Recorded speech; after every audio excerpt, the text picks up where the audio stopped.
Houston, how is Big Time feeling about Vestas?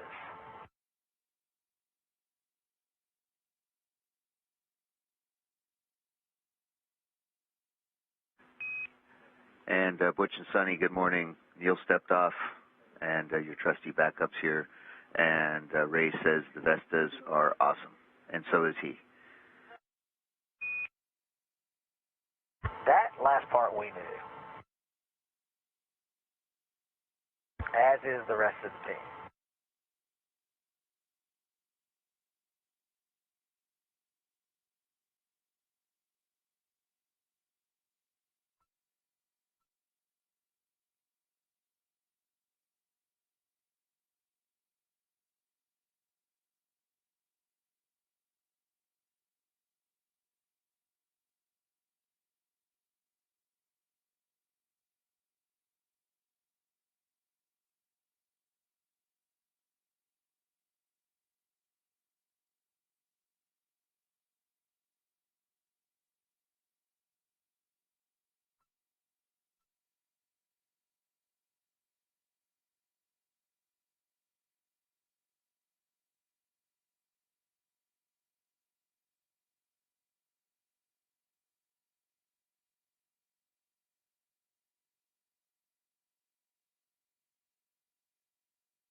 Good morning from Starliner Mission Control here in Houston. Thanks for joining us for the first rendezvous and docking of Boeing's Starliner spacecraft with the International Space Station. I'm Boeing's Jim May. And I'm NASA's Leah Cheshire. In a few minutes, we'll go across the hall to International Space Station Flight Control Room for a look at today's activities from that perspective. Needless to say, there will be a lot going on. Good morning, both of y'all. I really liked that launch. That was the first time I saw a Starliner launch, and I was really proud and happy that my two very good friends were on board and in good hands. It was a beautiful launch. There was a cloud in the way, so you went up into a cloud, and I thought that was symbolic. You mean a cloud between you and the space and the rocket? That's affirmative. So you just ascended into heaven, as far as I knew.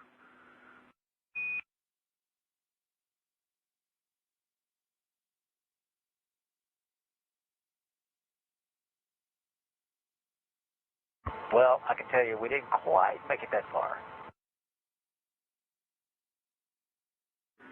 Well, it's great to hear you on the loops today, and very much looking forward to docking later on. Good luck. Thanks, Spanky. It's great to hear your voice too. And I'll just be honest, as we were accelerating there on launch, I thought about you and just thinking that of your crew, and you guys are going to be coming soon after us. So thanks for tuning in this morning.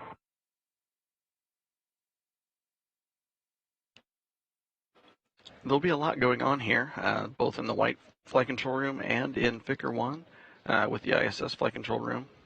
We'll bring it all to you here as it happens some 250 miles above Earth. Right now we have Starliner just over 10 kilometers away from the space station, and it's a little bit below and behind as we're catching up to do the fight. And Houston, that earlier comment about the duty cycle and mostly in roll, I'll have to amend that. It's also quite noticeable in yaw as well. All right, copy.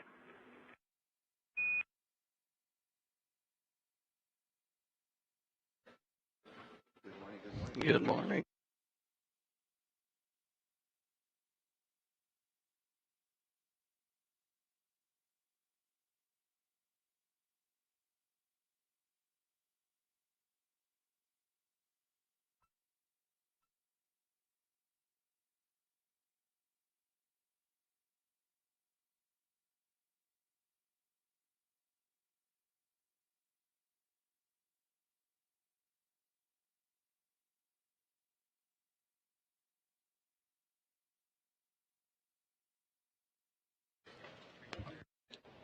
Getting a few words of encouragement from Mike Fink, but we're following Starliners that's coming up behind and below ISS as we get near the approach ellipsoid. This mission began almost 23 hours ago. And Starliner Houston, just two things consumable-wise. We're tracking per the predicts on prop, ECOM, and MPO. So we're in a good shape there. And then also we've got good targeting on and good config for the NSRPC burn. So we're going to go for the burn. Outstanding. Appreciate all that. Go for NSRPC. Good config. Good news going up to the crew members. We are targeting the NSRPC burn in about 3 minutes, 45 seconds. Again, that will make Starliner co-elliptic with the International Space Station all the way around the Earth. Again, we had liftoff yesterday from Space Launch Complex 41 at Cape Canaveral Space Force Station in Florida aboard a United Launch Alliance Atlas V rocket that liftoff at 9:52 a.m. Central Time. Since then, the crew has conducted some demos along the way. Starliner has been steadily raising its orbit on a precisely timed course to dock to the space station, now coming up in about 2 hours and 38 minutes.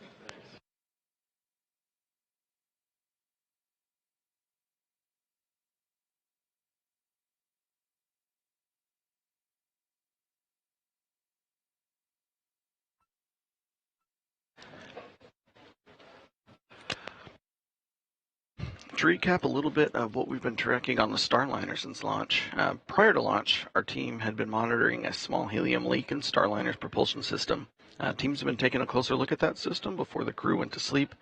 They closed all the helium manifold valves to collect data and observed two other small leaks. One in port 2, one in port 1, and one in top 1 manifolds.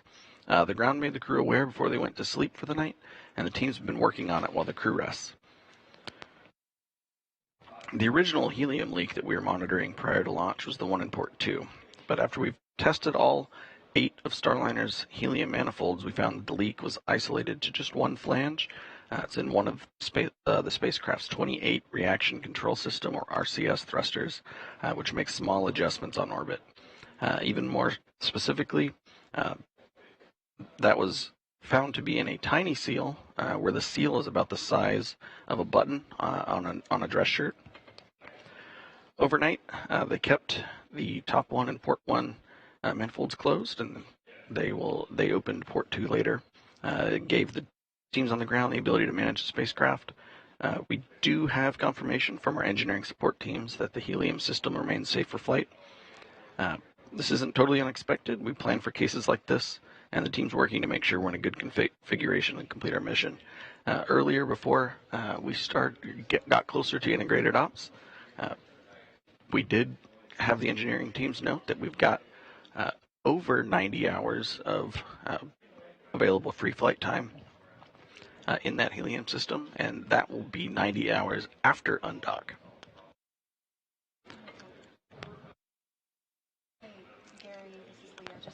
And as we've been nearing station, Starliner has been using its Vesta camera system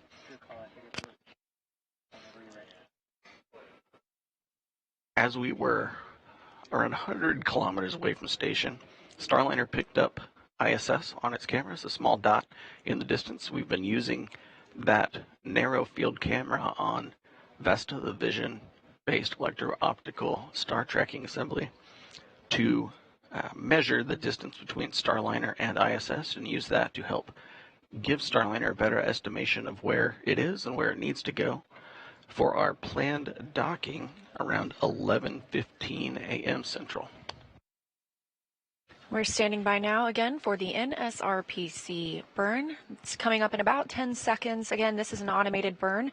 The capsule is flying itself right now. This comes after the NHPC 1 and 2 burns occurring on time and nominally just previous to this.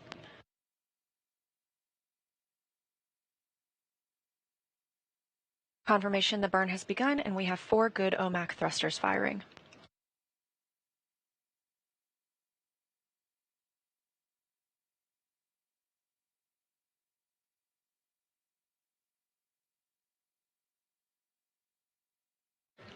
And we've got cutoff. Starliner, good burn, and go to configure for space to space and try a comm check with ISS on the big loop.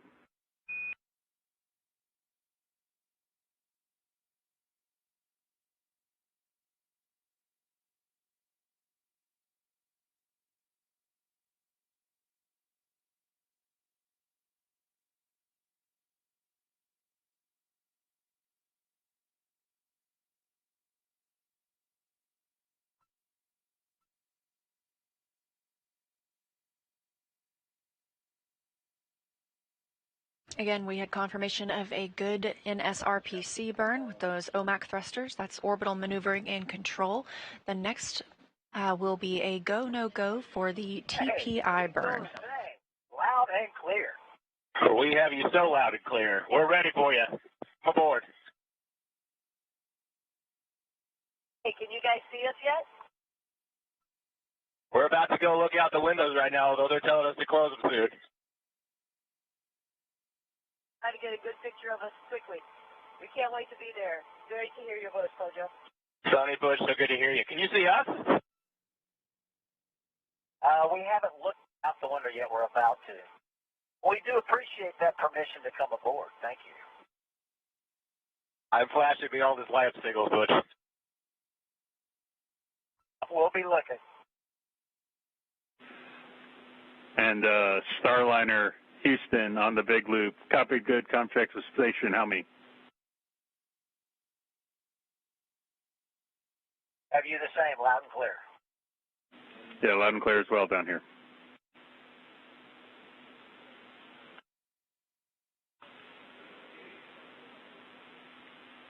Neil, we can hear your voice as well. Great big loop comm check. A little bit non-standard, but we wanted to hear our friends. It's amazing. Thanks. Yeah, same here. Super excited. Starliner MCCH on the big loop. How do you hear? CCH, Starliner, we have you Lima Charlie. How many? I have you loud and clear as well.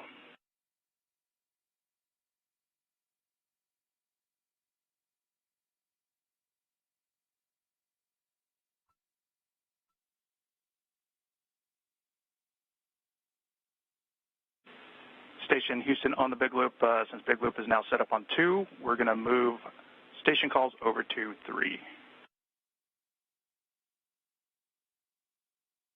Station copies.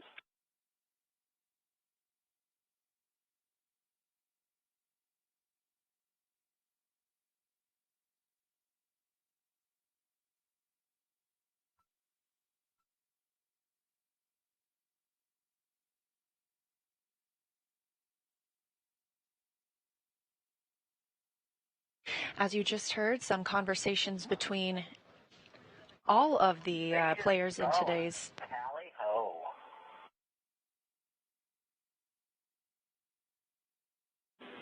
Houston copies, Talio.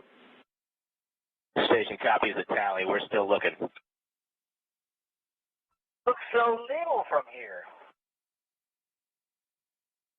Give us a flash, just a signal on the window. We'll try to find you. I think we're a little below you. Your solar arrays are goalposts right now for us.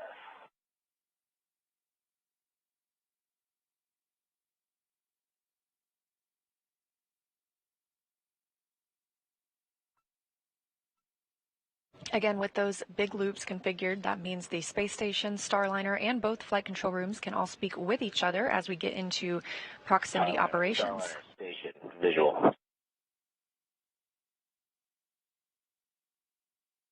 You saw my signal. Butch Wilmore has confirmed he can see the International Space Station from Starliner, again traveling about 13 kilometers away from the space station at this time and scheduled to dock at approximately 11:15 a.m. Central Time. Add on to you.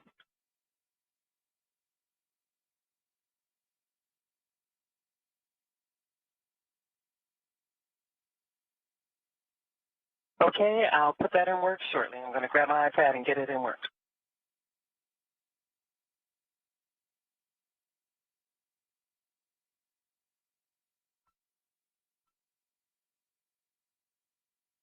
Was that 1268?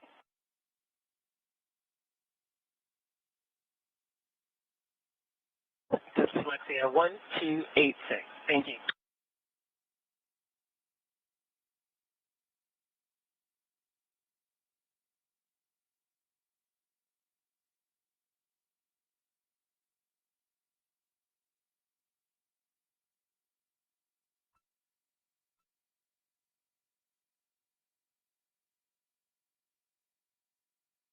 Now with the big loop configured and we are getting into those integrated operations, it's not just the Starliner mission control room here who is tentatively watching the arrival to the International Space Station today, but the International Space Station team is as well. So I'm going to toss it over to my colleague Gary Jordan just across the hall. Expected for the timeline and the timeline tool, roll pitch yaw 179, 173, and 4. Of Butch and Sunny to the International Space Station. Now, here in the International Space Station Flight Control Room, monitored 24 hours a day, 7 days a week for the International Space Station operations. We're now in integrated operations with the teams down the hall in the White Flight Control Room. Here in Mission Control Houston, the team is led by Flight Director Vincent LaCourte. Sitting next to him is Diana Trujillo. And over the Capcom voice that you'll hear today from the room is Will Vu. Now coming into frame, Vincent LaCourte, the flight director that's leading the teams here today for rendezvous and docking. With integrated operations, you've heard some of the setup that's needed in order to enable that. That includes the enabling of the big loop. So now all teams, including the 2 flight control rooms here in Houston, as well as the 2 vehicles in space, the Starliner and the International Space Station, now all talking on one big loop. The teams have both go for integrated operations, and now in the next 5 minutes, the teams here in International Space Station Flight Control Room will pull a go, no-go for the TPI burn. This is a burn that brings us into the approach ellipsoid. Once we're in the approach ellipsoid, it'll be a carefully choreographed series of maneuvers to get Starliner to the very forward port of the International Space Station. Space Station is in an attitude configuration ready to receive the Starliner. The solar alpha rotary joints that control the solar arrays of the International Space Station are locked and feathered. They're in a position ready for the rendezvous operations. Here in Mission Control, Houston, International Space Station teams are polling again go for that TPI burn. We're in integrated operations monitoring things, and from the station side, everything's looking good. With that, we'll continue to follow along with the teams over in the White Flight Control Room looking after Starliner and its systems. Leah and Jim, back over to you. Thanks, Gary. And we will continue checking in with Gary and the team in the International Space Station Flight Control Room. Again, we are just across the hall. That back, Butch, is a little fragmented. You got a chip in the B chip slot, and it won't record. It's from a memory chip, and it will not record. I'm trying to do it through the laptop. It's just on the camera itself. Okay, we'll have to check.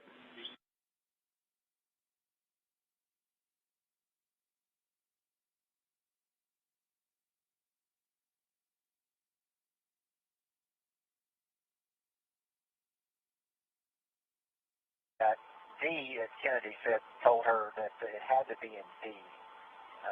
So for some reason the camera's not seeing it. Okay, copy.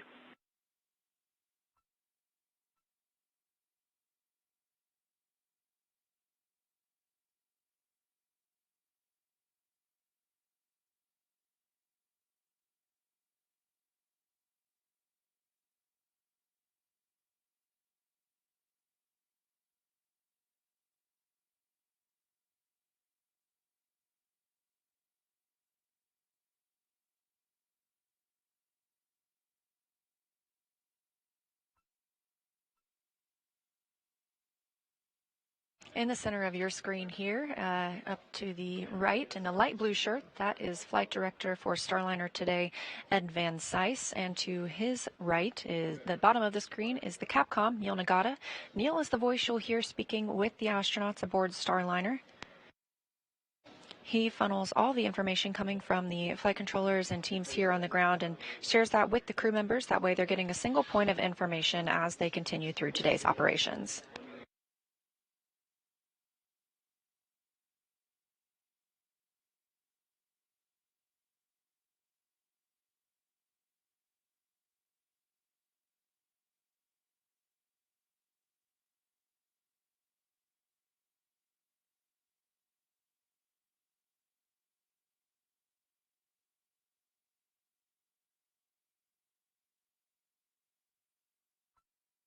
We're coming up on a go, no-go poll for the TPI burn. That's the terminal phase initiation burn. We will leave the co-elliptic burn that we have been keeping since the NSRPC just a little bit before, just about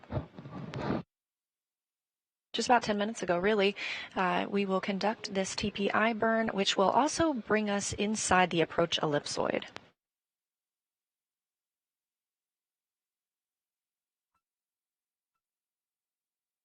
The approach ellipsoid is a 4 kilometer by 2 kilometer by 2 kilometer invisible boundary around the International Space Station. It's the first of 2 that we will see today. This helps teams monitor the arrival and departure of visiting vehicles, whether they're carrying crew or cargo.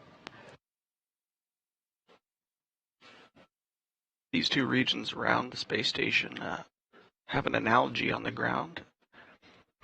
The approach ellipsoid is pretty similar to regional air control that you might see around a city, and the keep-out sphere, which is the closer region around ISS, is a lot like the airspace around an airport that you have to get permission to fly into before landing, just like we do for a docking with space station.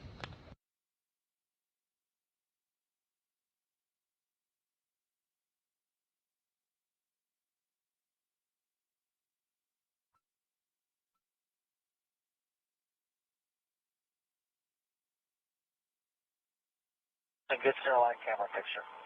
Lines up. Roger.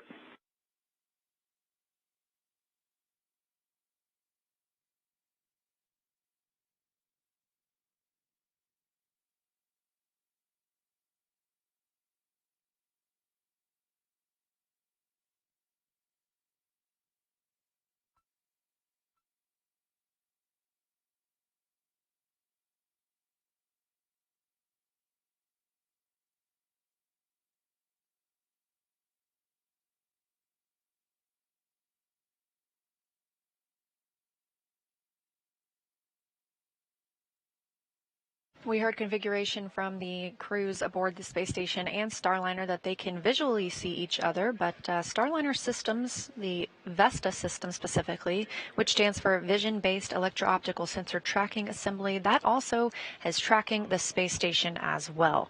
These are technically like the eyes of the spacecraft and will continue following the outline of the space station until it can hone in on the docking port. Today, Starliner is docking to the Node 2 forward port, which is where one of the international docking adapters is located. Again, we are tracking docking at about 11:15 a.m. On a big loop for the centerline camera. Go ahead. Hey, Butch, the config we think we have is there's no card in slot A, card in slot B. I'd like you to pop the card out of slot B, take a look and see if there's like a write protect switch. It looks like a little lock on the SD card, and see if that's in the lock position. And if it is, you can toggle that back, put it in slot B. If it's unlocked, we can go ahead and try slot A.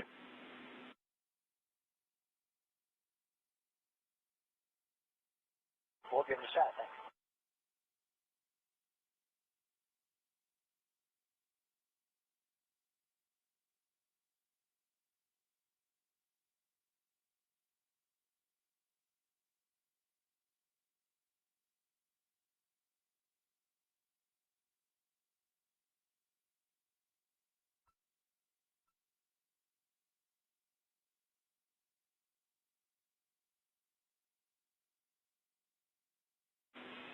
Starliner Houston on the big loop.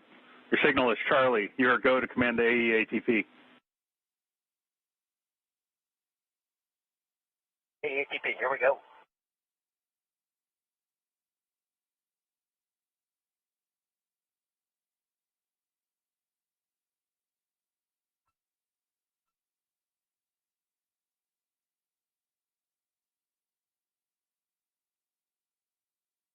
AEATP is enabled. We see the same.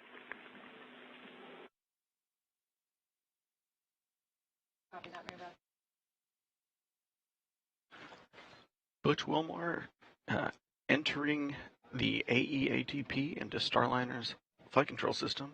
That stands for Approach Ellipsoid Authority to Proceed. That will allow Starliner's automated flight system to approach into ISS Approach Ellipsoid after agreement from both the ISS flight control team and the Starliner flight control team. Starliner Houston Big Loop, we just wanted to let you know that when we're manipulating that memory card, we'll make sure the centerline camera is off, OFF. Yeah, it's off. We're doing that. Roger.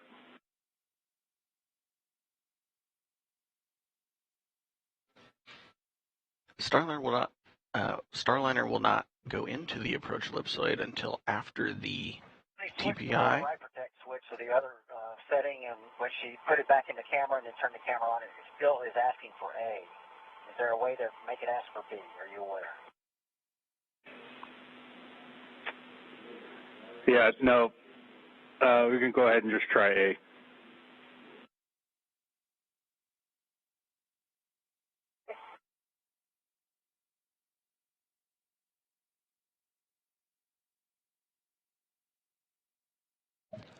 A little bit of troubleshooting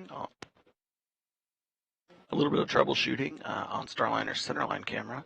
The centerline camera is a secondary source of visual information that the crew uses. It's a camera mounted in the center of the forward docking port on Starliner. It feeds video data directly to the crew's procedure tablets. They also were recording some of the video for that as part of the flight tests for this mission. That camera will be used more as the crew gets a little bit closer to station.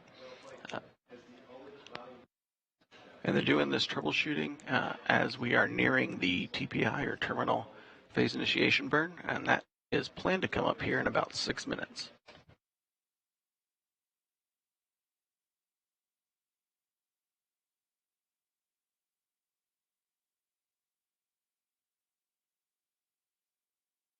We've heard multiple voices and seen some of our team members in the room here today, but to tell you a little bit more about our NASA astronauts aboard Starliner.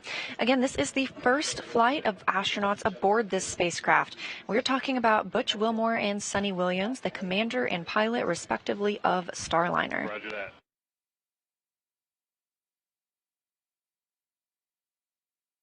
Commander Butch Wilmore was raised in Mount Juliet, Tennessee, and is married to Deanna Wilmore, and they have 2 daughters. He has a Master of Science in Aviation Systems from the University of Tennessee. The U.S. Navy captain successfully completed 21 combat missions during Operation Desert Storm while operating from the flight deck of the USS Kennedy. Butch has accumulated more than 8,000 flight hours and 663 carrier landings. NASA selected him as an astronaut in July of 2000. So far, he's completed 2 space flights. This is his third. His first was a pilot on the Space Shuttle Atlantis in 2009, and in 2014, he served as a flight engineer for Expedition 41 to the International Space Station. To date, Wilmore has logged 178 days in space, and I think we can chalk that up now to 179, including 4 spacewalks. This will be his third mission to the International Space Station. Before his selection to NASA, Wilmore was on exchange to the United States Air Force as a flight test instructor at the Air Force Test Pilot School at Edwards Air Force Base in California. And Sonny Williams, the Boeing CFT pilot, was selected to be an astronaut by NASA in 1998. Like Wilmore, this will be Sonny's third mission to the International Space Station. In her previous 2 flights, she served as a flight engineer for Expedition 14, and in 2012 as a member of the Expedition 32 crew. She's logged 382 days in space, including 7 spacewalks. Williams has more than 50 cumulative hours of spacewalk time, and that's the second most by a female astronaut. The retired U.S. Navy captain is a former naval test pilot and instructor. She's logged more than 3,000 flight hours and more than 30 different aircraft. Sonny has a Master's of Science degree in Engineering Management from the Florida Institute of Technology. Williams, who grew up in Needham, Massachusetts, is married to Michael Williams. She enjoys hanging out with their dogs, working out, hiking, camping, as well as working on cars and houses.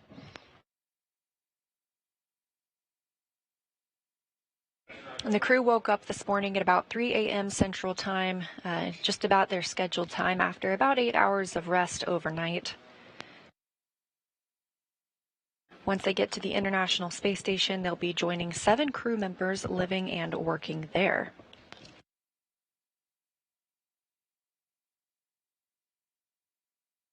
Currently living aboard the International Space Station are NASA's Mike Barrett, Matt Dominic, Tracy Dyson, and Jeanette Epps, plus Roscosmos cosmonauts Alexander Gurbenkin, Nikolai Chub, and Oleg Kononenko. That's the Expedition 71 crew. So once Butch and Sonny arrive today, we'll be up to 9 crew members aboard the International Space Station.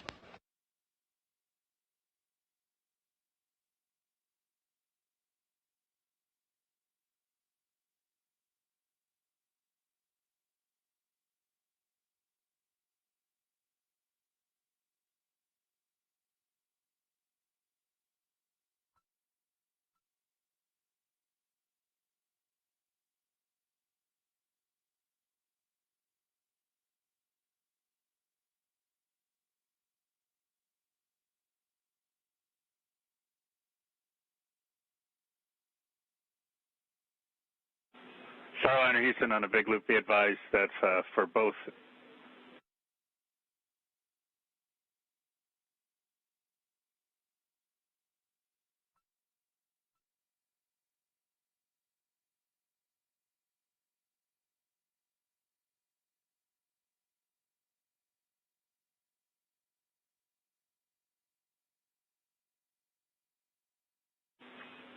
No action, RCS jet S2A2 fail, still go for the burn.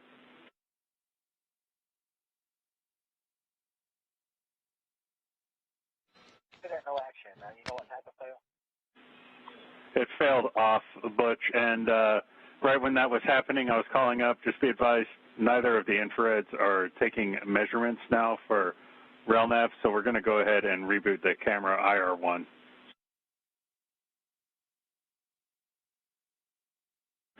Backup enable 2 for this jet fail.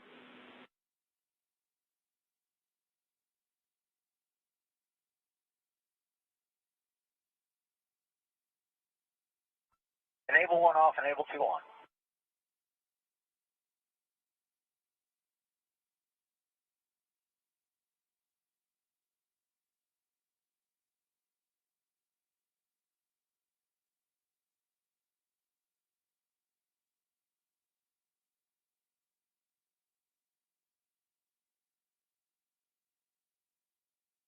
We are about 30 seconds now until the terminal phase initiation burn.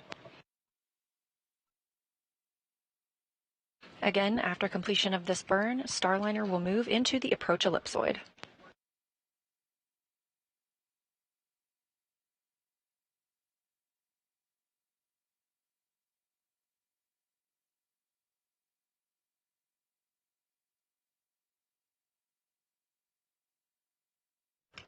And the burn has started.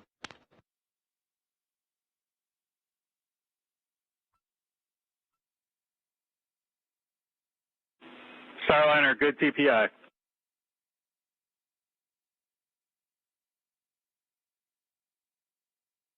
Good TPI. And Commander Butch Wilmore and the flight control team here noting a good TPI burn. Just before that burn, there was a call out about a RCS jet fail. The meaning behind that message is that we have been monitoring the thruster, and while it had good performance, part of our kind of conservative set of sensor data around the health and status of that thruster, something was slightly out of the planned ranges for that, and so as a safety precaution, we turned that off. But during our last check, it was performing as intended.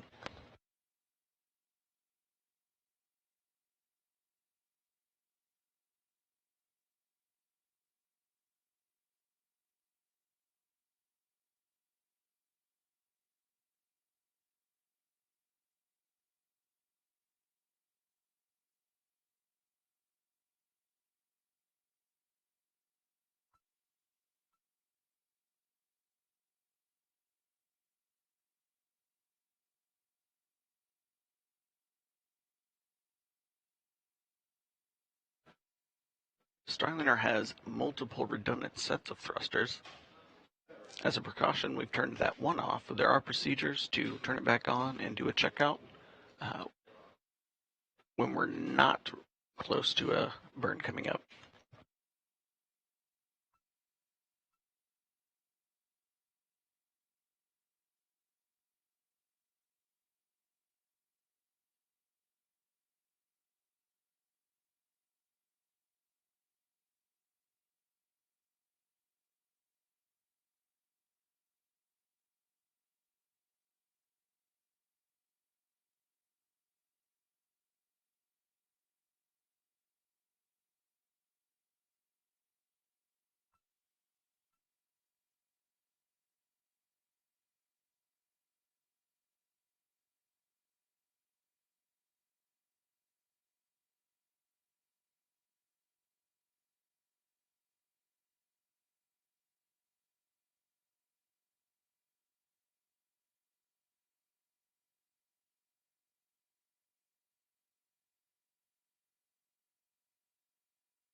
Starliner is approximately 700 kilometers away from the International Space Station. The orbiting laboratory is currently flying about 17,000 miles per hour, 260 statute miles over Iran. We've walked through a handful of burns this morning. The first of those, the NHPC-1 burn at 7:52 a.m., changing the height of Starliner, and the second of those, the NHPC-2 at 8:14 a.m., also fine-tuning its approach to the International Space Station. We saw the NSRPC burn at 8:38 a.m. Central Time.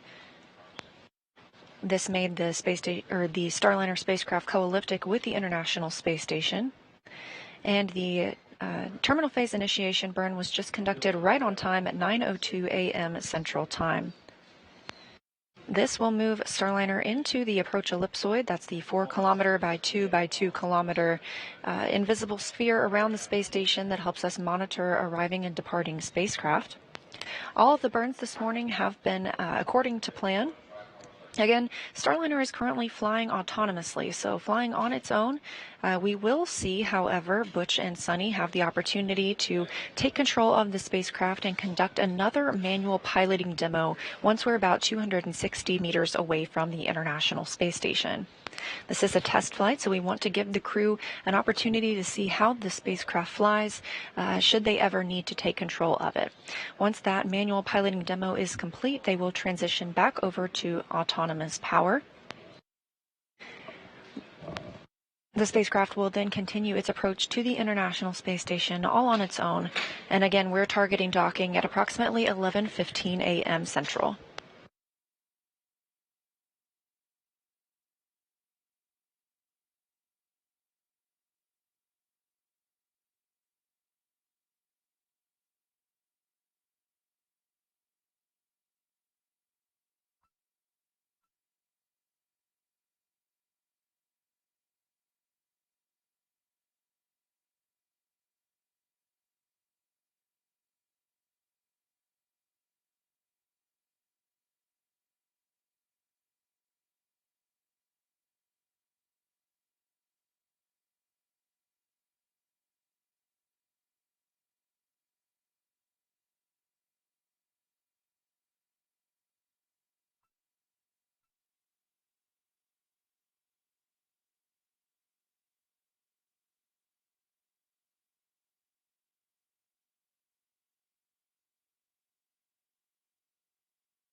We're coming up on the Houston, on the big loop. Hey, we just started picking up RELNAV measurements on both IR cameras. That's when it went to silhouette track at 7,000 meters. Prior to that, in long-range track, we were not getting any measurements. We don't understand why we weren't getting measurements, but it's good that we are now getting measurements. But since we have that behavior, we had the conversation here on the ground that, of course, as you know, if once we get into eclipse here, if we go RailNav degraded, then diverge, the spacecraft will drop down to manual, and you're going to have to take us up to 200 meters per 11.11.301. And we expect to have good comm through that time period, and we'll give you updates should we see any other behavior or bad behavior.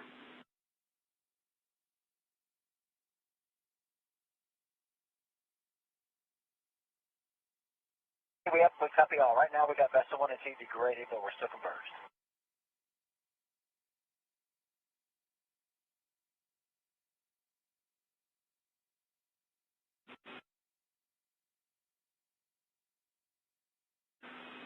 Yeah, okay, copy that, and RailNav is good.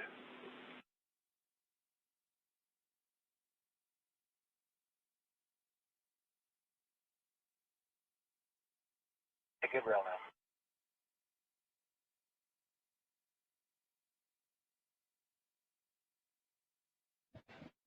And Starliner, those Vesta degraded signatures, health and status thing out of the Vesta due to some VEX faults earlier.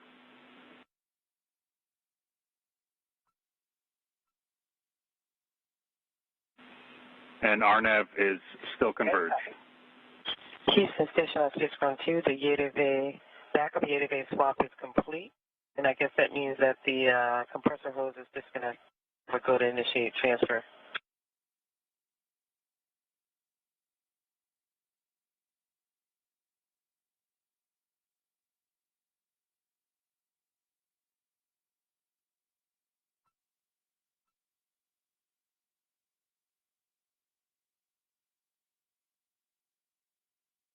My bad. Sorry about that. Copy.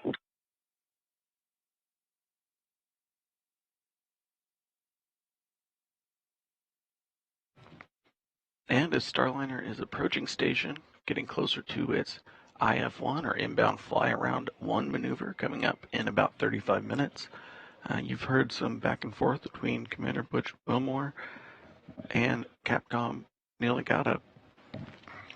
Starliner's Vesta system is currently tracking both the position of ISS, but now that we're close enough, you're seeing some of the outline of ISS. Roger that.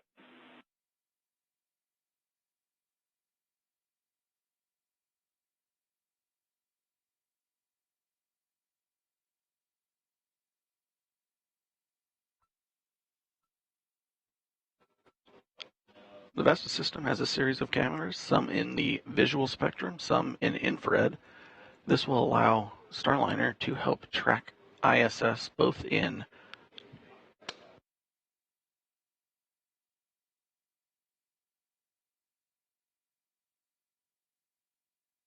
the Vesta system will help track ISS both in darkness and light. The red circles showing up on the Vesta display are the Vesta system picking out features on the ISS. When Vesta can pick out specific features of ISS via image recognition, that information can let Starliner know which direction Starliner needs to align with, which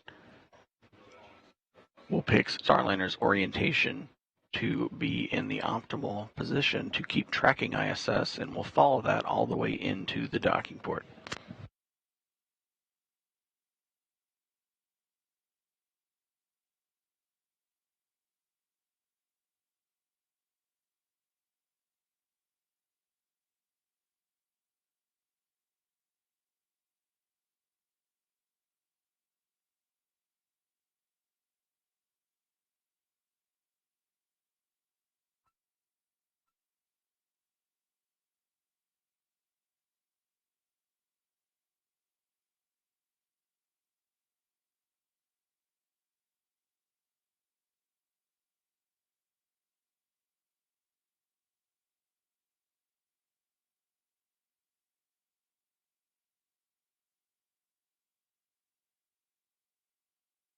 Currently show all of our crossing about 1,800 meters. Ray agrees.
that view on your screen, coming from the Vesta system aboard Starliner, now checking out the International Space Station. You can see it coming into view pretty well.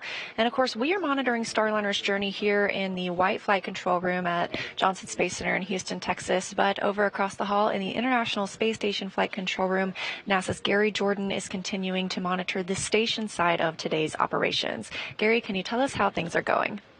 Hey, Leah, things are going very well. We're following along every step of the way with you down the hall in the White Flight Control Room here in what's called Ficker 1, or the International Space Station Flight Control Room. Teams here led by Flight Director Vince LaCourte, watching over the crew aboard Starliner, as well as the Expedition 71 crew that's aboard the International Space Station.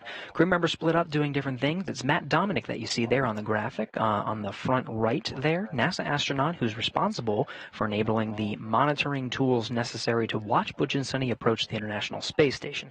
There are tools, there's software that is receiving data from the Common Communications for Visiting Vehicle, or CV2V2 system, that creates a link between the International Space Station and Starliner. It's Matt Dominic there you see in the front that's going to be following along with that. Later, we'll have Matt Dominic as well as Tracy Dyson in the back left there. She's a NASA astronaut, flew up with the Soyuz crew, including Chub and Kononenko, Nikolai Chub and Oleg Kononenko. Kononenko, of course, who just passed the milestone of 1,000 days cumulative in space. On the left there, you see Alexander Gubyankin, who is the cosmonaut that joins the Crew 7 crew in the very front of this graphic. To the right in this graphic is Mike Barrett, and on the far right, Jeanette Epps, making up the complement of 7 astronauts and cosmonauts of Expedition 71. It'll be Tracy Dyson and Matt Dominic that oversee the final moments of the rendezvous operations through the docking of Starliner to the very forward port. Once they do dock, the International Space Station flight control teams here in the International Space Station Flight Control Room will work with the teams down the hall in Starliner Flight Control to walk through the hatch opening sequence and operations. The 7-member crew that we just talked about will be there in the Node 2 forward hatch, ready to welcome Butch and Sonny, the first crew members to fly Starliner to the International Space Station, and we'll conduct a welcome ceremony from there. Here in the Flight Control Room, we talked about Vince LaCourte, the flight director. Next to him is the Capcom, Will Vu. You'll hear his voice relayed up to the crew aboard the International Space Station. Right now, all crew members are talking aboard talking in the Space to Ground 2 loop, which is a big loop. Everybody here that you're in the flight control rooms, both rooms here in Houston, the Space Station Flight Control Room and Starliner Flight Control Room, are talking with the 2 spacecraft that are about to rendezvous here coming up in the next couple of hours. Will Vu there is responsible as the voice from the control rooms here to talk with the crew aboard the International Space Station. Most of the communications you'll hear from him will be relaying to Matt Dominic, who again will be overseeing the rendezvous operations. Neil Nagata on the left there will be responsible for talking with Butch and Sonny in Starliner. Everything is coordinated as part of the integrated operations, very carefully choreographed procedures that you'll hear to make sure everybody's talking and the rendezvous operations are going swimmingly. So again, everything in the International Space Station Flight Control Room is going according to plan. We're tracking down to some of the next burns here, the inbound fly-arounds, which, of course, as after the TPI burn, terminal phase initiation, we get inside the approach ellipsoid. Once we're inside the approach ellipsoid, we operate by these joint flight rules and count down towards these next sequence of burns to get ever closer. It'll be very interesting to see some of the great visuals for some of the free flight demos that are necessary to verify all of the different capabilities of Starliner as part of this flight test. Again, station is ready to receive the Starliner. We're tracking no issues at this time. Attitude and solar configurations aboard this station is ready, and so really we're just following along every step of the way with the teams over there in the Starliner Mission Control Room. So that'll be it for us for now. We're continuing to follow along, and we'll be with you every step of the way. Leah and Jim, back to you over in the White Flight Control Room. Thanks, Gary. And yes, we continue to monitor the arrival of Starliner to the International Space Station. And if you're just joining us, a reminder, this is the very first flight of Starliner with crew members aboard. So we'll be bringing the space station total number of crew members up to 9 upon their arrival today, again, targeting approximately 11:15 a.m. Central Time.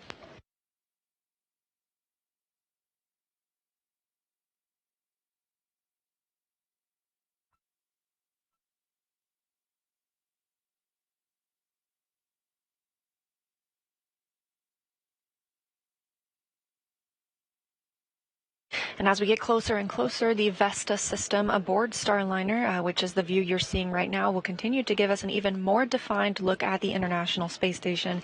It's getting even easier to make out those individual solar arrays at this time. And as we get even closer, we'll stop tracking in silhouette mode and begin tracking the docking port itself. Again, we're going to the forward docking port today. It's the Node 2 forward port, where one of the two international docking adapters is located.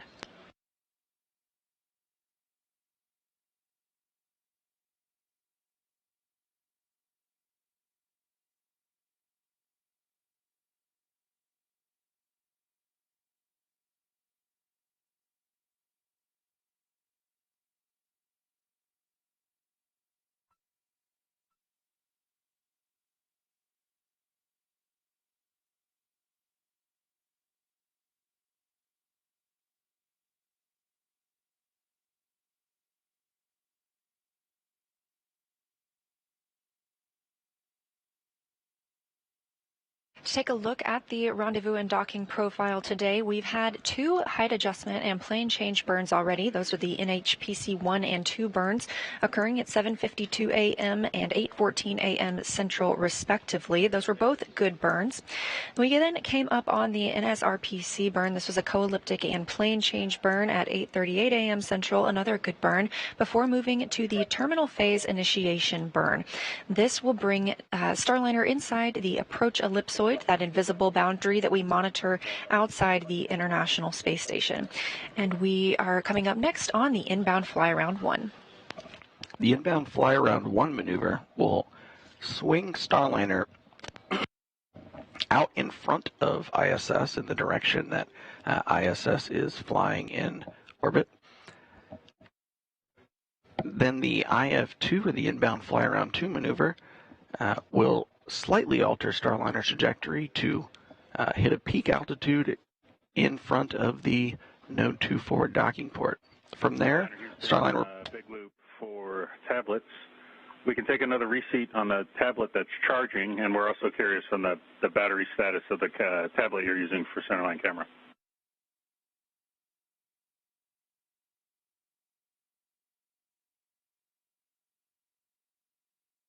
My camera, 80%, it says 2 hours left. When it's on the chargers, it's 71.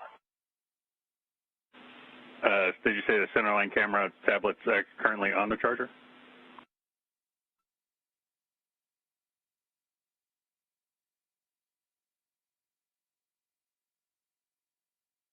It right now, the centerline camera is now going on the charger. The other tablet, which I have in front of me, says gold, is 71. Copy that.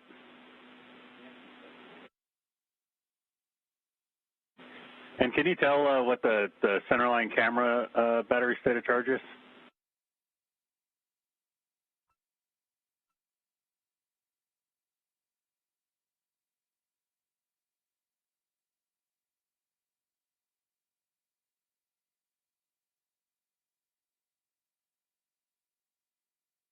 Well, I got to get out of my seat to look at the centerline camera, so let's just wait till we get radar acquisition.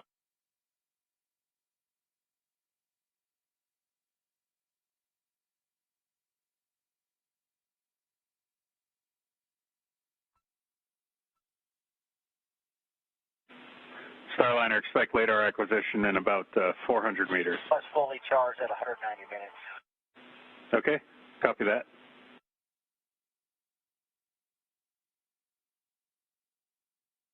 We're showing R-bar cross about 1200. We agree.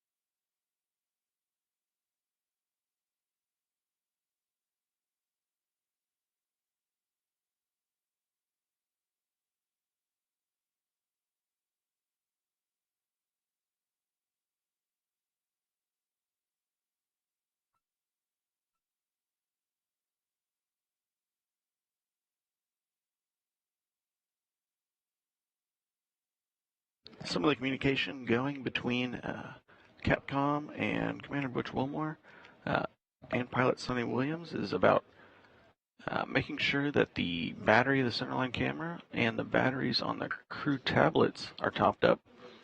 Part of the use of those two things is when we begin our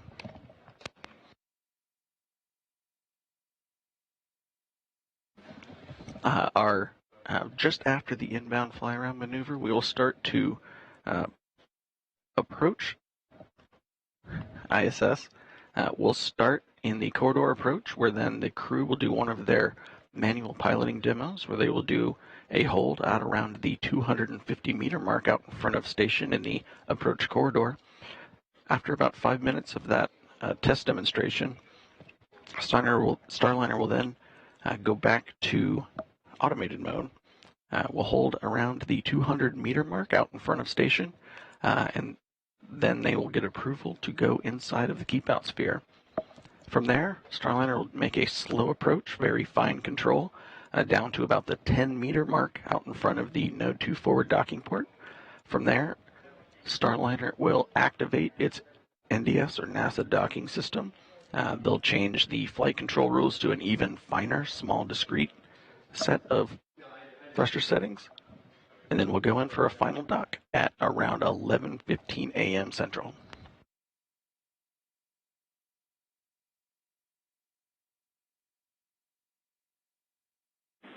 Starliner, good LADAR acquisition.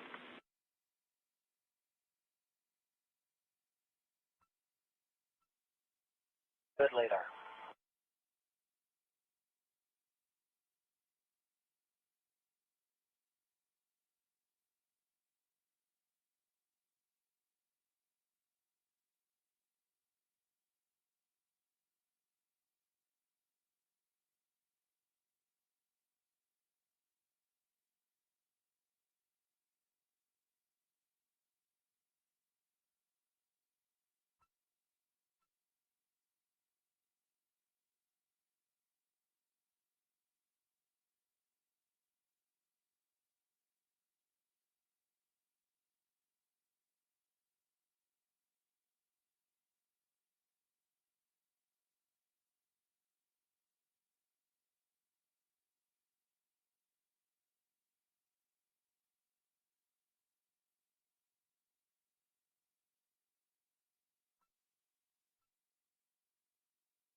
Starliner is now picking up ISS on its LADAR sensors. This is giving Starliner a good 3D picture of ISS in the distance. I gave a brief overview of the burns that are coming up, but let's take a closer look at the full docking profile for Starliner as it approaches ISS.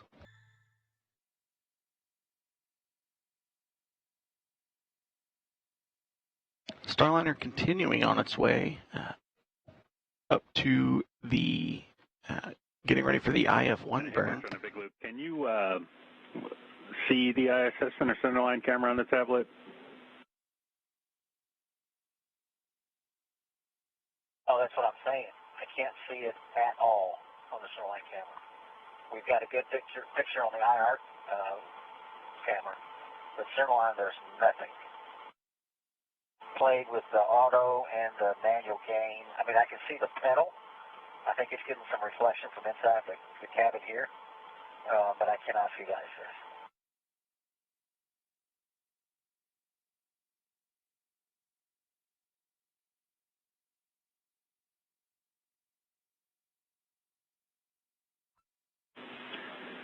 All right, yeah, copy that. And Spanky reminded us that you can take a picture or screenshot on the tablet. And in other news, you are go to Command and KOS ATP. We've taken several screenshots and videos, and KOS ATP, here we go. All right, copy.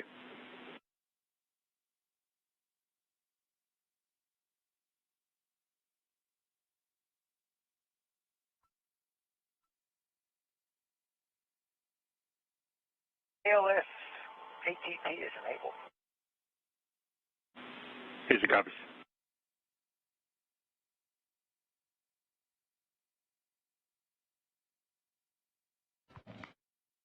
And as part of the process, We got sunrise coming in 15 minutes.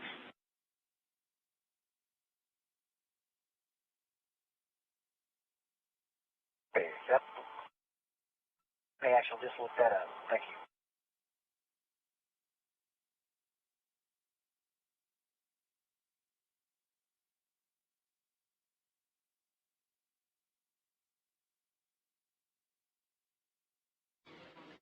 and as we're approaching the IF-1 burn coming up here in 10 minutes, which Wilmore got the go-ahead to, or the authority. I don't know how hard it is for ISS to get their lights on, but it might be a good check to see if it's visible with the lights on, since it's not without.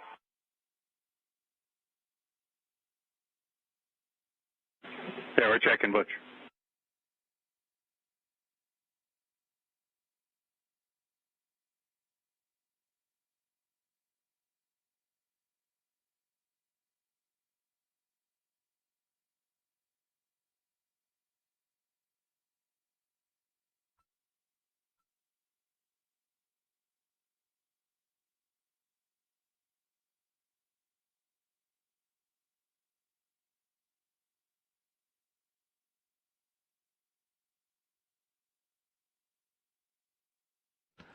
And we're coming up on around 25 seconds, still expected approach ellipsoid entry.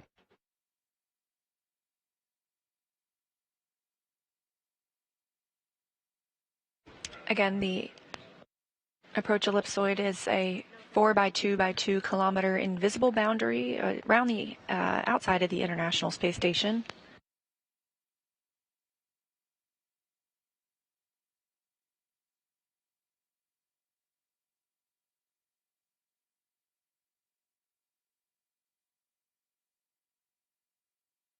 And confirmation, we have entered the approach ellipsoid.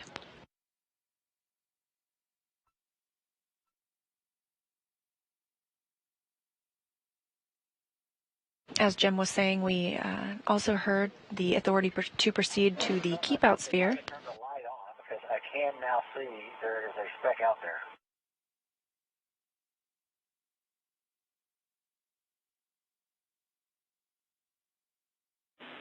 Station Houston on the big loop for the ISS Cruise Awareness Starliner is inside the approach ellipsoid. Station copies.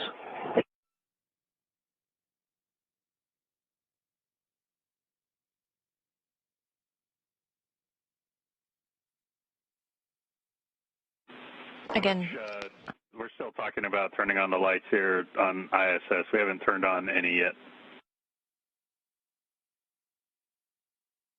I get some reflection, looks like on the aft end, something.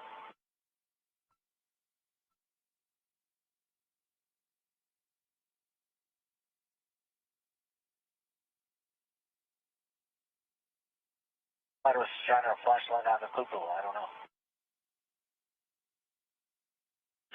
Yeah, copy.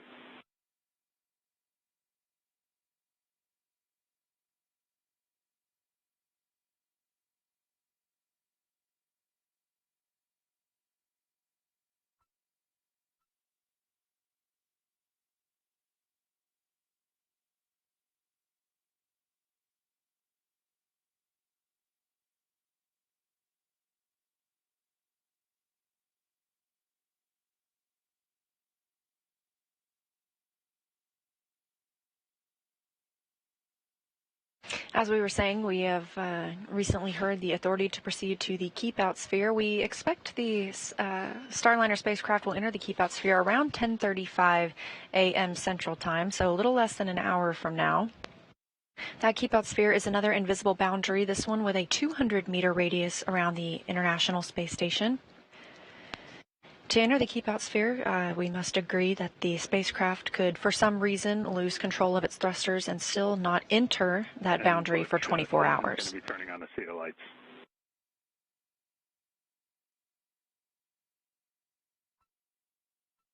Great.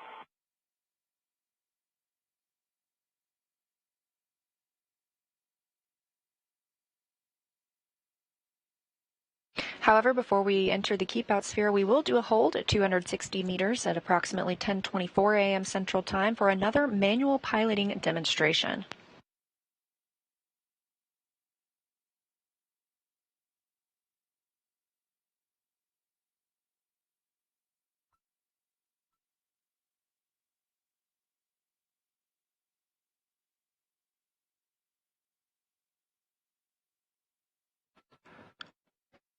And while Starliner's Vesta infrared camera is able to pick up station, we're currently still in a period of darkness. And you heard Commander Butch Wilmore talking about it being a little difficult to pick up the station on the centerline camera, which is a visual spectrum camera. The ISS team's trying to see if they can get the ISS team to turn some of the ISS lights on to make it a little bit easier to pick up the station in using regular eyesight, but we will be coming up on a period of daylight in about the next 20 minutes or so.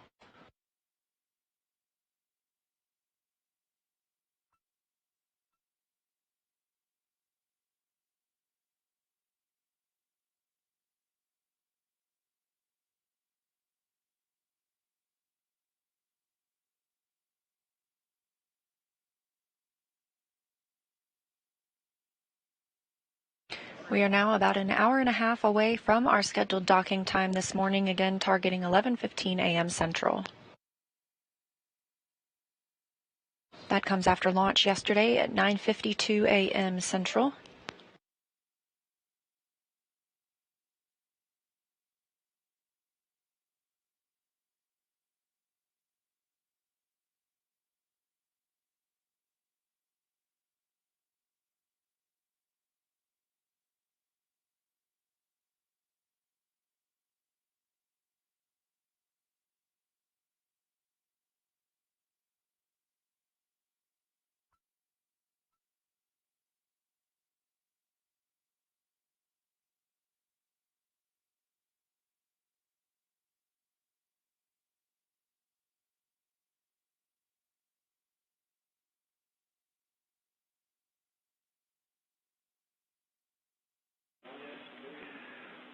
And Butch, Houston on the big loop. We've got one seat of light coming on, and there'll be 4 more coming on. It might take a little bit to warm up. I see the first one. I saw it when it came on. Okay, you saw that in the centerline camera? Affirmative.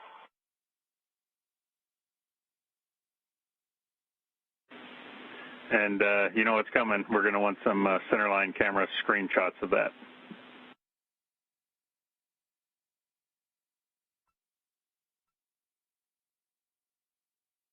Yep.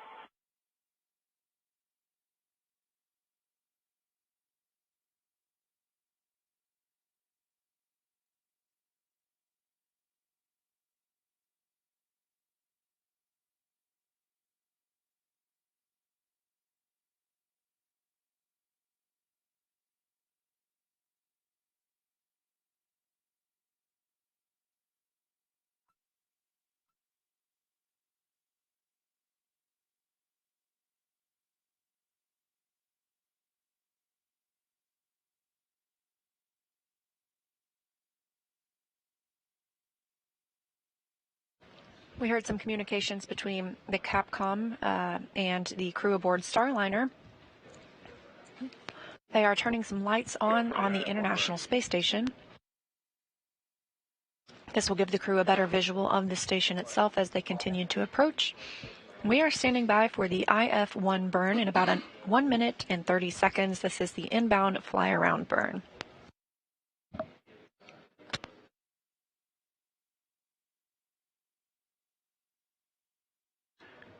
This inbound fly-around 1 maneuver is going to be performed with the RCS jets. This burn should last about 18 seconds.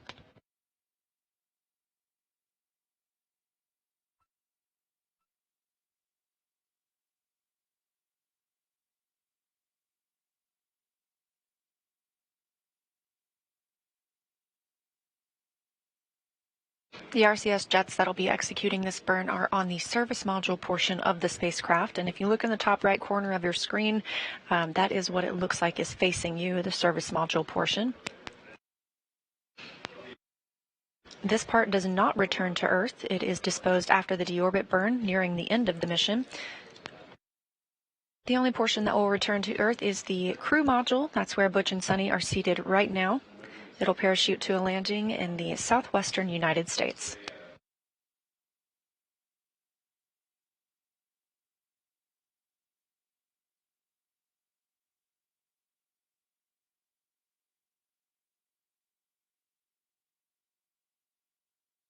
And we're coming up on 10 seconds to the IF-1 burn.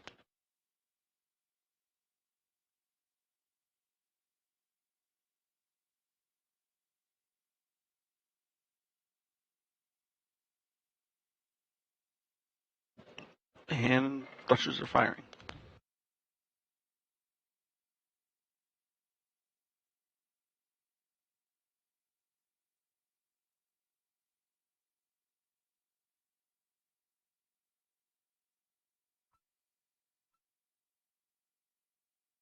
And thruster cutoff. Good burn, Starliner and Butch. We got all 5 CETA lights on for ISS. How does it look?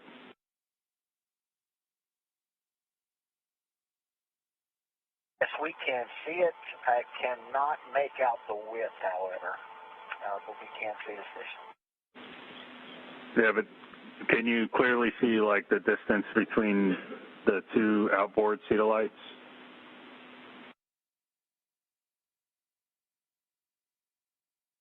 You can see the one that's on the port side. I cannot see the one on the starboard side. It might be blocked by something. Roger.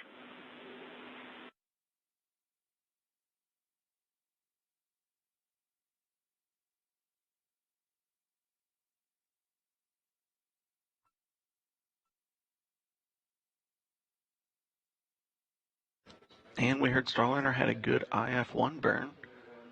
With that, we have an expected IF-2 burn, small adjustment to place Starliner to start flying towards the approach corridor for the Node 2 forward docking port. That IF-2 burn is coming up in about 18 minutes. Still some issues picking up the lights on ISS.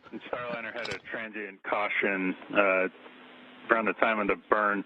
No action. It was just sort of expected, and there was timing with how the triggers were set up for that message. Yeah, we copy. We saw.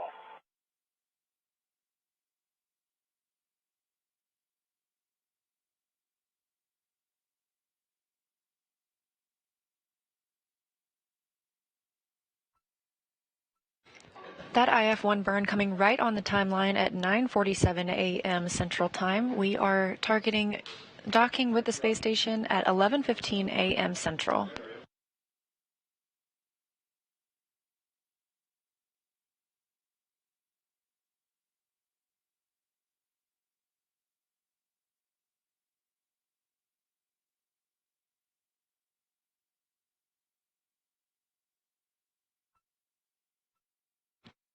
And you heard Commander Butch Wilmore talking a little bit about trying to pick up the lights on the outside of station.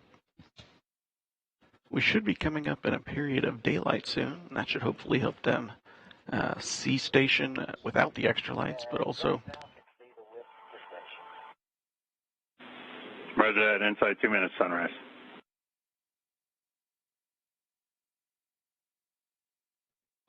And you heard it, sunrise coming up in about 2 minutes. It should help both Butch and Sunny see the station with their own eyes, as well as the visual spectrum cameras pick it up as well. Currently sitting just over 530 meters away from station.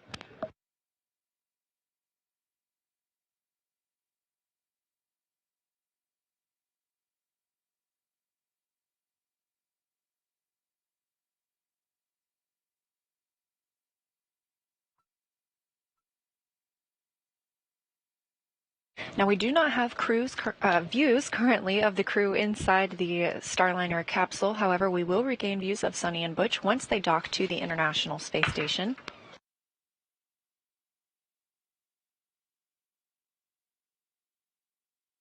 We also do anticipate to start getting views from the space station itself looking down on Starliner as it continues its approach. Again, the next major milestone this morning is the IF-2 burn, coming up in about 15 minutes. That places us on the docking corridor. That means we're directly in front of the docking port. And today we are targeting the Node 2 forward port, which is where one of our 2 international docking adapters is located.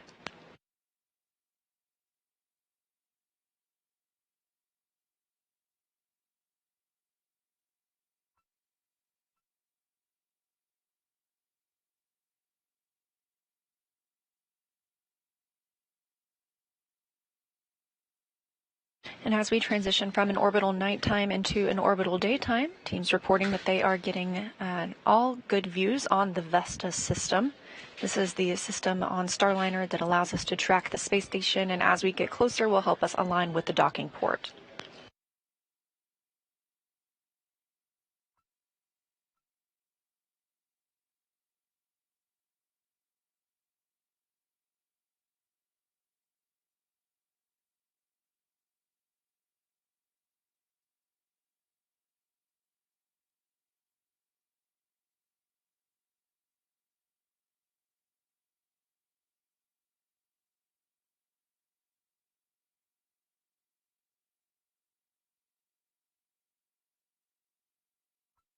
This view inside the White Flight Control Room here at NASA's Johnson Space Center in Houston, Texas. Teams are taking the opportunity to take a very quick break before we get into the docking operations.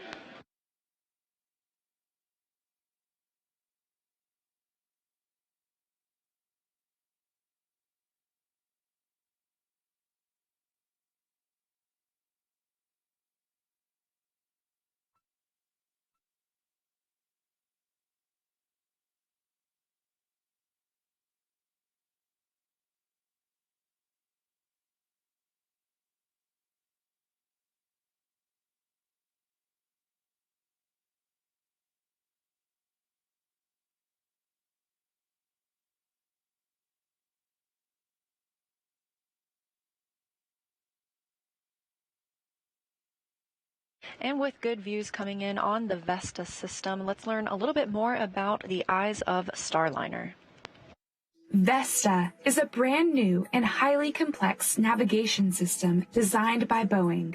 It's what Starliner will use to autonomously dock with the International Space Station. VESTA stands for Vision-Based Electro-Optical Sensor Tracking Assembly, and here's how it works. The system consists of 2 laser ranging sensors, 2 wide-field sensors, and 2 narrow-field sensors, all of which work together to guide Starliner slowly and safely to the station. Early in the rendezvous process, the sensors operate in a long-range tracking mode, monitoring the International Space Station from afar when it still resembles a bright, star-like spot in the distance. As Starliner gets closer, the sensors pick up more details and are able to see the ISS clearly enough to determine its outline. This phase is known as silhouette mode. Then, in the final phases of docking, the space station is close enough for the Vesta sensors to switch to feature track, where they use exterior features on the docking port of the Harmony module, such as handrails, stickers, and reflectors, to assess the capsule's position and attitude. Starliner's Vesta systems are programmed to recognize these features as relative points of navigation, enabling the spacecraft to determine exactly where it is and execute its docking procedures with great precision. Vesta also gives the ground teams a highly accurate understanding of Starliner's location relative to the space station, as Starliner autonomously makes its way to the orbital laboratory.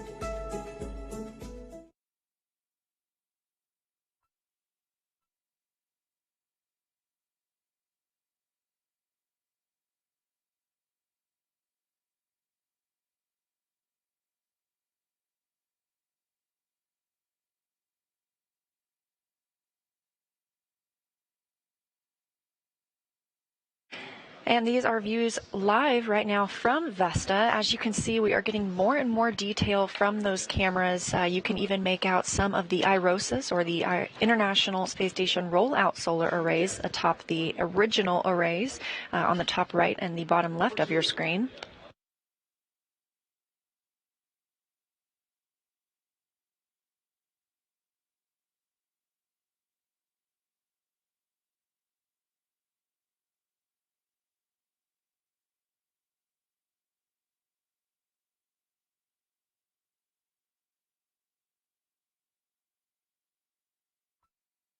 And we have our first views of Starliner from the International Space Station, now crossing over into an orbital daytime over the South Pacific Ocean. We are tracking docking this morning at 11:15 a.m. Central Time, the first arrival of Starliner to the International Space Station with NASA astronauts aboard.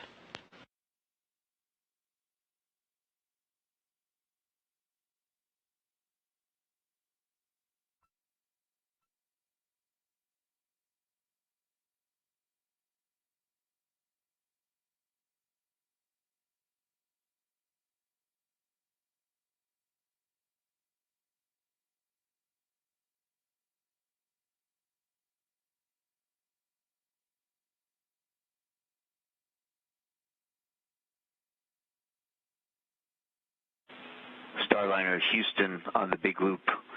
Just letting you know, now that we have light outside, we're going to turn off the Cedar lights just in case. Concur. Thank you.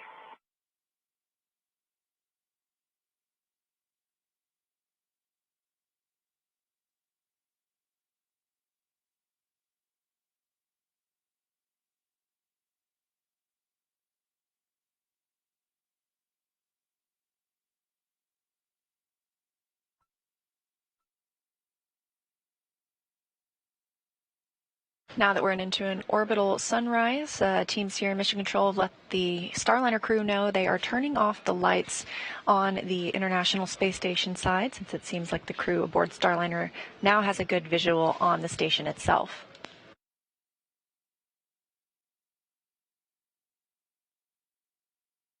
Again, Starliner is flying autonomously right now, but we will see the crew transition to manual piloting at about a 260-meter hold point, giving them a chance to take the reins of Starliner.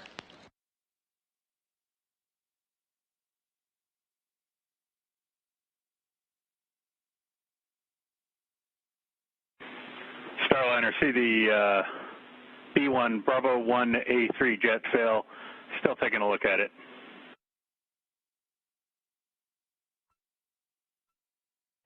I think we saw it. Yeah, and it failed off.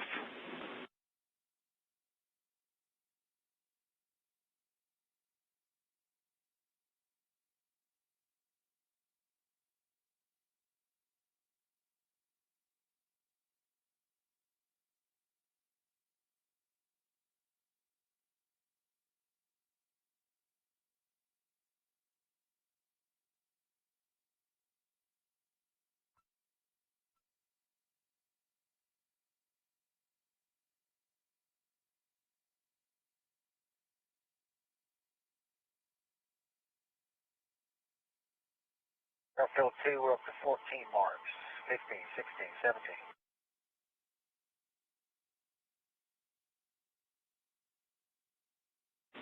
Okay, copy. Want us to get rejected or not?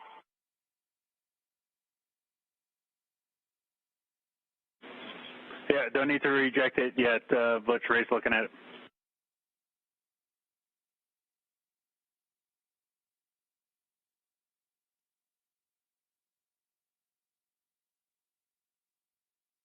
All right, we're up to 35.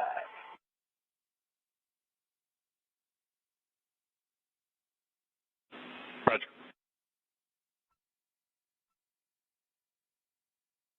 You're looking at a live view of Starliner as it approaches the International Space Station on NASA's Boeing crew flight test with NASA astronauts Butch Wilmore and Sunny Williams aboard.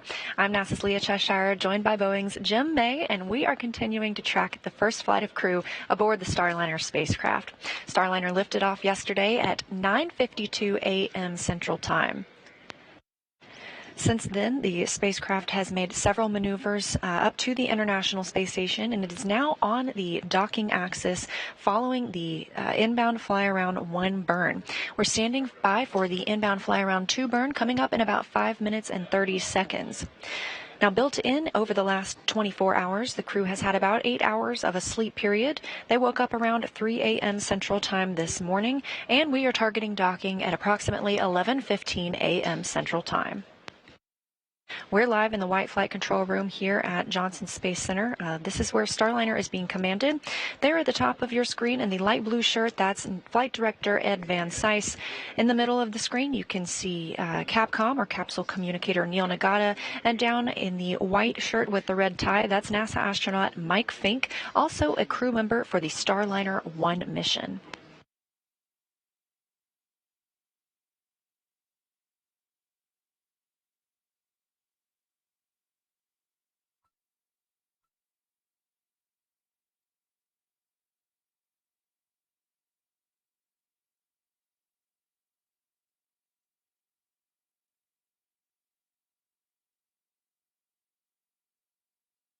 Now, as we are here in the White Flight Control Room in Houston, we have a team member just across the hall. That's NASA's Gary Jordan. He's in the International Space Station Flight Control Room, keeping up with the other spacecraft that we are monitoring today. That's the International Space Station itself. Gary, how's it going over there? Hey, Leah. Hey, Jim. Really good to be following this flight with you today from the International Space Station Flight Control Room. Teams here are led by Flight Director Vincent LaCourte, working hand in hand with Ed Van Cise just down the hall. The two, in synchronized fashion, are walking through the steps very methodically, like a choreographed dance. Starliner's burns have been executed precisely according to the timeline. Everything tracking well on the International Space Station side. Right next to him, you'll see Will Vu. He's the Capcom from here in Mission Control Houston, relaying the procedures and following along with, of course, all of the different operations, but his job is to talk with the crew aboard the International Space Station. 7-member crew is currently aboard and awaiting the arrival of Butch and Sunny. It's NASA astronaut Matt Dominick's job inside the International Space Station to monitor Butch and Sunny's arrival. He's there in the very front, slightly to the right, NASA astronaut Matt Dominick, and of course complemented by the entire Expedition 71 crew. They're following along. The station is prepared and ready to receive the Starliner. We have the exterior lights off. The solar arrays are parked in a configuration ready for the docking, and the attitude is right on track. So we're just counting down just minutes away from the inbound fly around to burn. And with that, we will send it right back over to you, Leah and Jim, over in the White Flight Control Room to take us through this next burn. Thanks, Gary, and that's correct. We are standing by for the inbound fly around 2 burn. Time of ignition expected in about 2 minutes and 35 seconds. Meanwhile, this view coming from the International Space Station, looking directly at Starliner as it moves up to the docking axis.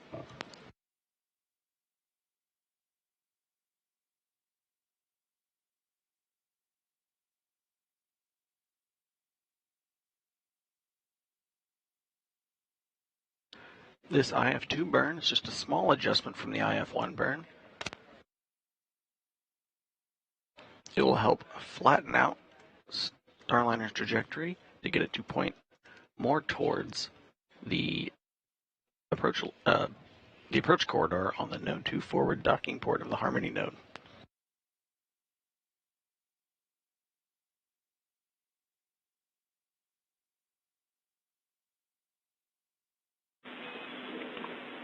Starliner, go for the IF2 burn. Go for IF2.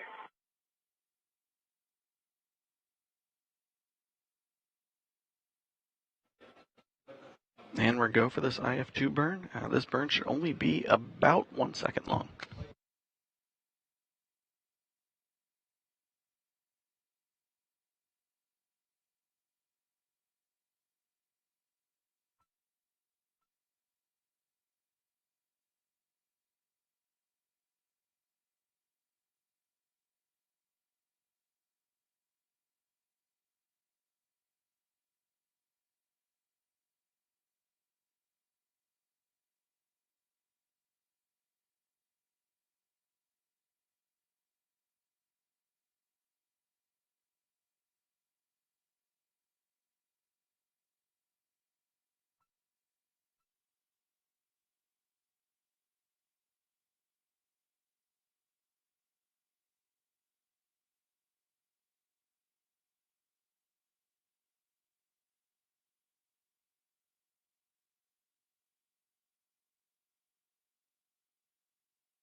All my data flashing on the flight over trash.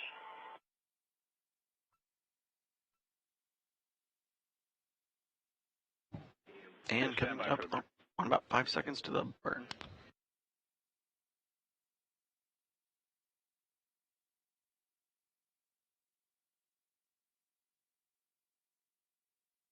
Good burner.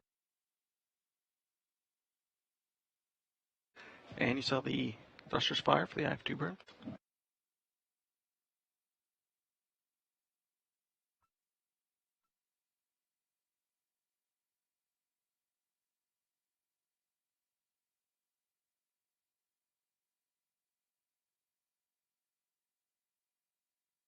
That burn happening right on time, 10:07 a.m. Central Time. I have two burn, and Butch, say again for data flashing on orb trash.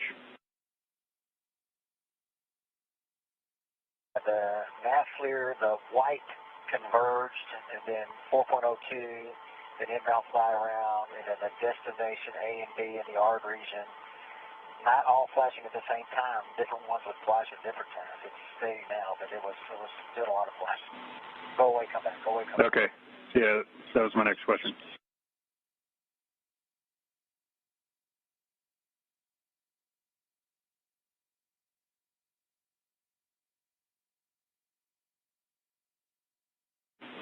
Yeah, and good report. Thanks, Butch. We'll have to take a look at that one.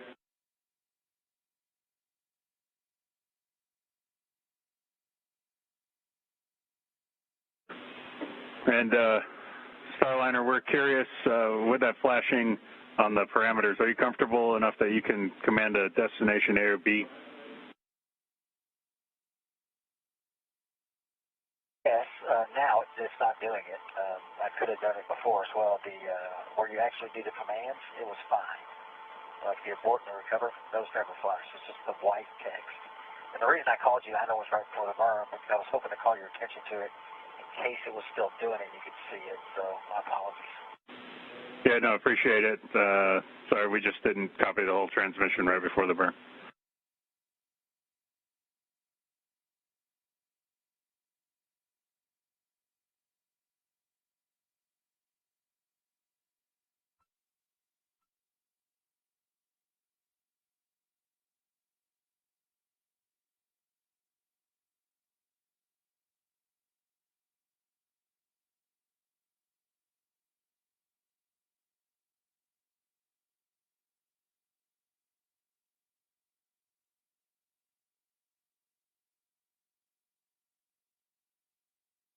With completion of the IF2 burn, that's the inbound fly around 2 burn, we are now looking toward the ACI burn in 12 minutes. That's the approach corridor initiation. So at that point, the Starliner spacecraft will be about 300 meters in front of the International Space Station, directly in front of the Node 2 forward docking port where we are headed today. Once we get to the 260-meter mark, the crew will take manual control of the spacecraft and do another manual piloting demo. This time looks like we will have good visuals from the space station to see it. We've now stepped into a satellite handover. The space station uses tracking data relay satellite systems, and we periodically experience these handovers as we switch from one satellite to the next, but these are tracked and, as you can see, usually very quickly regained.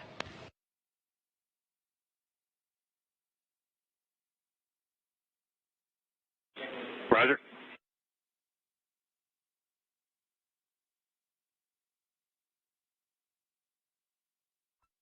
The only issue, there's a fair amount of, I think it's RCS jet residue on the window, outside the window. Okay.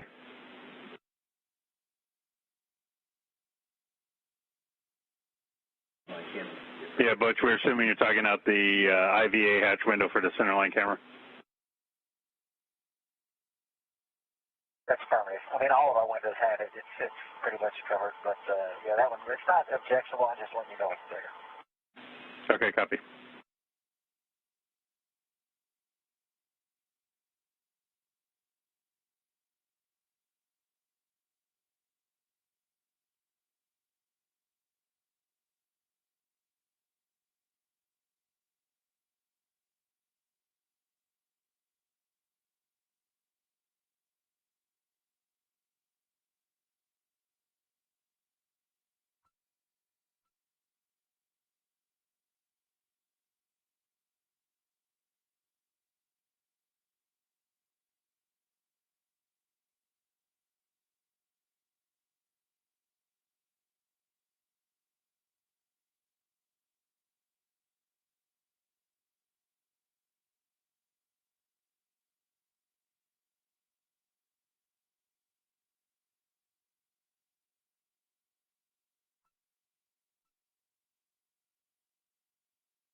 And Starliner continuing its slow approach as it gets near the box to start the ACI burn.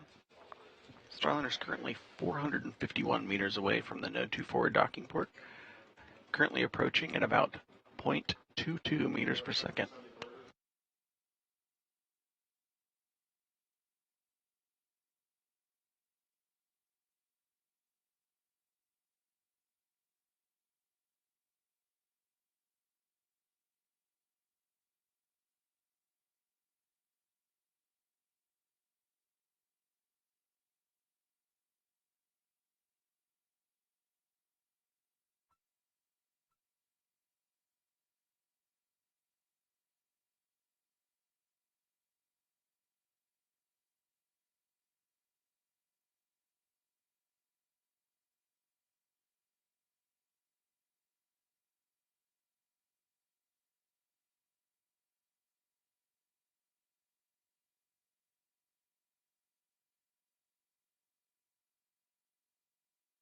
Sonny just checked the camera battery. It says 134 minutes, three-quarter charge.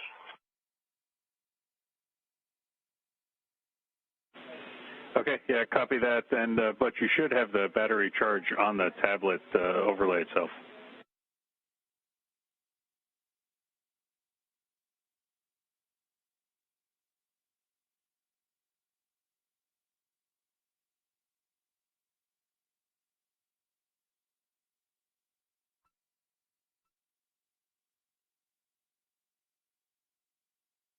Okay, you mean the camera battery is on the overlay? Yeah, should be on the tablet.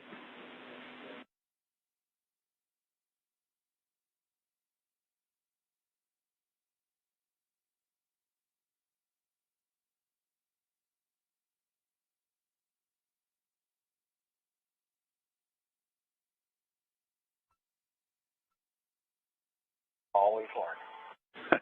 Roger that.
Starliner Houston on a big loop for words for the jet fails that we have. We're planning on doing a hot fire test before we get into the KOS to see if we can get those jets back. And big picture, what that means is that once we get to 260 meters, you're going to go ahead and press through the procedure and put the Starliner in the station keeping inside the corridor. But we're not going to do the manual control demo. You're just going to station keep for us. I'll get you words to get us in a free drift when we're ready. We'll test fire the jets, and we'll see what the data tells us. But essentially, we're just going to be in and out of hold, and you're going to have to do some station keeping in that time frame.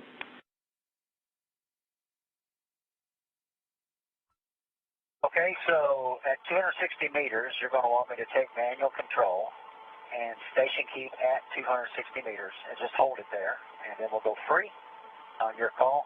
You'll do your jet fire, and then we'll go from there. Yeah, that's good words. That's good words for now. I'll get you more detailed words once we get there, and we'll have to coordinate that for you. And just be advised, we're going to want to know if you can hear or feel the jets, so we'll be in back and forth comm during that time period.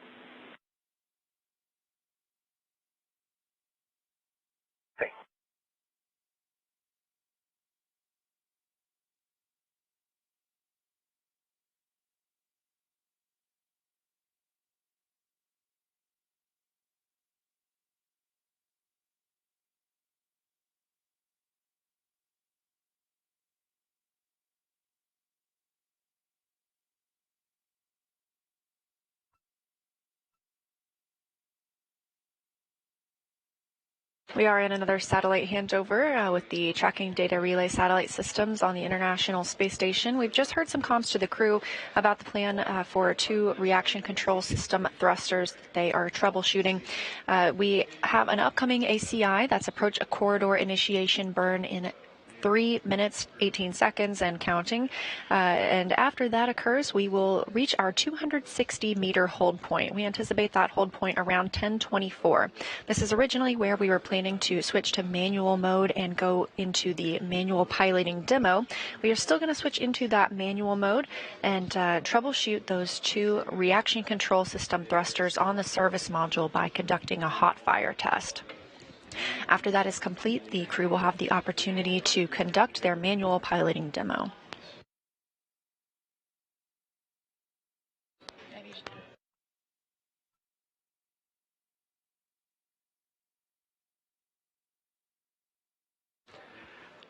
So the 2 RCS jets that are currently being investigated, they were preemptively turned off by the flight control system with some sensor values that were slightly above the conservative bounds that we have set. So that's the reason why they're going to do a test of those to see if they can bring them back into the active set of thrusters.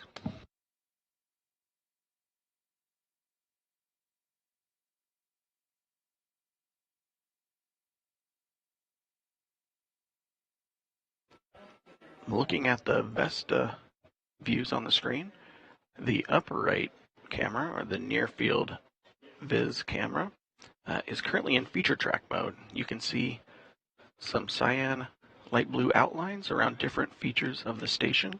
That lets people looking at the images know that Vesta is correctly tracking where it thinks and knows. Go for ACI.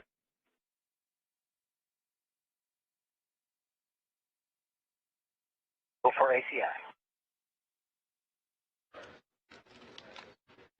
Those outlines letting people on the ground know that Vesta is accurately tracking the outside of station. We also heard a call up to Commander Butch Wilmore that the crew is go for the ACI burn.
And that ACI burn just started and stopped.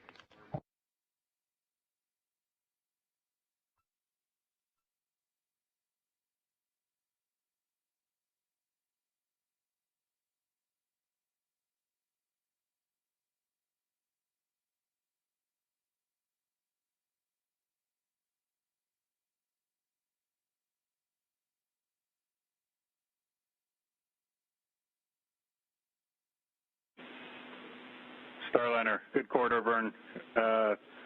Go for station keeping at 260 meters.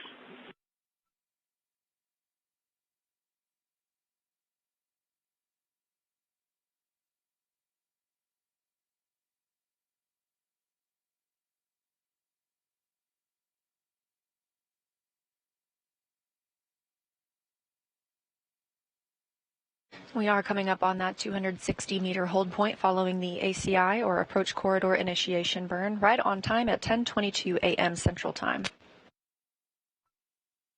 Again, we are tracking 11:15 a.m. as the earliest opportunity for docking today. However, it is a docking window, so we can hold. Big loop, good corridor. Go for station keeping at 260 meters.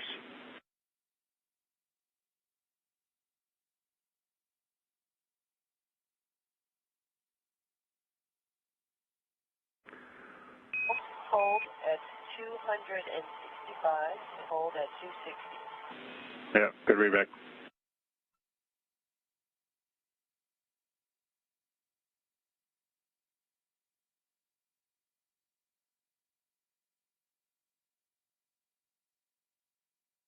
Starliner coming up on 260 meters. Butch and Sunny are going to begin the hold at 260 meters.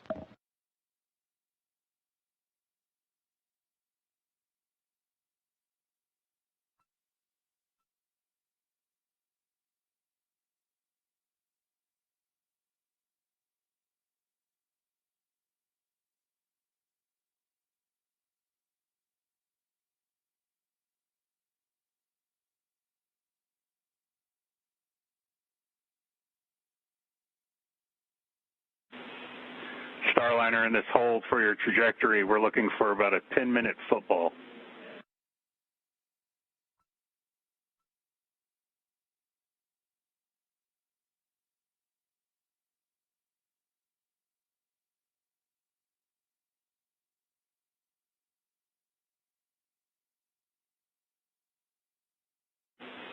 Starliner getting ahead here for the hot fire. I want you guys to go ahead and pull up 12.10.218, 12.10.218, step 2 for the hot fire procedure.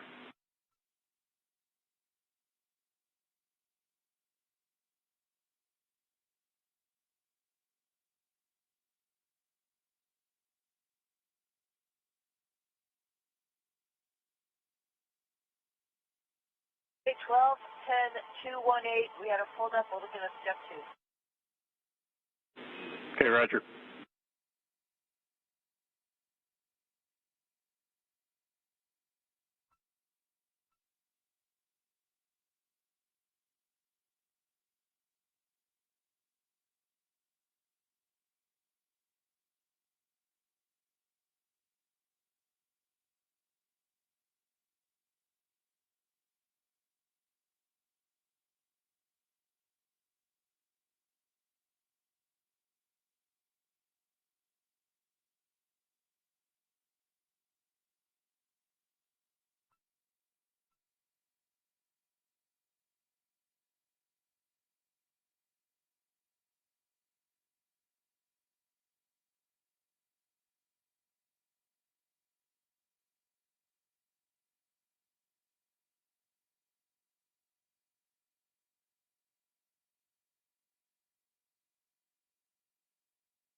This is a view of Starliner from the International Space Station.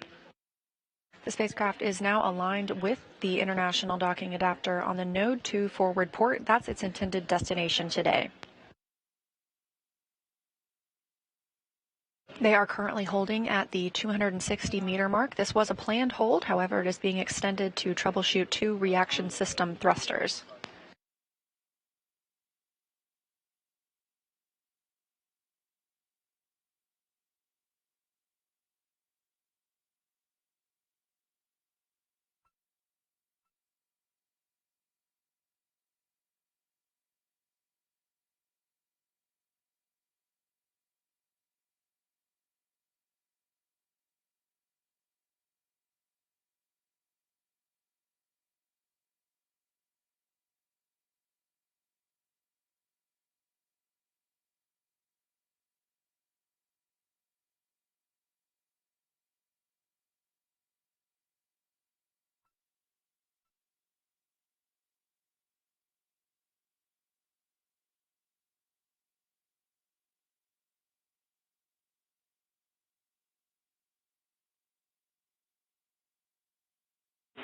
And Starliner, we see the B2A2 jet failed off.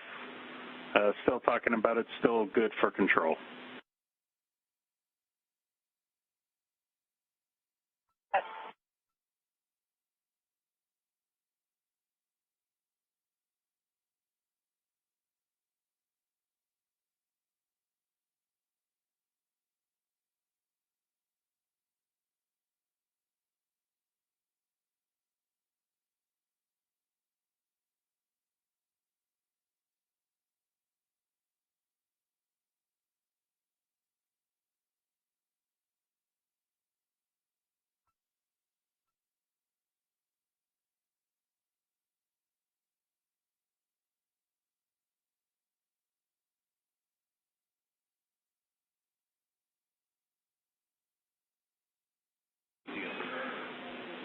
Hey, Butch, we need to sweeten up the trajectory a little bit. Can you give us a couple ups?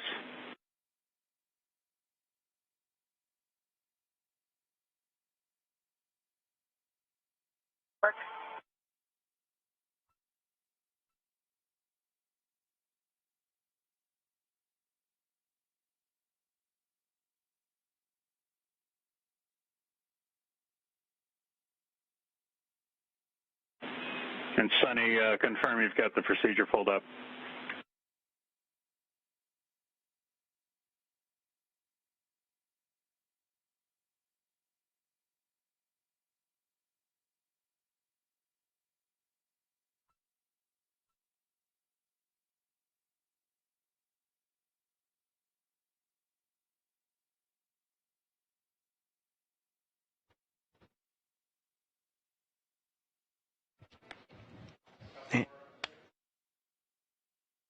And Capcom Neil Nagata flowing a few messages up to Butch and Sonny. They're currently continuing to. Hey, Butch, for the trajectory, we want to show that we're going to be above the docking axis for 10 minutes.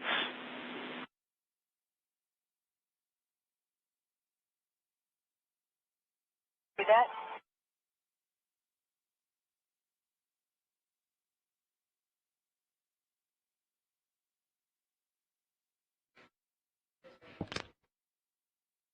Crew's going to continue their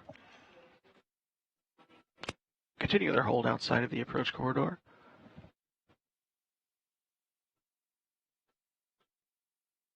Mission and ground controllers continuing to analyze the data coming in from the RCS jets.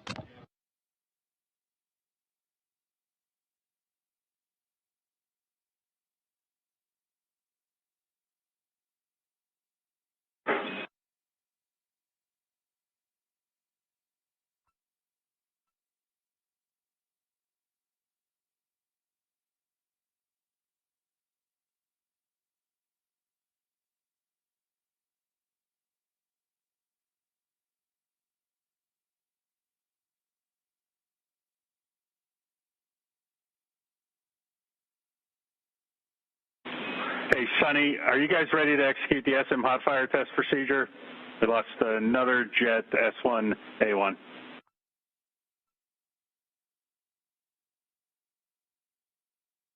Are ready to execute the procedure. I'm with you on step 2 of 12.10.218.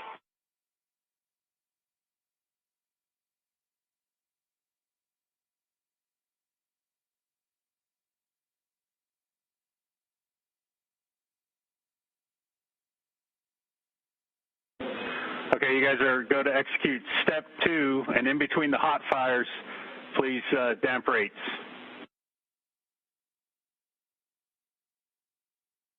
Stand by.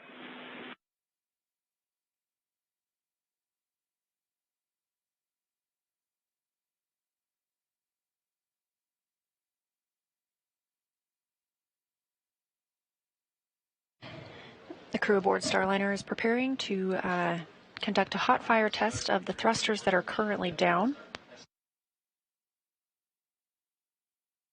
Teams here in the room are continuing to work those procedures.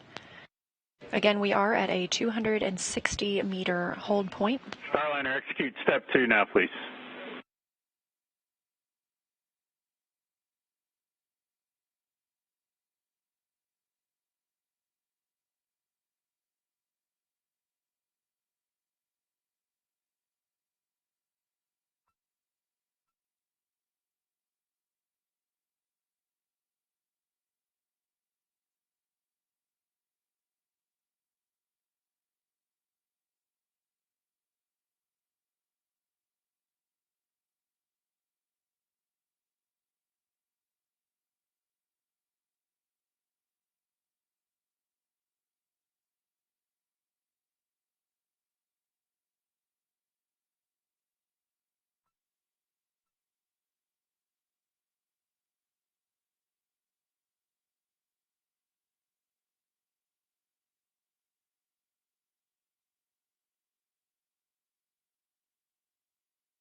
Starliner, we see step 2 complete. Roger.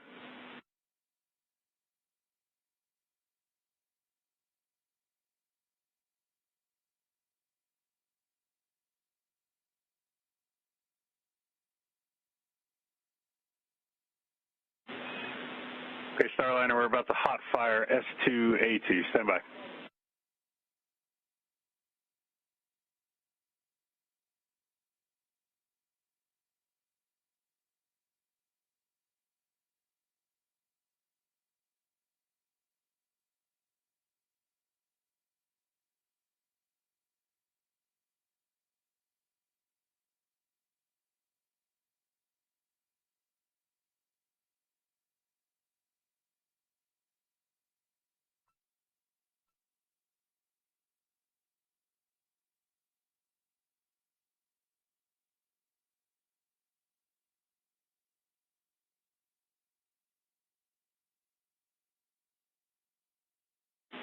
Starliner did a hot fire S2A2. We'll need you to point back at the target, please.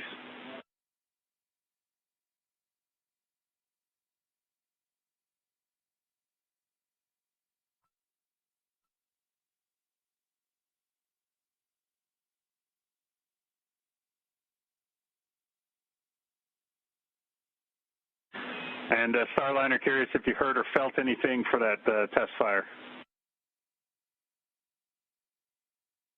We did. Roger. All right, we're going to go for the next one now.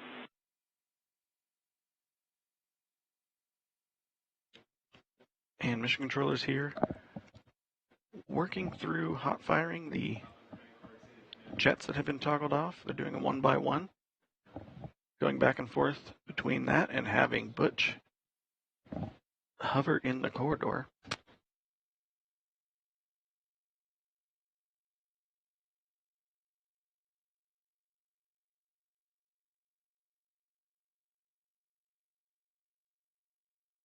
Ready for hot fire. Okay, B1A3 was just hot fire. Did you feel or hear anything?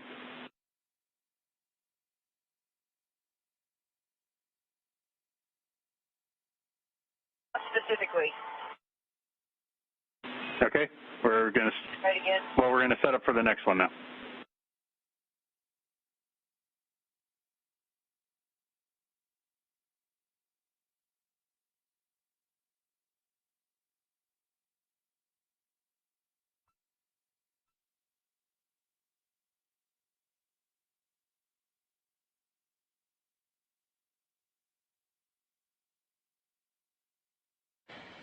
Flight controllers have conducted 2 hot fires on the Starliner spacecraft reaction control system thrusters. They are now preparing to hot fire 2 more thrusters.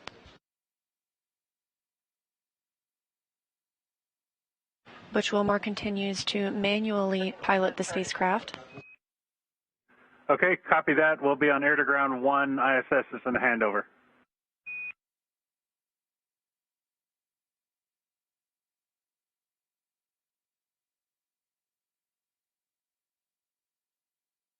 Houston, how do you hear our air to ground 1? Yeah, loud and clear. B2A2, we just hot fired. That was the one you felt. That's affirmative.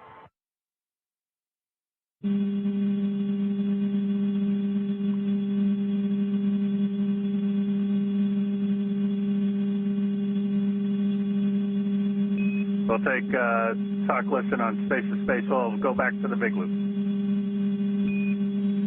In work, changing. Okay, about to fire S1A1. Stand by.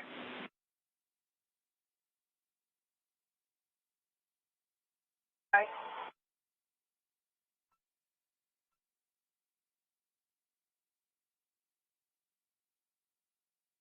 Heard it. Roger.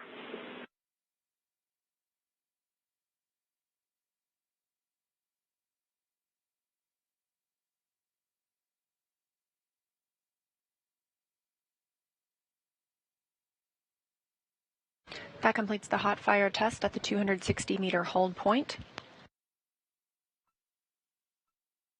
Teams on the ground hot fired 4 of the reaction control system thrusters. These are located on the service module. The crew was able to report they felt all but one of those, or heard all but one of those hot fires. And the engineering teams here in Houston still analyzing the data they got from the hot fire tests.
Starliner saw good burn performance on B2A2 and S2A2. We're going to inhibit fail off and get those back into the set.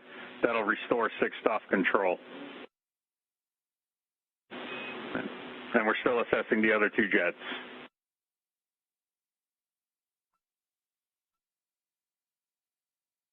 Okay, we're standing by. You're going to do the inhibit fail off, and we'll be standing by for cleanup procedures.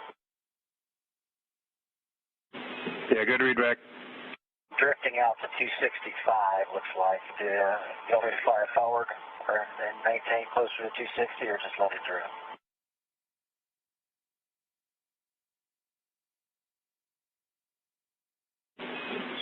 And Butch, go ahead and sweeten that up to get us back into 255 to 265.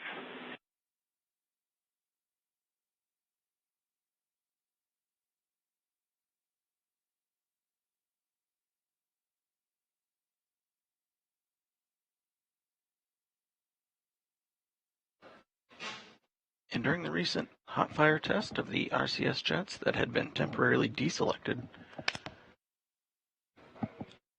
the hot fire test determined that 2 of the thrusters were still performing nominally. They just happened to have a slightly out of range sensor value. We have sensor value ranges set fairly conservatively, which is part of the reason why we do the hot fire test, to verify that they are still working. Mission controllers are still analyzing the other 2. B2A2 is back in the set. We have 6th-off capability back.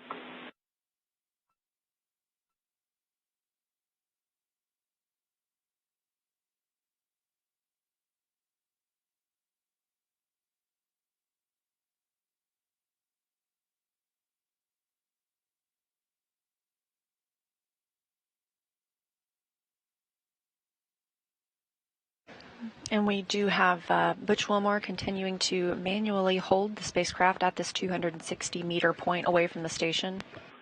Starliner, we can go ahead and take step 9 with the following deltas. We want your ADI reference frame LVLH and manual controlled hold reference frame LVLH, then point hold, transpulse.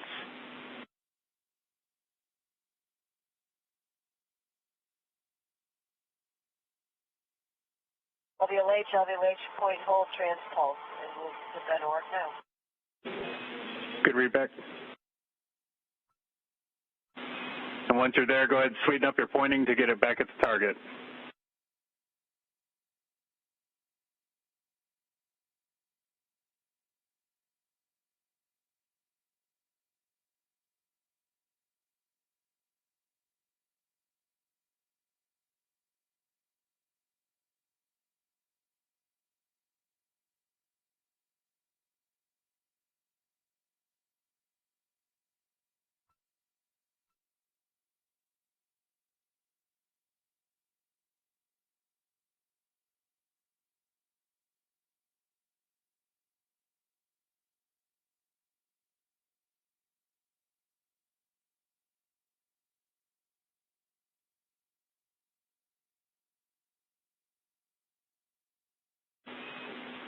S2A2 is back in the set.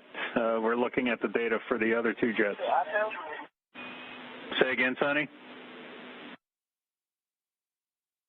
You want us in trans-pulse point hold, is that correct? Or auto? No. Yeah, point hold, trans-pulse.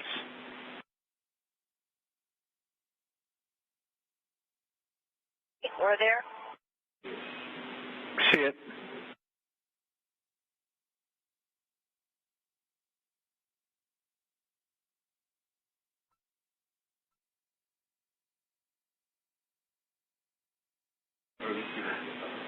All right, Butch and Sonny, we're ready for the manual piloting demo at your leisure.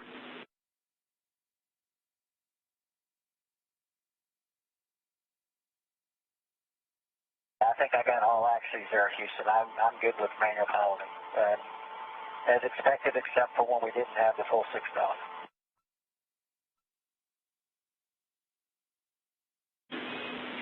All right. Yep. We're just confirming you got all axes and you're happy with it, and we're still looking at the data down here. I'll get right back with you.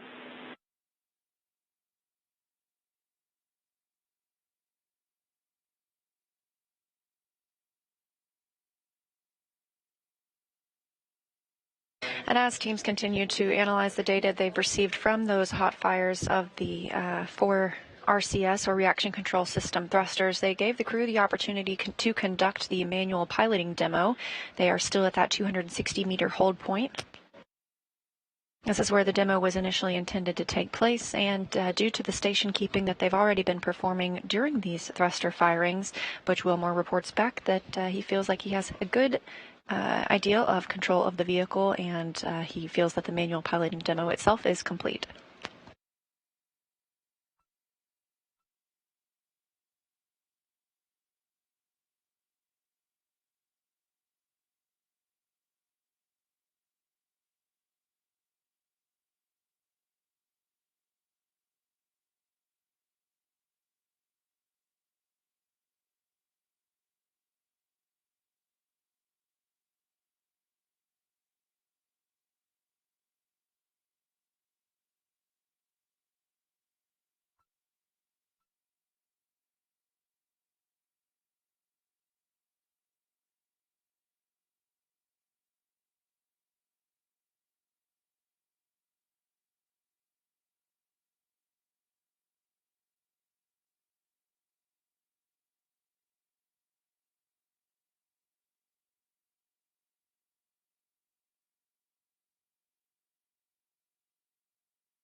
And we have been tracking a docking at 11:15. We've recovered enough jets to get back enable 1. Enable 1 is good. I'd like you to configure backup for enable 1.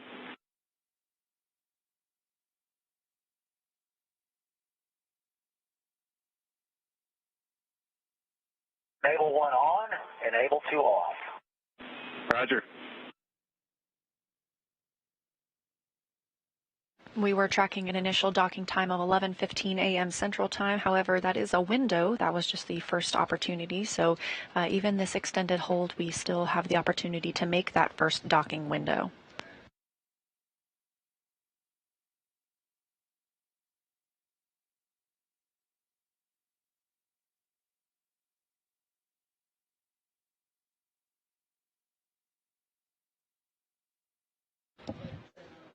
Starliner is continuing to station keep out in front of the approach corridor for ISS, as both ISS and Starliner are about to enter a period of darkness. Sun going over the horizon for them.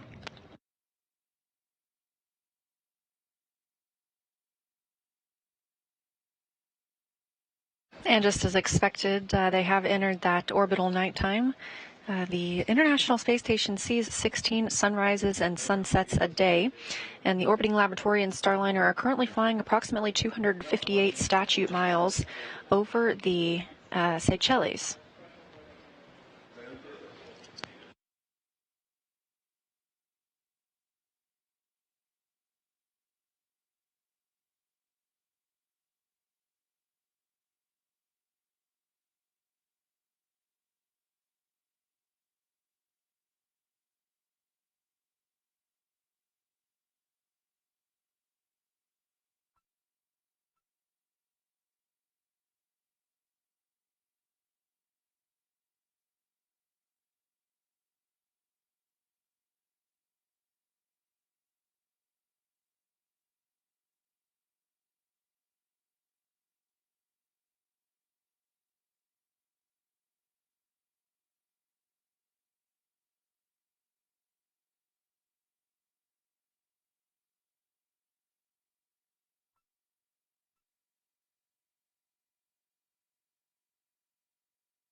Starliner Houston on the big loop. So here's the deal right now. We are zero fault tolerance to 6th off control, so we cannot technically get into the keep out sphere. However, we would like you to go ahead and fly us in to 200 meters and station keep at 200 meters under manual. And for reference, the attitude that we're targeting is going to be roll pitch yaw 179, 173, and 4.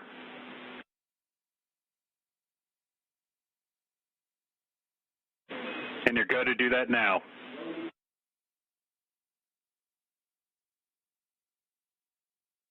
Copy, coming in to 200 meters.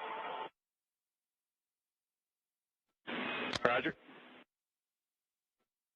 There's still some discussions here in Mission Control with engineers looking at the data from the hot fire test. In the meantime, they're having Butch and Sonny move Starliner to a slightly closer position as they await the results of the analysis from the hot fire test.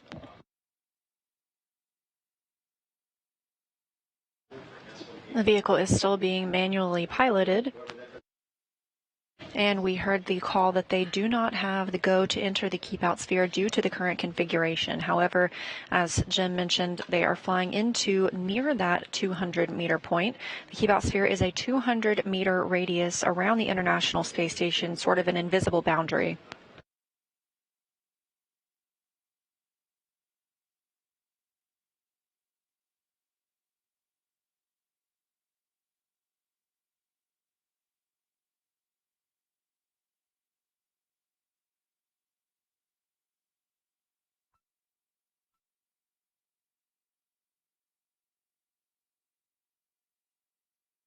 The keep out sphere and that 200 meter radius, again, it's a way to govern the arrival and departure of vehicles.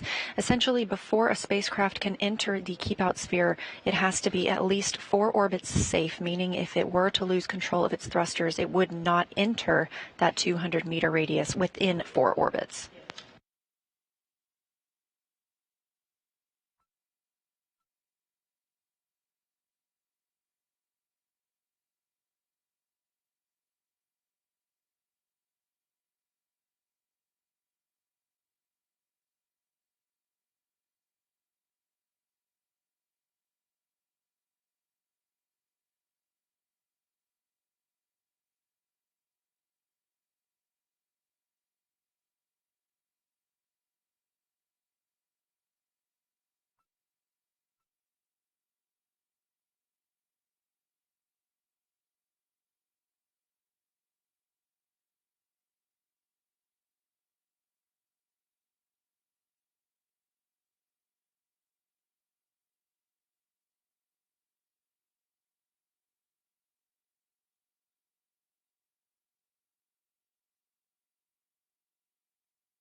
Again, to keep you updated on where we are at, we are troubleshooting 4 reaction control system thrusters on the service module of Starliner. At the 260-meter hold point, the crew was scheduled to conduct a manual piloting demo. They did so by station keeping while those 4 thrusters were hot-fired, meaning they're trying to regain use of them. We've received confirmation 2 of those have been recovered, and they have instructed the crew to move into the 200-meter point. Currently, the crew does not have the go from the teams to move into the keep-out sphere and continue its approach to the International Space Station. We were anticipating docking at as early as 11:15 a.m. Central Time. We will not make that timeline, but we are still in a docking window.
To recap the last few minutes of what we've been seeing here in the Starliner flight control room.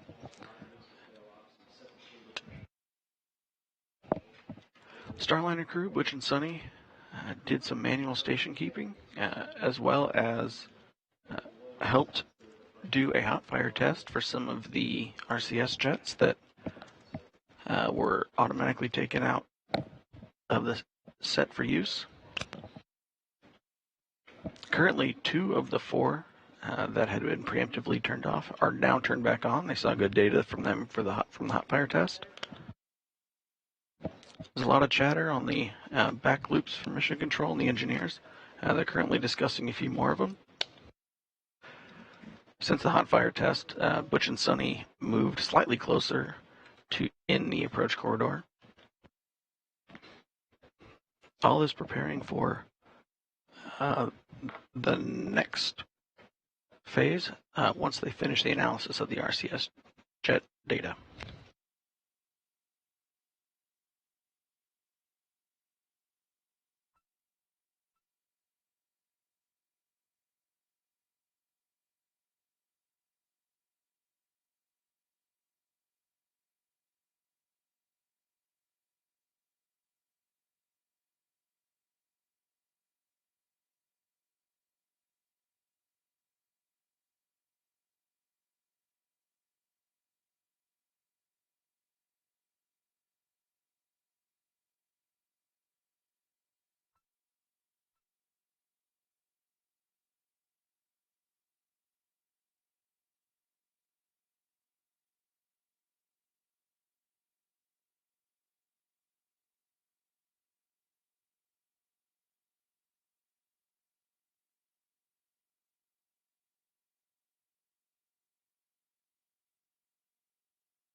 Starliner Houston on the big loop. See you in the hold box. If you can just station keep there, 200 to 210.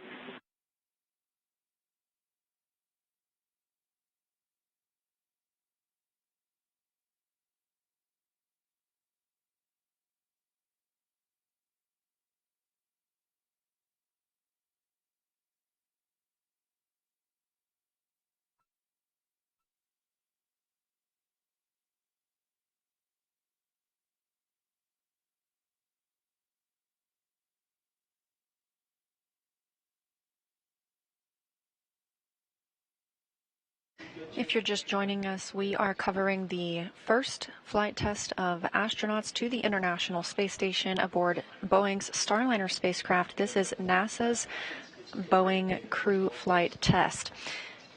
The crew lifted off yesterday at 9:52 a.m. Central Time and is currently about 200 meters away from the International Space Station and holding.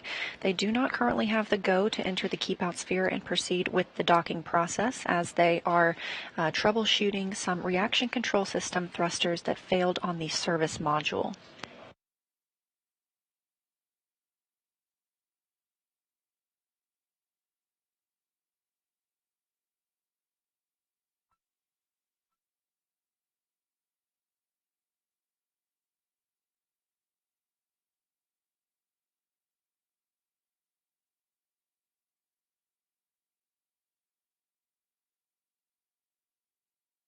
Aboard the Starliner spacecraft are NASA astronauts Butch Wilmore as commander and Sonny Williams as pilot. They are currently manually piloting the spacecraft at that approximate 200-meter hold point.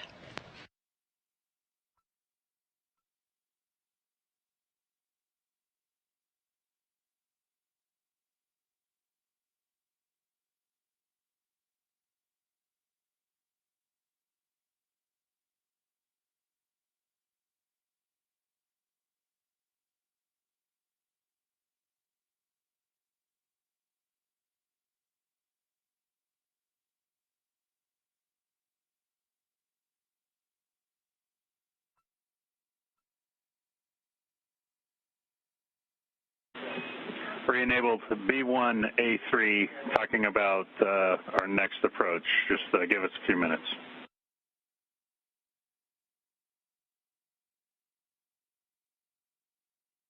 Hi.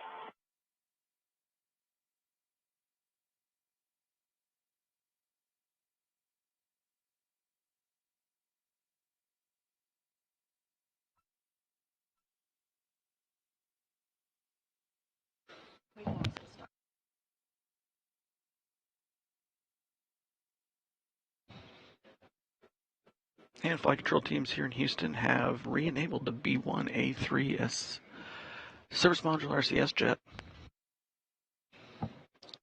Butch and Sonny still station keeping Starliner, hovering between 200 and 210 meters out in front of the approach corridor for the Node 2 forward Harmony node docking port.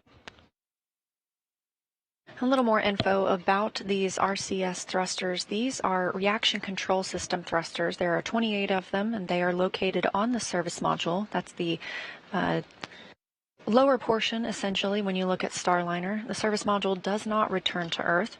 Also on the service module are 20 OMAC thrusters. That stands for Orbital Maneuvering and Attitude Control.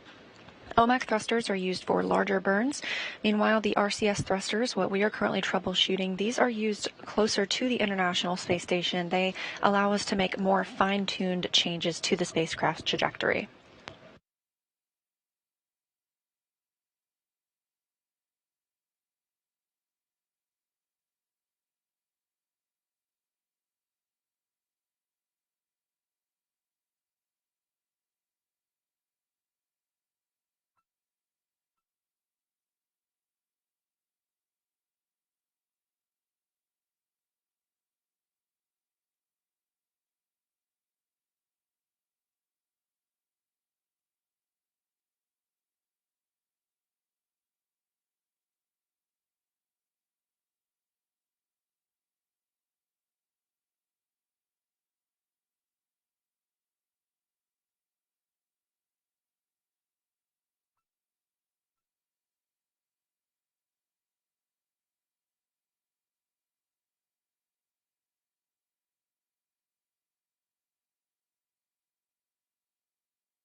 We're about halfway through the orbital night period for Starliner and ISS. Still some analysis being done on the data from the hot fire test, as well as determining which docking window may be available for Starliner once they have. Houston on the big loop. Just be advised. Looks like you're doing great flying there at in the hold box. We lost the first docking window. We're going to still analyzing all the data and getting a path to approach for the next docking window.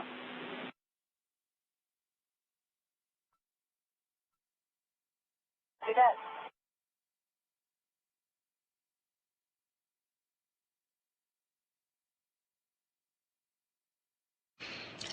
That call to the crew from Capcom Neil Nagata here in the White Flight Control Room in Houston, Texas at the Johnson Space Center.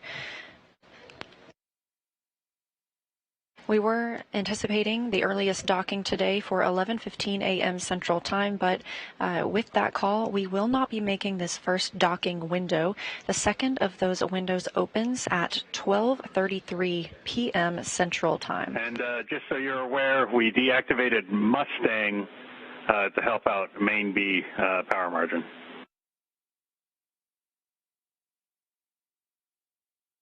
See that?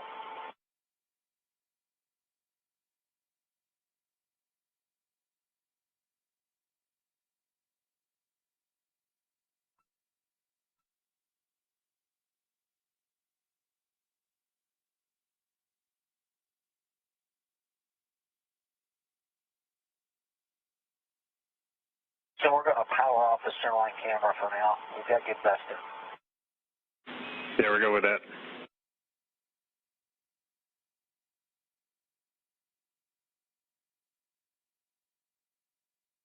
The crew is just outside that 200-meter keep-out sphere from the International Space Station.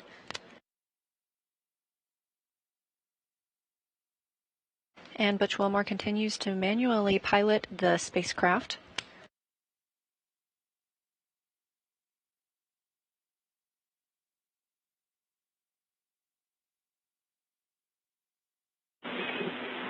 Starliner Houston, we'd like to get back at some level of automation for the hold. So we'd like to take a destination B, retreat 200 meters, then trans auto and point auto. And we're just sit tight here for a minute.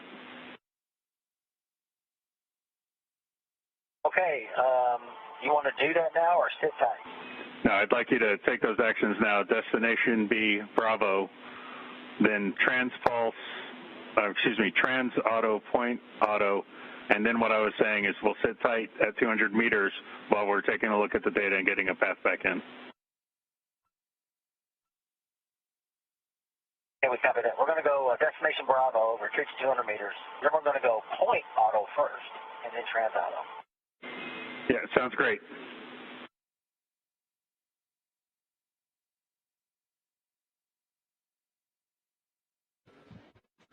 Capcom Neil Nagata flowing up some information to Butch and Sonny. They're following a short procedure to get Starliner back into autopilot mode.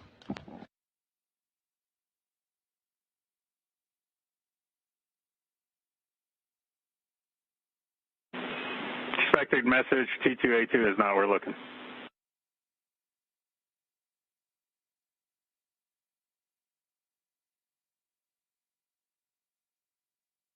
Copy, stand by.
Starliner, yep, T2A2 failed off, still have fault tolerance 6 off control.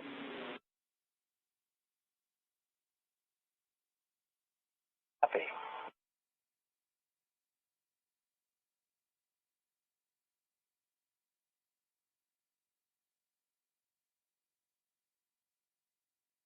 I'm not going to try to figure this out myself. Are we still good at Enable 1?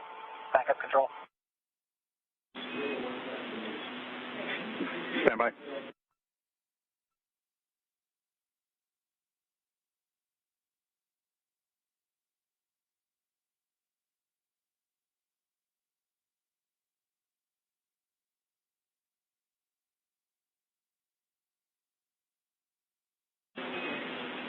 All right.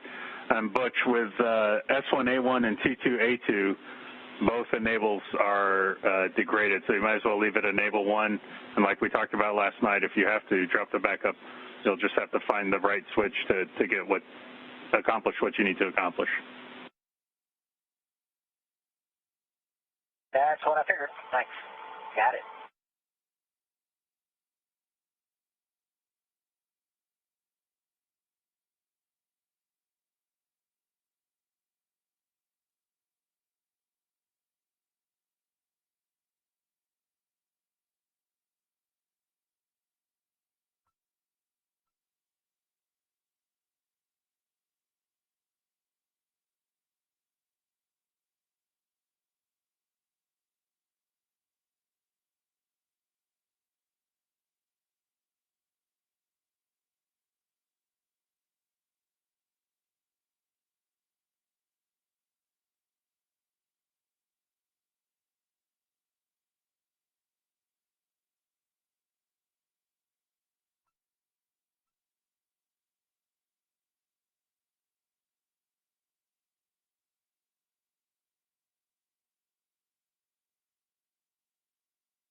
You're watching live coverage of NASA's Boeing crew flight test to the International Space Station with NASA astronauts Butch Wilmore and Sonny Williams aboard the Starliner spacecraft. We were tracking an initial docking time of 11:15 a.m. Central Time. We will not dock during this during this current docking window. The next docking opportunity opens at 12:33 p.m. Central Time. That window closes at 1:19 p.m. Central Time. The crew is currently backing away from the 200-meter radius known as the Keep Out Sphere at the International Space Station. They will hold at about 250 meters away. About 45 minutes ago, the teams noticed there were some reaction control system thrusters. These are on the service module of the spacecraft. 4 specifically were beginning to fail off, meaning they would need to be reactivated.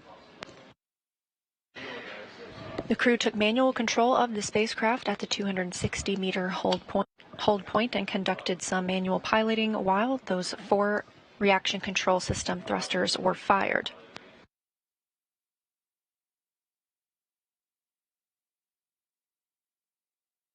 With the current configuration, the teams have not currently given the go for the astronauts and the spacecraft to move inside the Keep Out Sphere. That Keep Out Sphere is a 200-meter invisible radius around the International Space Station, and the spacecraft must be considered 4 orbits safe, meaning it would not move into that radius within 4 orbits if it were to lose control of its thrusters.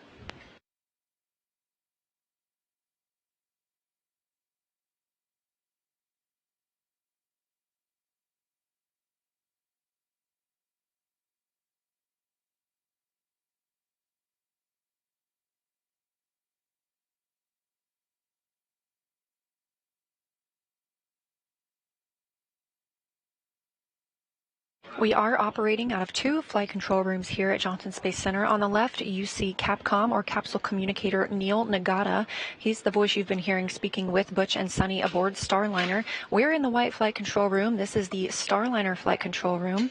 And on the right side of your screen is the International Space Station flight control room just across the hall, where teams are leading the space station and all of its systems.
Starliner and Station Houston on the big loop.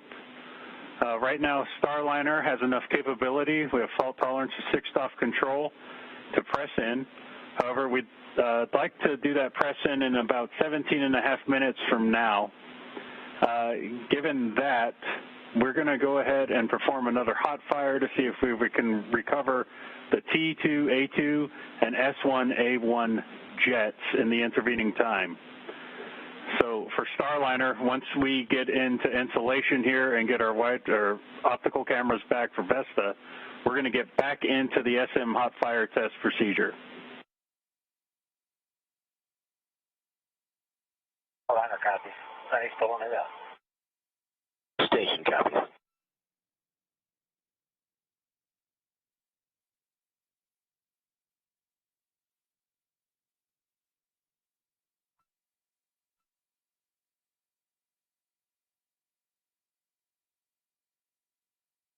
And I call from Capcom Neil Nagata to Butch and Sunny and Starliner.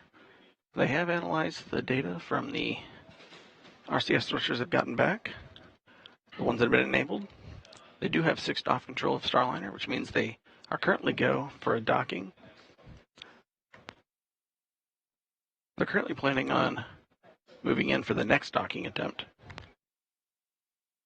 Again, that next docking window opens at 12:33 p.m. Central Time. In the meantime, they are going to conduct a couple more hot fire tests to continue attempting to recover 2 of those RCS, or reaction control system thrusters.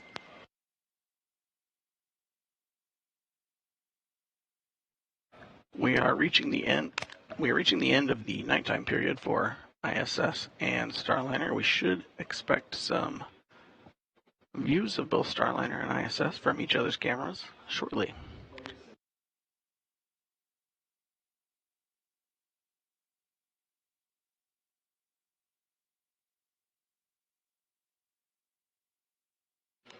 There is a possibility to hot fire some of the jets again during this time period. We will wait for a call from the Capcom. Starliner for the hot fire. The plan here is we're going to hot fire 3 jets, B1A3, T2A2, S1A1. Part of the reason we have to go back and take a look at B1A3 is because we had an attitude correction. We told you to do it, and it kind of muddied the rates for B1A3. So to get confidence back in it, what we're going to do here is we're going to have you go, go to point hold and manual, right? And then we're going to sweeten up the station keeping. We're going to go to free drift, and then we're going to go ahead. I'll let you know when we start firing those jets. You'll be hands off until I tell you you're hands on.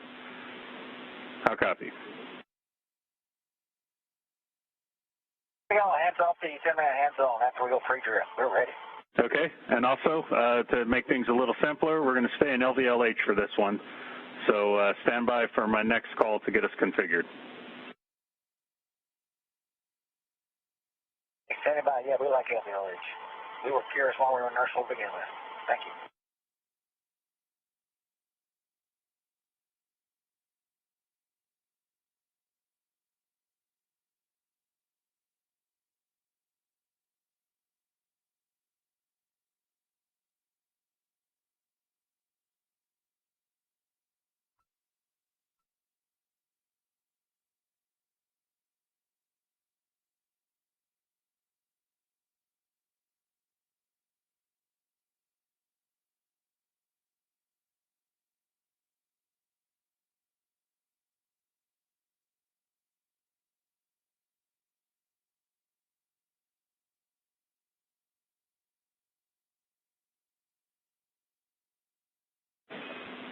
Starliner will take a point hold trans pulse when you get there.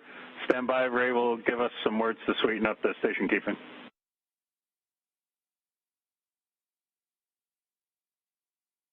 Okay, we are point hold transpose.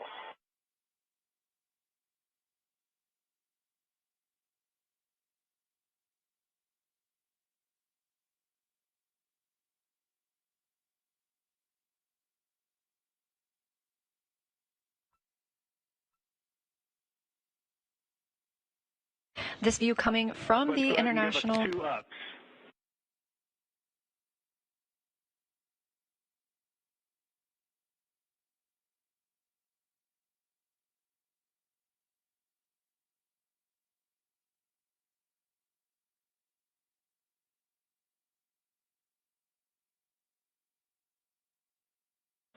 All right, Starliner, we'll take point free, hands off.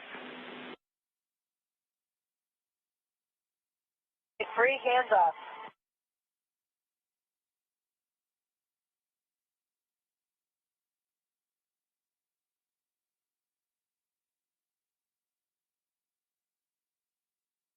Again, this view live from the International Space Station, and you can see Starliner still at that approximate 220 to 250 meter point.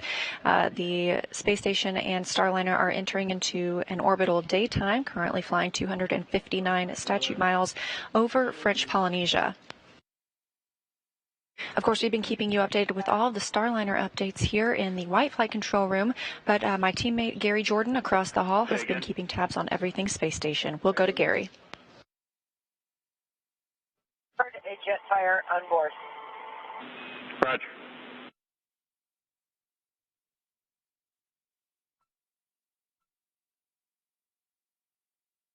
And this is Mission Control Houston. Of course, we're following along every step of the way with the teams over in the next flight control room following Starliner operations. Some of the views you were seeing were of the flight director, Vincent Lacourt, speaking with Ed Van Cise, flight director over in the Starliner flight control room, coordinating on entering that keep out sphere. We've been showing you periodic views of some of the telemetry that shows that sphere. Now, of course, once we cross that boundary, we're, of course, now in integrated operations, but that boundary needs to be carefully coordinated before pressing in and make sure it has the right fault tolerance.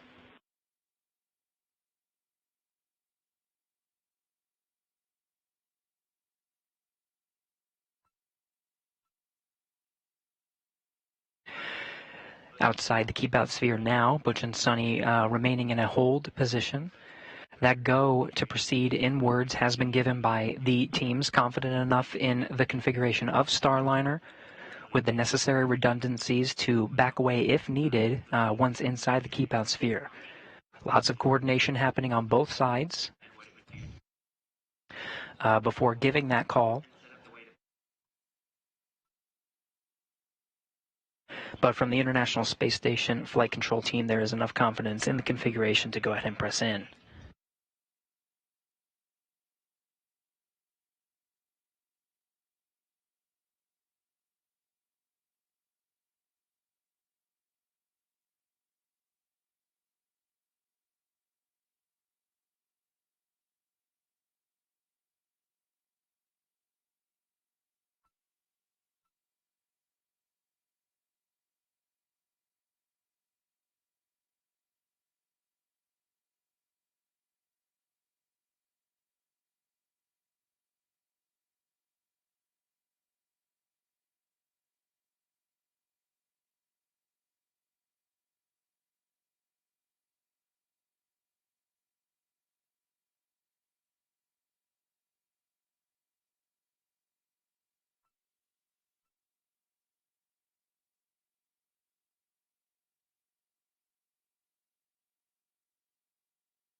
And we're following along with these views from the International Space Station.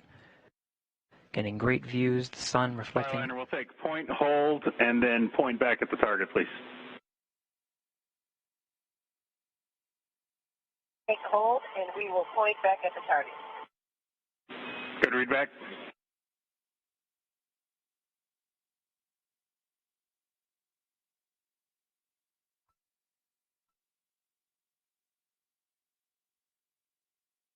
The point hold of the Sarge being one of the features of the International Space Station. The Vesta system, which we've been talking about on Starliner, tracks some of the features of the International Space Station, just making sure the pointing is right, and we do have some time to figure it out. Again, there's another about 8-minute window before the crew is given the go to press in inside the keep-out sphere. Now, there are several milestones once we press inside the keep-out sphere. To enable a docking, the window of which starts at 12:33 p.m. Central Time this afternoon. But once inside the keep-out sphere, the crew is scheduled to have a 10-meter hold point. We're not pressing in straight from the current position, just outside, just about 200, a little inside 220 meters right now from the station's forward port.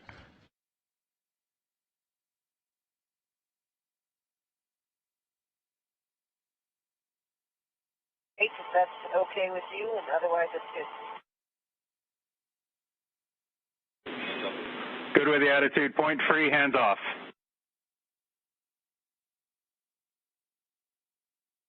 Attitude point free, hands are off.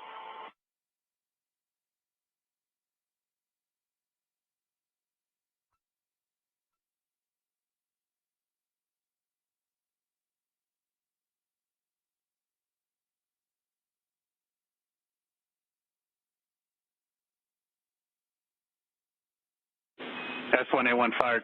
Jet fire. Roger.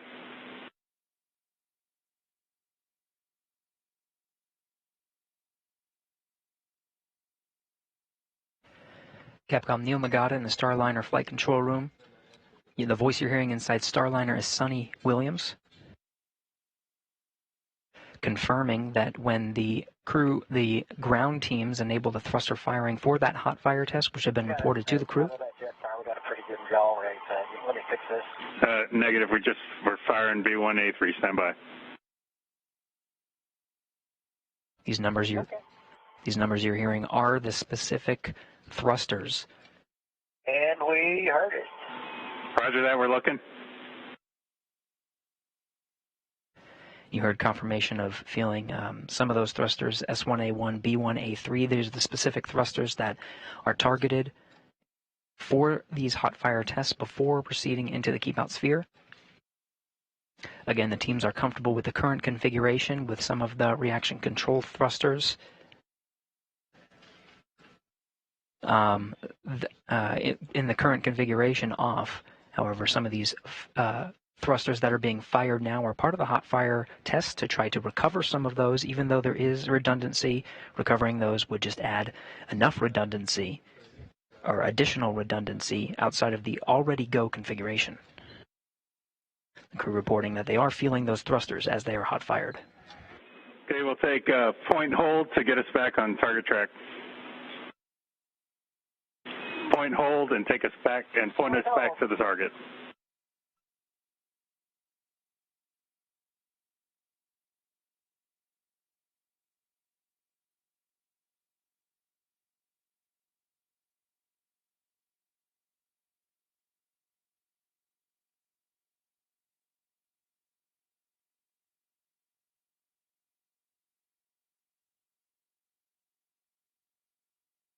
Okay, we'd like to do translation. Stand by.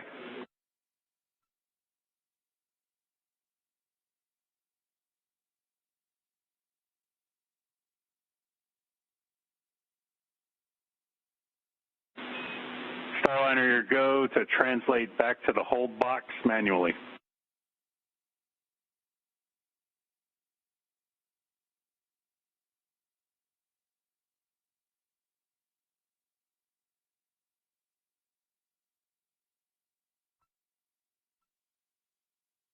From the view of the space station, you're looking at Starliner a little more than 220 meters away. The crew has been given a go to switch back to manual mode and push in just a little bit to the hold box before pressing in. Teams continuing to analyze the hot fire test. And we're tracking and following along with the teams before going ahead to press in. From this view in the orbital daytime, you can see some of the RCS jets firing. as crew takes manual control.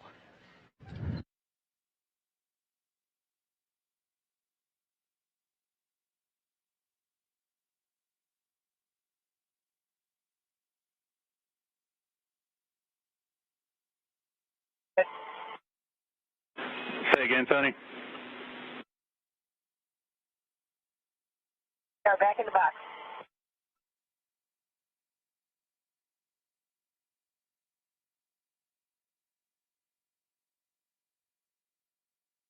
And can you guys get us in 200 to 210 meters, please?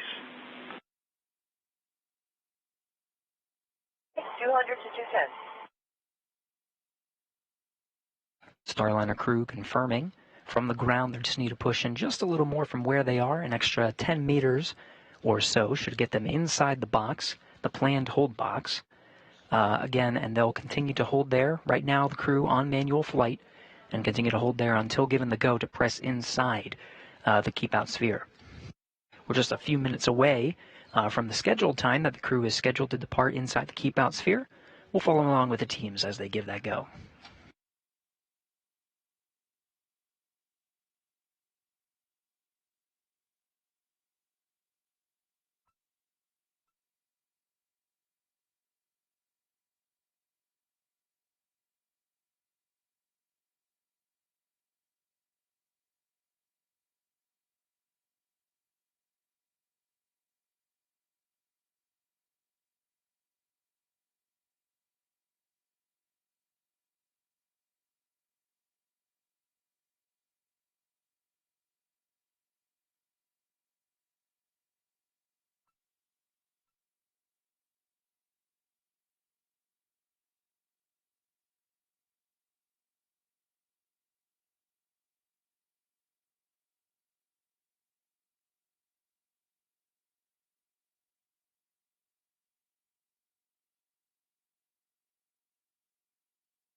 This is Mission Control Houston. You're getting live views from the station of the Starliner, Butch Wilmore and Sonny Williams inside, manually piloting the Starliner in a station keeping hold position.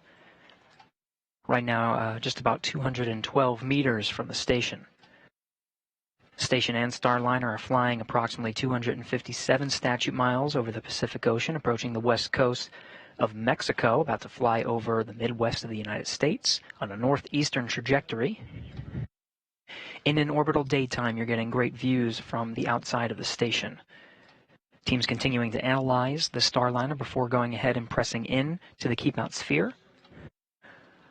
The earliest window to do so is crossing right about now, but we'll wait for that go from both teams concurring to press in and go through those next steps to the 10-meter hold point. We'll get that view of Starliner a lot closer than what we're seeing now.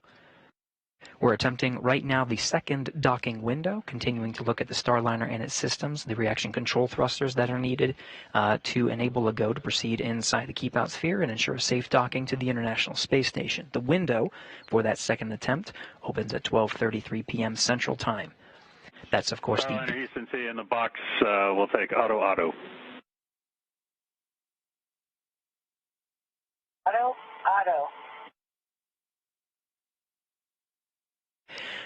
The crew manually flying again and station keeping within the hold window inside, right now inside 210 meters. Given the go to switch to auto hold mode, giving Butch and Sonny a break from stick time, holding in that position before proceeding inwards towards the keep out sphere. Again, we were talking about the windows. 12:33 is the beginning of that window. 1:19 p.m. Central Time is the back end of that window.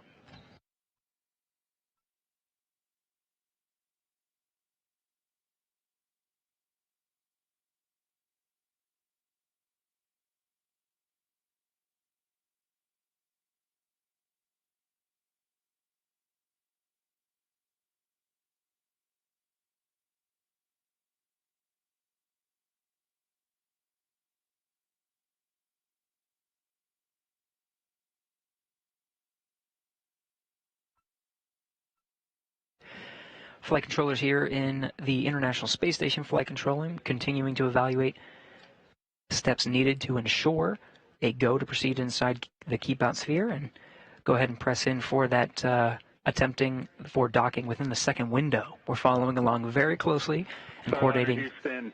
So based on the hot fire test, the T2A2 and S1A1 had satisfactory results. We didn't get a result out of B1A3. So we're going to re-enable T2A2, S1A1, and inhibit B1A3.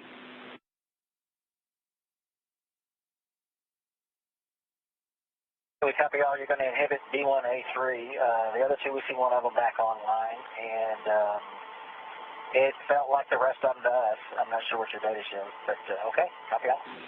Okay. Just read that back. You felt all three. Yes, we felt all three. Roger.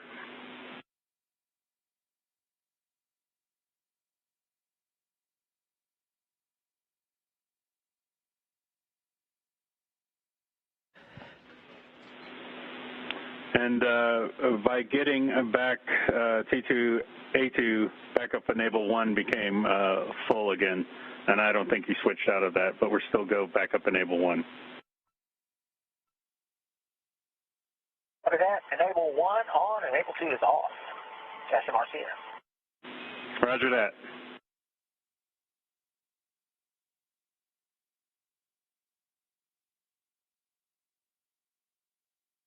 So again, holding outside the keep out sphere, Butch Wilmore, Sonny Williams inside the Starliner spacecraft, working hand in hand with the ground controllers here, or the flight controllers here in Mission Control Houston, specifically the Starliner flight controller room in the room next door to the International Space Station flight control room. The teams worked together to hot fire some of the reaction control thrusters that went down. Looks like some of the reaction control thrusters, 2 specifically, performed well, so those will be re-enabled. 1 did not perform so well, so they're going to go ahead and inhibit that particular thruster. That one's B1A3. Currently analyzing the configuration before pressing in. The flight control team here in Mission Control Houston, the International Space Station flight control team, working hand in hand to make sure that we are jointly operating within the flight constraints needed to press inside the keep out sphere. Flight Director Vincent LaCourte here in the International Space Station flight control room, working hand in hand with Ed Van Cise, the flight director in Starliner Mission Control. We're continuing to follow along here in the International Space Station flight control room. Let's go ahead and head over to the white flight control room with the Starliner teams following along. Starliner, Leah and Jim. Go to recover. It's an orb traj tab stop 8 for recover.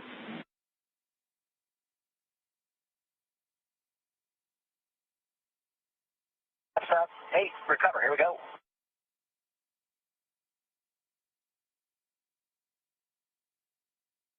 Thanks, Gary, and welcome back to the White Flight Control Room here at Johnson Space Center. Yes, we are monitoring Starliner here in this room, all teams continuing to analyze the data from the recent tests. And as you can see, Starliner in this live view from the International Space Station, it is essentially parked at about 200 meters away from the station. Again, we are waiting to move into the keep out sphere, that 200-meter radius around the space station. We are targeting the next docking window that opens at 12:33 p.m. Central Time. Now we are in another tracking and data relay satellite system handover. We expect to regain those visuals shortly. Meanwhile, here's another good look at the teams in Mission Control Houston, both Starliner and International Space Station. As Gary just shared, over there on the left, in the middle of your screen, that is Neil Nagata. That's the Capcom you've been hearing speak with the crew. Down toward the bottom in the white shirt is NASA astronaut Mike Fink. You may have seen him on the launch broadcast yesterday. He is also a crew member for the Starliner 1 mission. Up at the top of your screen, that's Flight Director Ed Van Cise.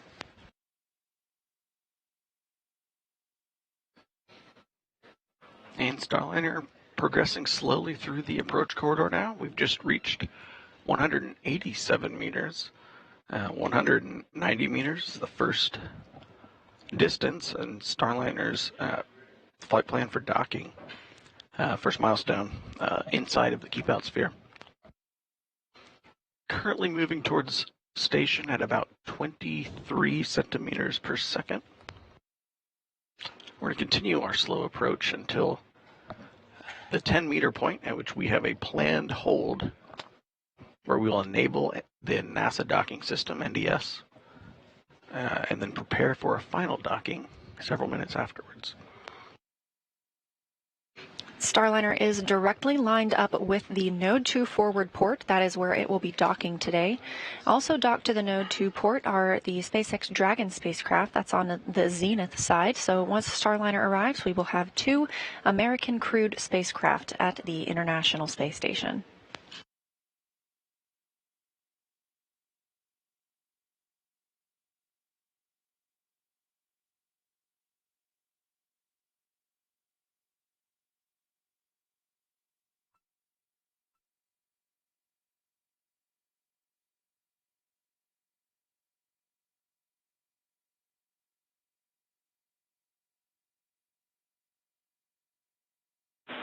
Station Houston on the Big Loop.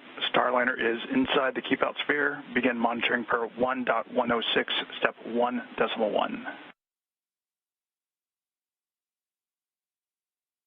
1.1, 1.106,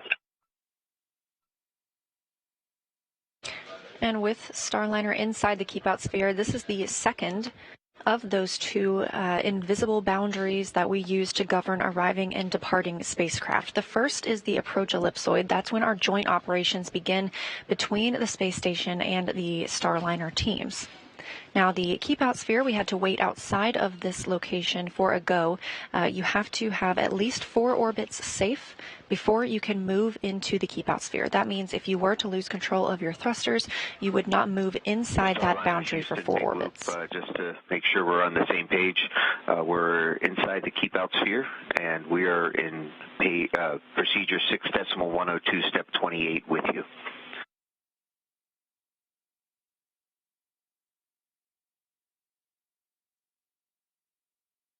And Starliner is with you. Light fill 2's up to 45 hits.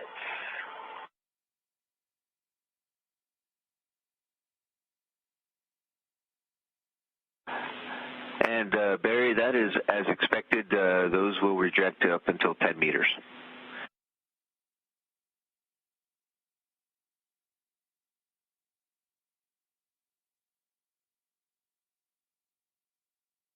As Starliner continues its approach, both it and the International Space Station are flying approximately 261 statute miles over Kansas, crossing into Nebraska.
Another satellite handover as Starliner continues its approach to the International Space Station.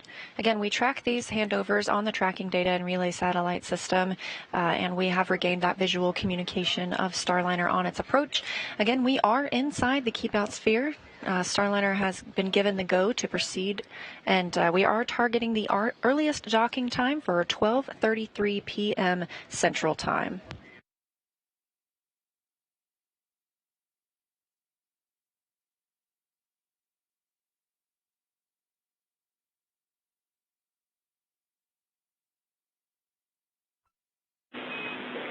And Starliner looking good on our current rates in. We're expecting about a 6-minute lighting hold when we get to 10 meters. 6-minute lighting hold, copy.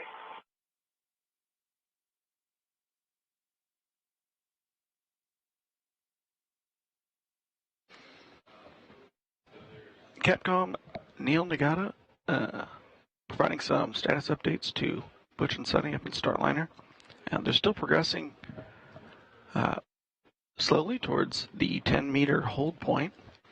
Currently right at around 109 meters away from the Node 24 docking port, progressing at about 21 centimeters per second. Once Starliner reaches the 10-meter holding point, it will hold for about 6 minutes to wait for nominal lighting. Part of the reason for that hold and the nominal lighting is to get enough sunlight in the right direction to help Starliner's Vesta cameras view all of the features of ISS for part of the image recognition part of the Vesta system, as well as it also helps the ISS crew continue to monitor Starliner from their side.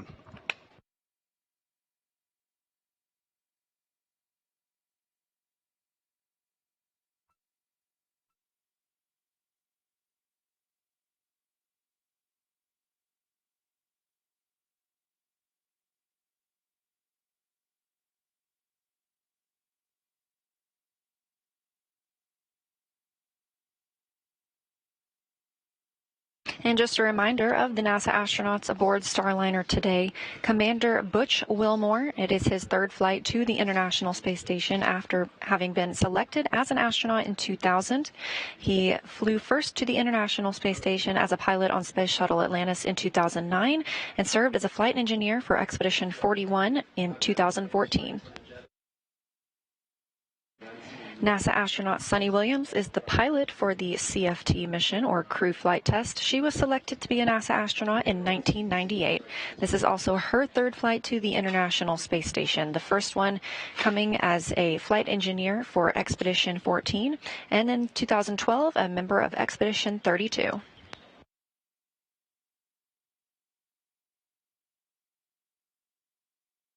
Starliner is now approximately 90 meters away from the International Space Station.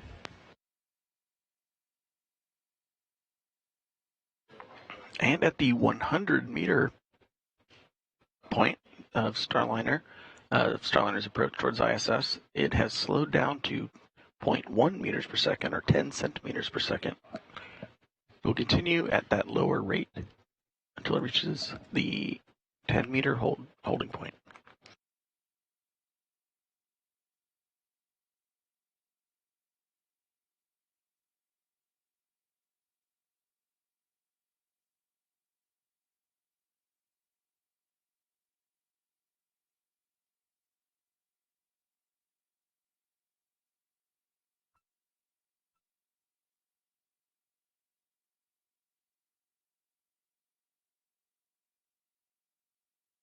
And to recap, we are again targeting a docking no earlier than 12:33 p.m. Central Time. This comes after some troubleshooting of some reaction control system thrusters.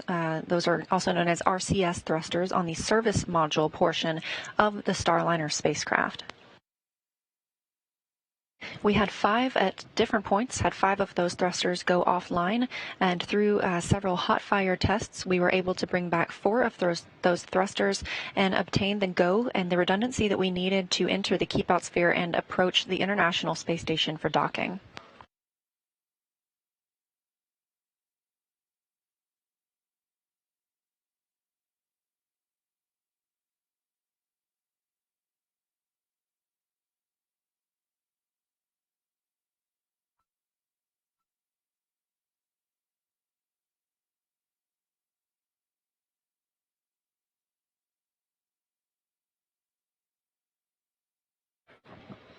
Passing through the 80-meter mark on Starliner's approach to the Node 24 docking port, we'll expect another decrease in velocity right around the 50-meter mark. We'll cut it in half down from 0.1 meters per second to 0.05.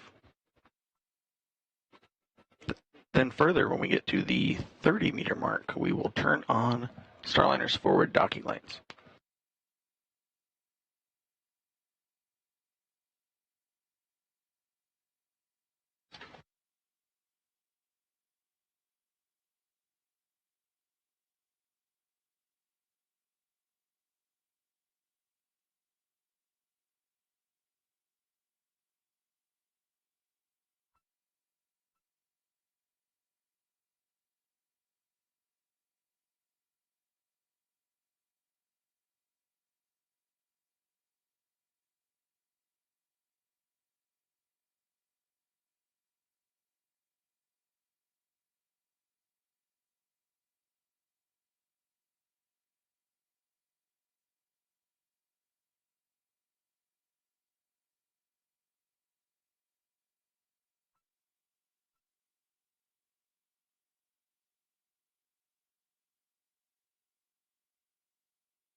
Starliner now approximately 63 meters away from the International Space Station. Again, we are docking to the Node 2 forward port today.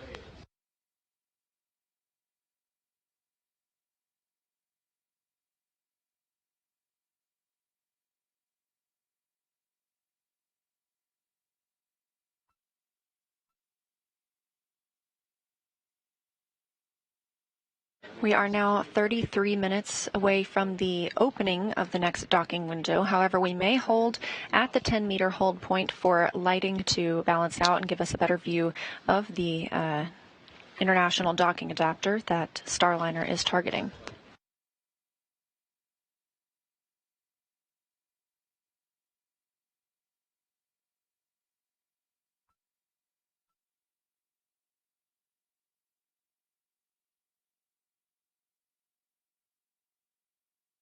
Starliner continues to use the VESTA system as it approaches the International Space Station. That stands for Vision-Based Electro-Optical Sensor Tracking Assembly. There are two VESTAs on Starliner so that we have fault tolerance. These include vision-based cameras, a long-wave infrared camera, as well as LiDAR.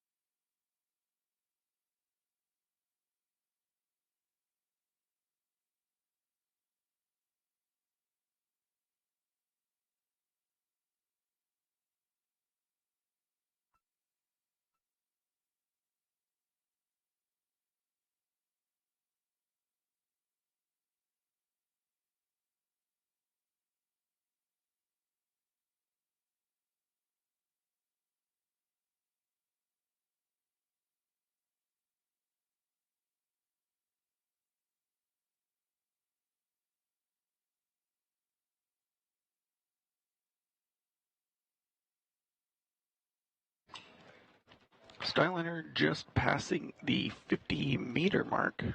It has now slowed its approach rate to 5 centimeters per second, 0.05 meters per second.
Starliner continues to approach the International Space Station.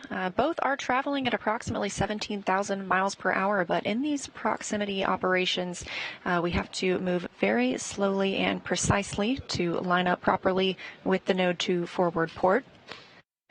We are now about 44 meters away from that docking adapter. The next hold point comes at the 10-meter hold point. And again, we anticipate that we may hold here for some time while we wait for the lighting to balance out for Starliner.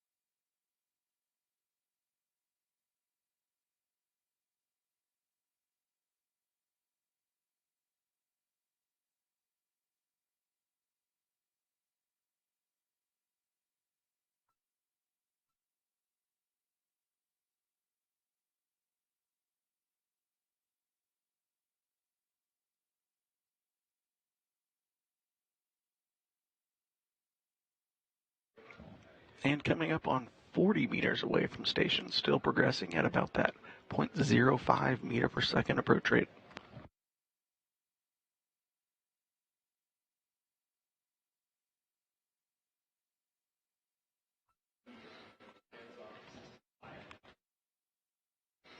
Starliner currently experiencing a period of relative darkness where the visual spectrum cameras aren't getting as much information from its picture, but the LiDAR and infrared cameras are taking over for most of the data capture.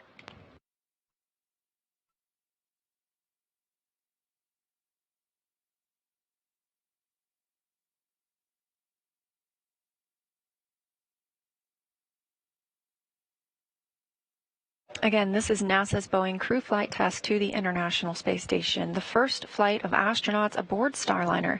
Today, they are carrying NASA's Butch Wilmore and Sonny Williams, both making their third trip to the International Space Station after lifting off at 9:52 a.m. Central Time yesterday from Space Launch Complex 41 in Florida.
And we are coming up on 30 meters from the International Space Station, getting a beautiful view now of Starliner as it continues its approach.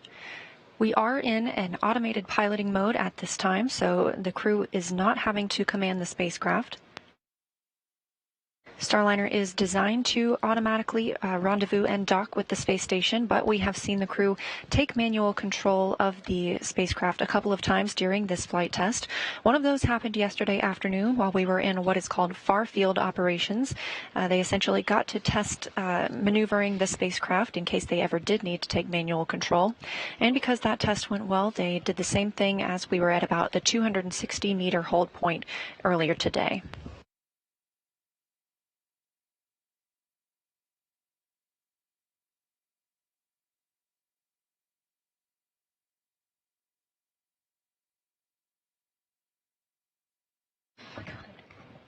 just passed through the 30-meter mark, and you see the Starliner's forward docking lights turn on.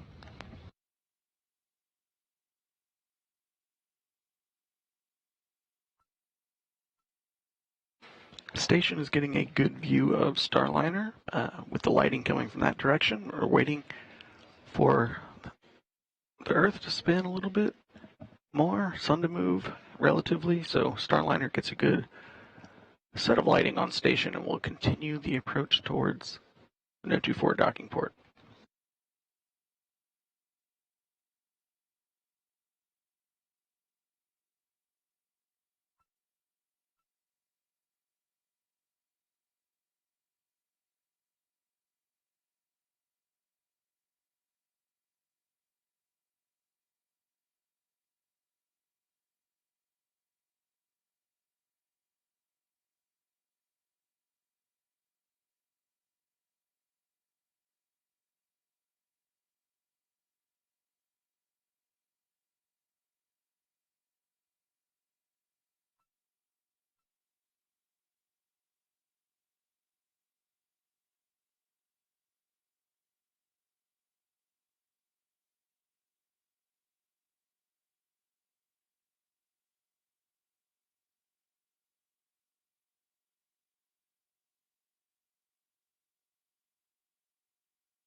Starliner nearing the 20-meter point, currently at about 22 meters away, still progressing at 0.05 meters per second.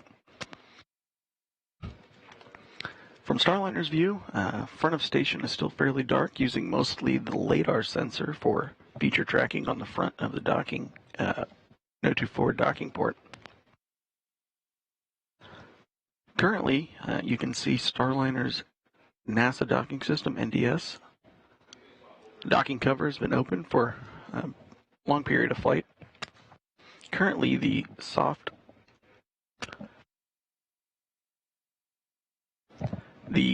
docking ring on the soft capture system is retracted. It's the inner metal ring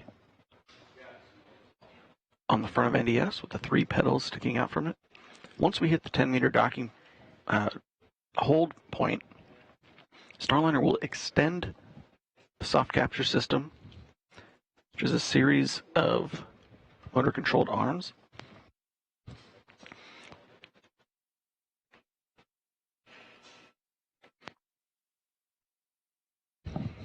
Once we start moving forward after the 10-meter hold point, those arms will remain extended.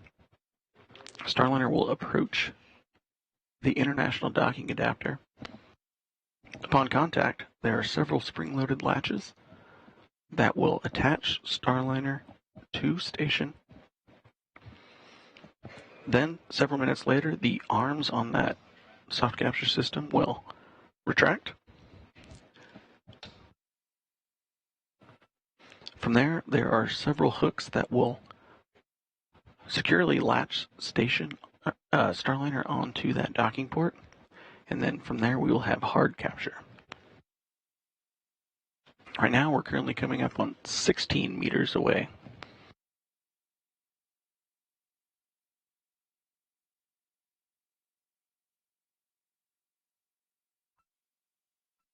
And again, we anticipate holding at that 10-meter hold point. This is a built-in hold, and we may wait here until we get ideal lighting.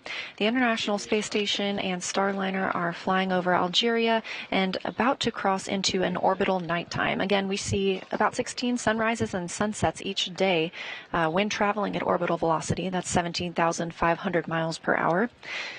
In terms of relative velocity right now, Starliner is traveling at about 0.05 meters per second. And to translate that, that's about a tenth of a mile an hour as it moves in toward the International Space Station.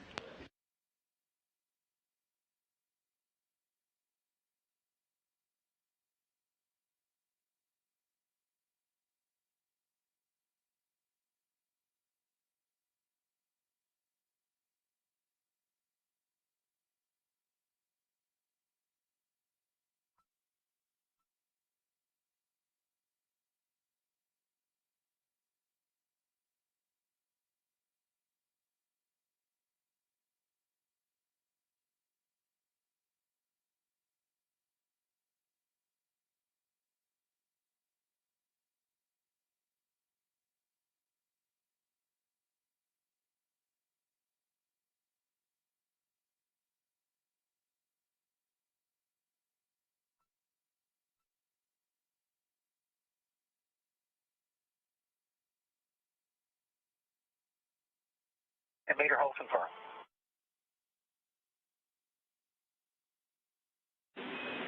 Houston copies, and Starliner, we're expecting 6-minute lighting hold before NDS configures for docking.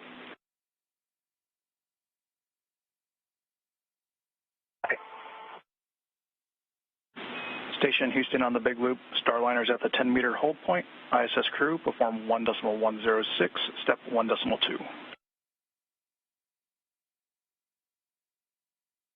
Station copies on the Big Loop. Executing 1.2 of 1.106. ISS crew ready for final approach. Houston copies. Starliner Houston, got your fill-ins for your step 31. The maneuver to target align will be at 17:27:40. Expect final approach at 17:30. We're going to have 47 minutes of margin.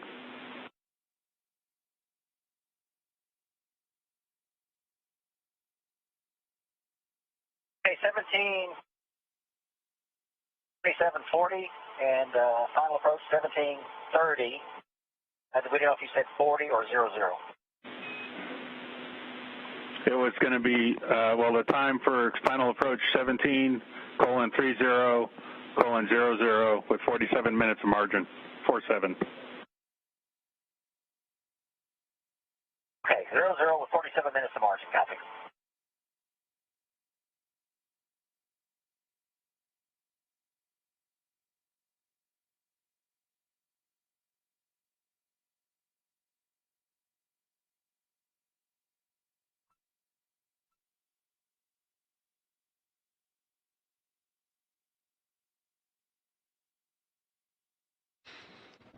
Starliner holding steady in the 10-meter hold point.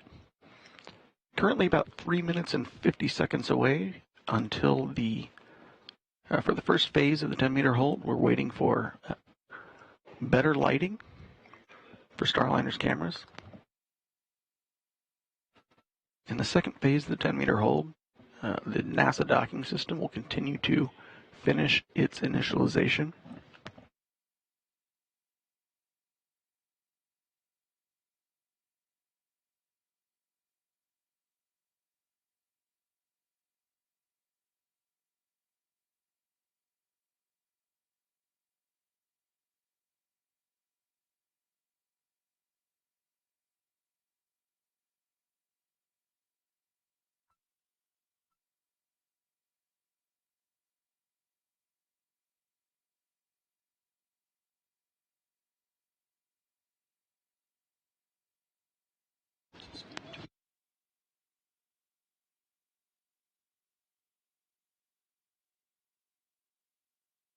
Starliner appears suspended in space as it and the International Space Station continue traveling at over 17,000 miles per hour.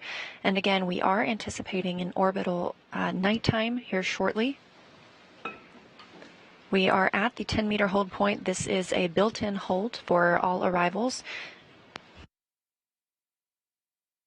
And we will continue holding here until we get the lighting that the teams are looking for to continue to press in towards that Node 2 forward port.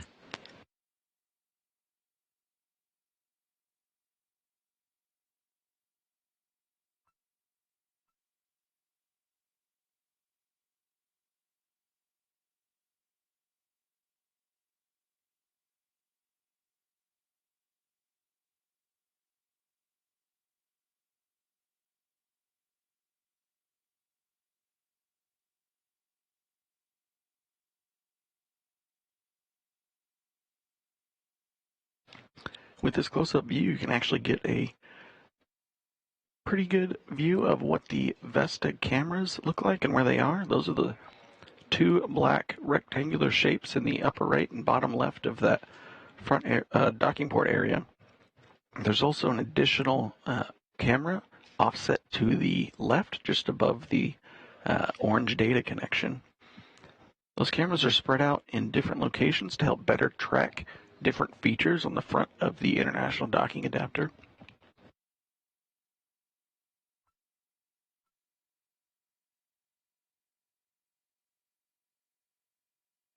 And we are again in a satellite handover with the International Space Station. Station uses the tracking and data relay satellite systems, and we expect to regain visual communication shortly. However, we will still be at that 10-meter hold point.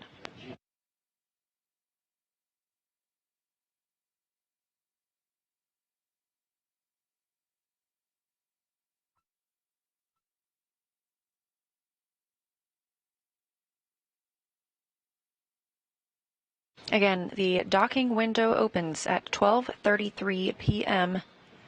Central Time.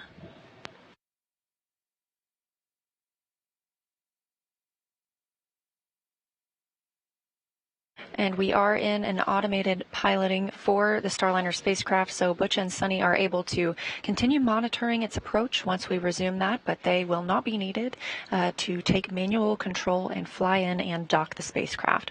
That capability does exist, and we tested some of that manual piloting earlier in the flight.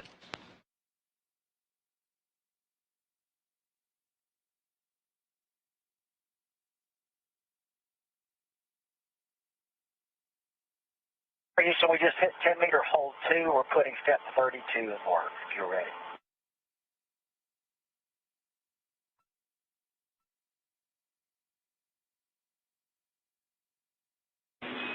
We are ready.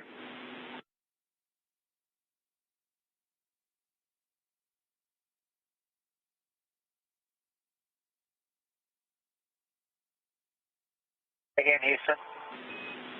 We are ready. Okay,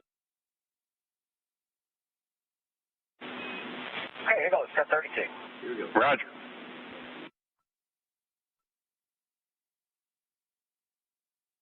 All right, NDS latch NEA switch is in enable. Roger.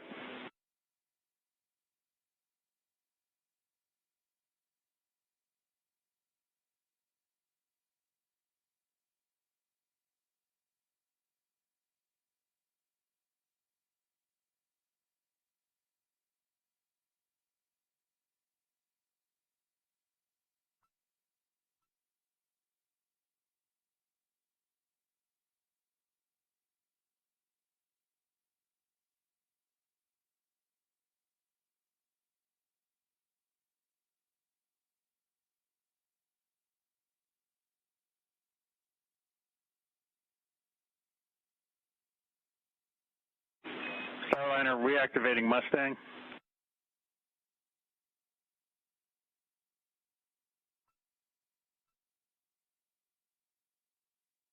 Okay.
Continuing to hold at the 10-meter point while the NASA docking system extends the docking ring, or the soft capture ring, I should say. Now less than 10 minutes away from the opening of the next docking window, again that coming at 12:33 p.m. Central Time.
Starliner, Houston on a big loop, NDS and entry cover are configured for docking.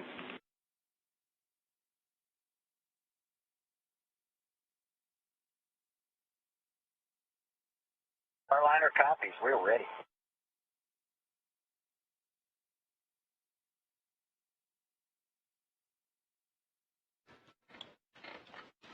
Capcom Neil Nagata and Commander Butch Wilmore, both confirming that they see NDS ready for docking. We're currently sitting about 1 minute 55 seconds away from the final approach ignition.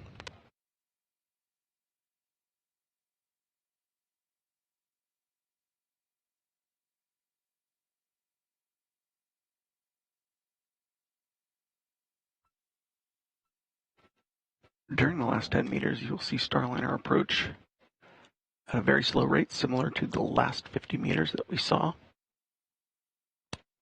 coming in the approach corridor.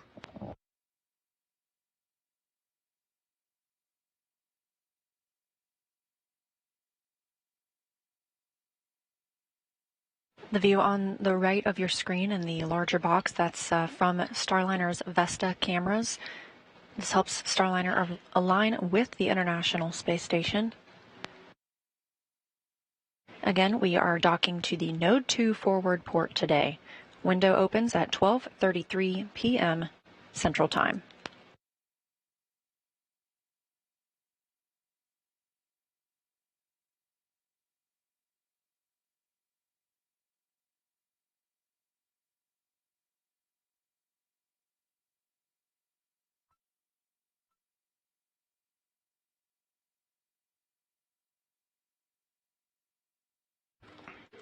And we're looking about 30 seconds away from the final approach.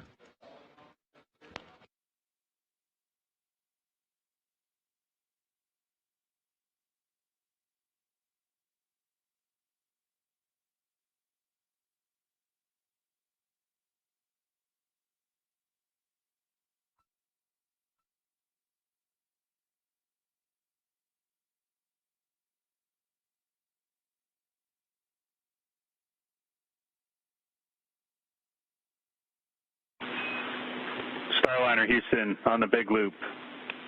You are go to command final approach with tap stop 4 OFM, trigger next.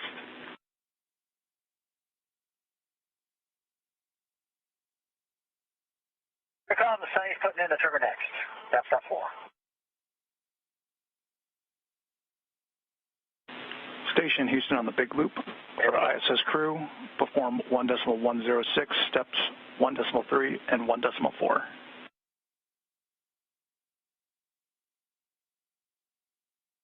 Station copies, executing 1.3, 1.4, 1.106.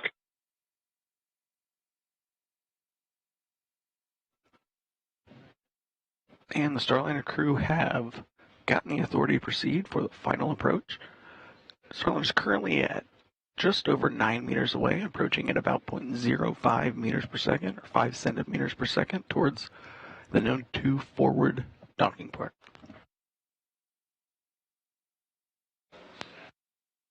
Again, NASA astronauts Butch Wilmore, the commander, and Sonny Williams, the pilot, on the crew flight test today. This is an autonomous docking, meaning they are monitoring from inside Starliner, but the spacecraft is currently flying itself.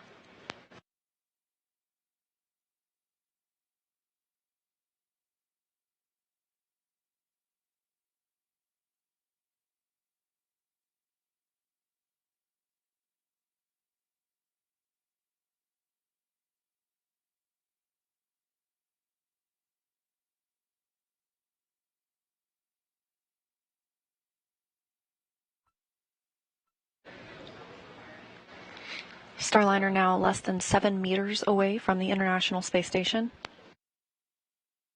All good calls on the ground. Estimated time of contact is 2 minutes.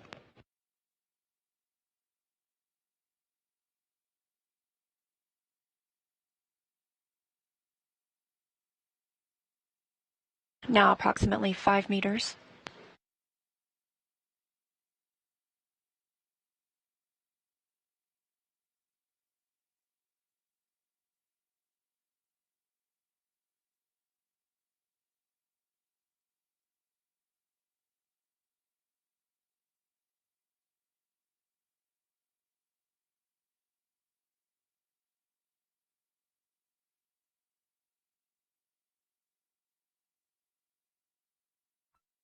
And Starliner passing through 4 meters.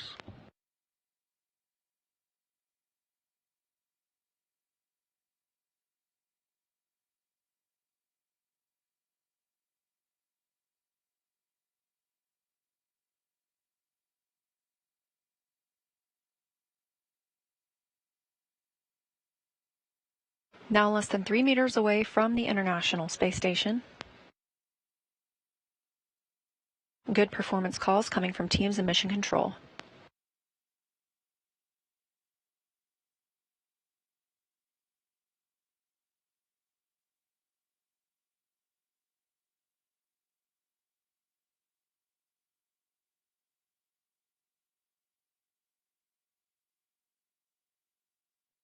Starliner at 1.5 meters away, currently about 25 seconds from docking.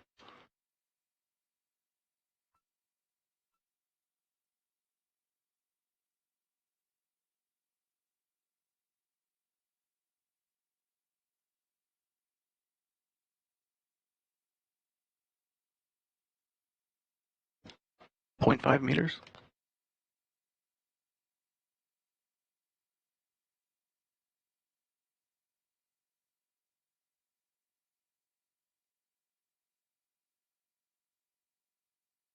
Contact capture. We see the same.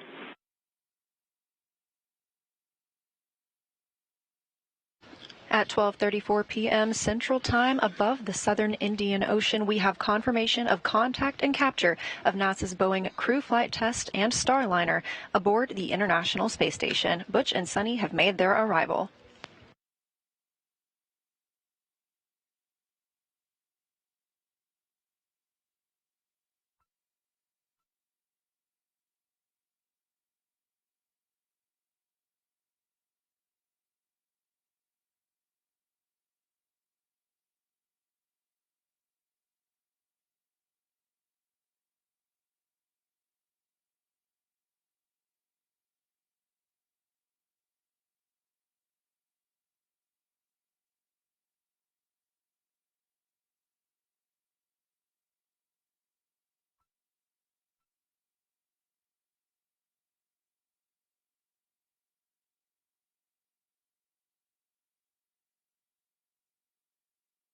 Starliner's soft capture system has finished attenuating any motion after initial capture.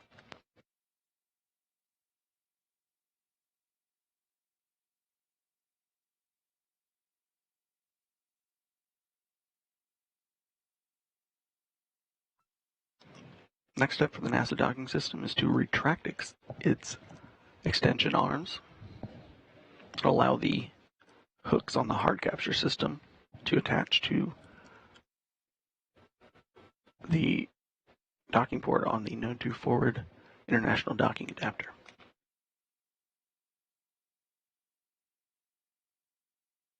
And with the arrival of Starliner, again, that coming at 12:34 p.m. Central Time, we have 2 American crewed spacecraft aboard the International Space Station.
And with contact and capture of the Starliner spacecraft, we are now securing the spacecraft to that Node 2 forward port.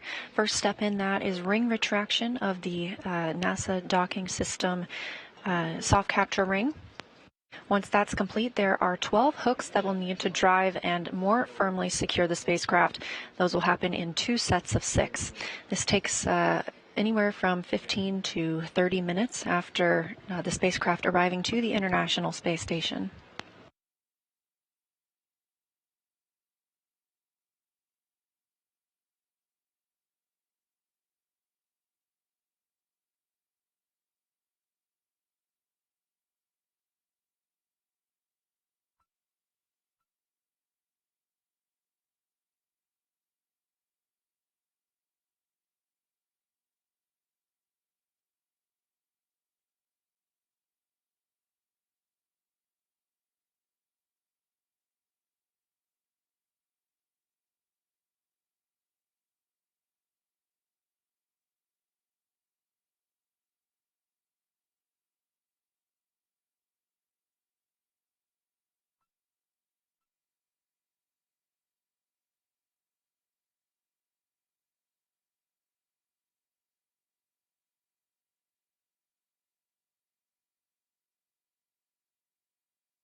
Houston Station on the Big Loop. Thrusters disabled for hard maintenance. Houston copies.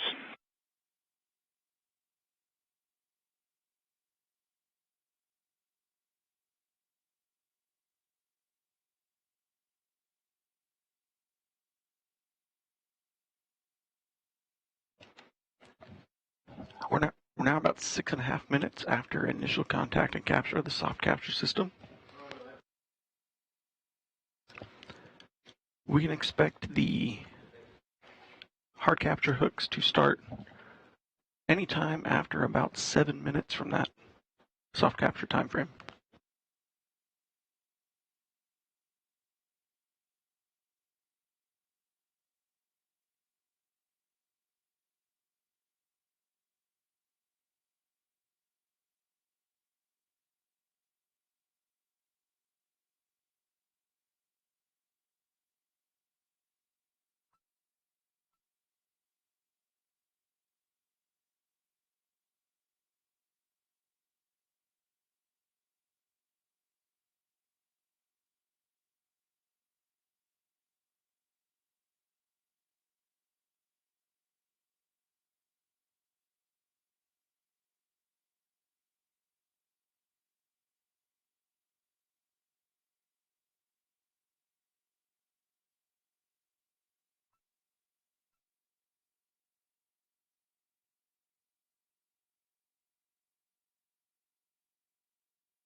So while we're waiting for the NASA docking system on the Starliner side to finish completing its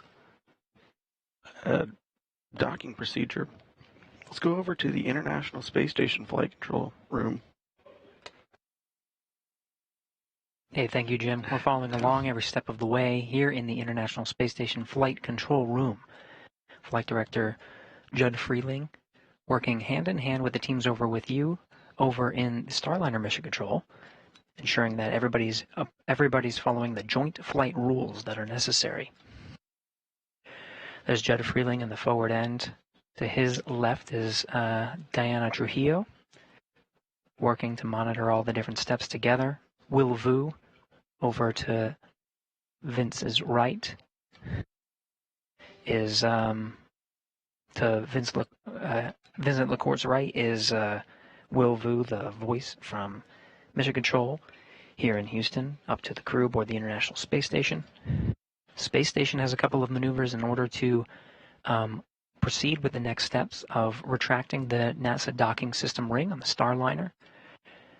The thrusters need to be disabled on the International Space Station side, and the International Docking Adapter must be aligned with the NASA docking system. Teams here in Mission Control Houston verifying all of those have passed, so we're following along to proceed towards a hard capture. Again, we had soft capture confirmed at 12:34 p.m. Central Time. The hard capture secures Starliner to the International Space Station. Expect to hear some words from the crew after that hard docking is complete. In the meantime, lots to follow along with to ensure a safe docking, a safe hard docking of Starliner to the International Space Station. A couple of steps.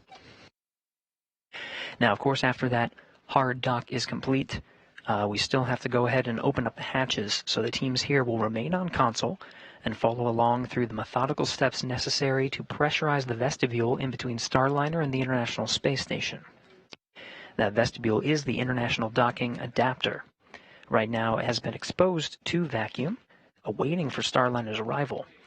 Once Starliner is hard docked, they'll follow procedures in order to pressurize that vestibule from 0 psi to match that of Starliner and the International Space Station, same as we have here at sea level, 14.7 psi. That will take some time in order to accomplish. Now, because we docked on the second opportunity here, the second docking window that we were tracking as part of the flight to the International Space Station, we'll follow along to provide estimated times of hatch opening and the welcome ceremony, where the Expedition 71 crew will formally welcome the two first-time flyers of Starliner to the International Space Station, Butch Wilmore and Sonny Williams, the first to fly the Boeing Starliner.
Bringing you live views from here in the International Space Station Flight Control Room. Flight Director Vincent LaCourte talking with the flight control team. We're all waiting for the hard capture of Starliner to the International Space Station. Again, soft capture confirmed at 12:34 p.m. Central Time. We're in a short handover period, so we do not quite have live views from the International Space Station. Should hopefully be regaining those shortly to show you some live views of the spacecraft, the two spacecraft docked together, International Space Station and the Starliner.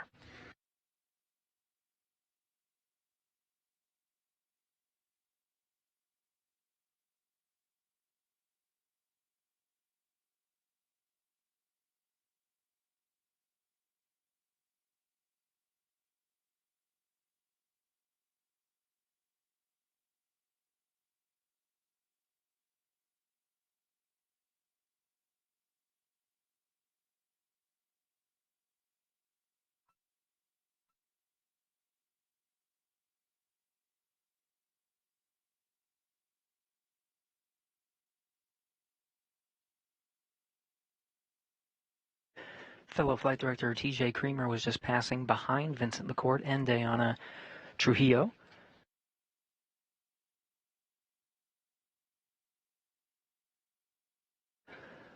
Lots of team members here in Mission Control Houston following along through the steps after docking the Starliner to the International Space Station.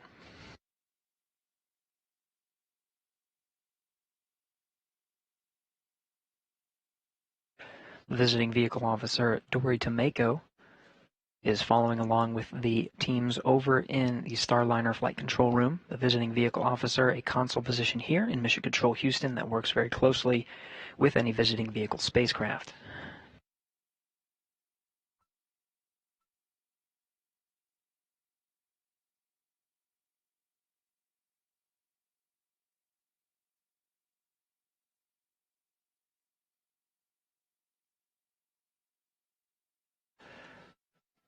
The choreography necessary to safely dock and hard capture a visiting vehicle to the International Space Station must be carefully coordinated, and even events on board the International Space Station must be coordinated as well. Again, we talked about the attitude control systems with thrusters inhibited on the space station. Right now, control moment gyros are the ones that are holding the International Space Station in place until after the hard capture, when those thrusters can be re-enabled. There's also an exercise constraint on board the International Space Station, trying to limit the vibrations during dynamic operations of docking two spacecraft together at 17,500 miles an hour.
For those just tuning in, we do have a contact and soft capture of the Starliner spacecraft to the International Space Station. Butch Wilmore, Sonny Williams, currently at the forward end of the space station inside the Starliner spacecraft. Teams here in Mission Control Houston, the International Space Station Flight Control Team working hand in hand with Starliner Flight Control right down the hall here at the Johnson Space Center in Houston, Texas.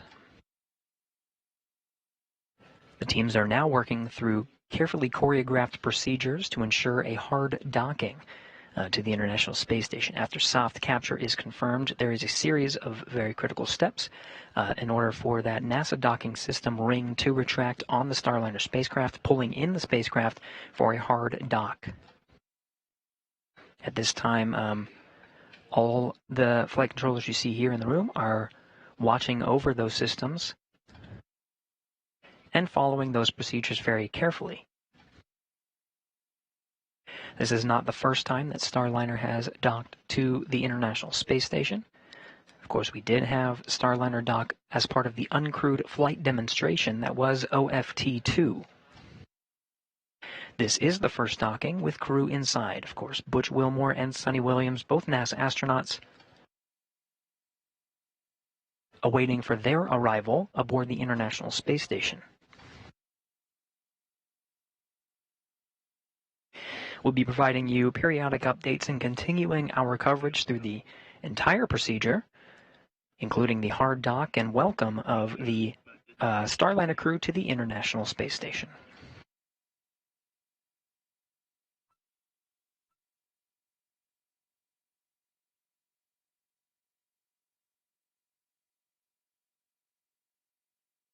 Again, we'll remain on air continuously through the entire procedure of hard docking to the International Space Station. The docking of Starliner to the International Space Station leaves a small gap called a vestibule in between the station and the Starliner. That vestibule is currently at vacuum, and methodically over the next few hours needs to be, once, of course, hard dock is confirmed, needs to be pressurized up to sea level to match that of the internal pressure of Starliner and the International Space Station at 14.7 psi. We'll follow along from both sides, from the space station side as well as the Starliner side. Crew aboard the International Space Station will work through procedures to open up the different hatches and prepare the pressurized mating adapter for welcoming Butch and Sonny inside the orbital complex. There are many steps in order to outfit the pressurized mating adapter and prepare for their arrival, including opening up various hatches, including the Node 2 forward hatch and what's called the APES hatch. This is the hatch on the station side. On the Starliner side, the hatch is called the IVA, and that will be opened as well to allow a clear path for Butch and Sonny to enter into the International Space Station.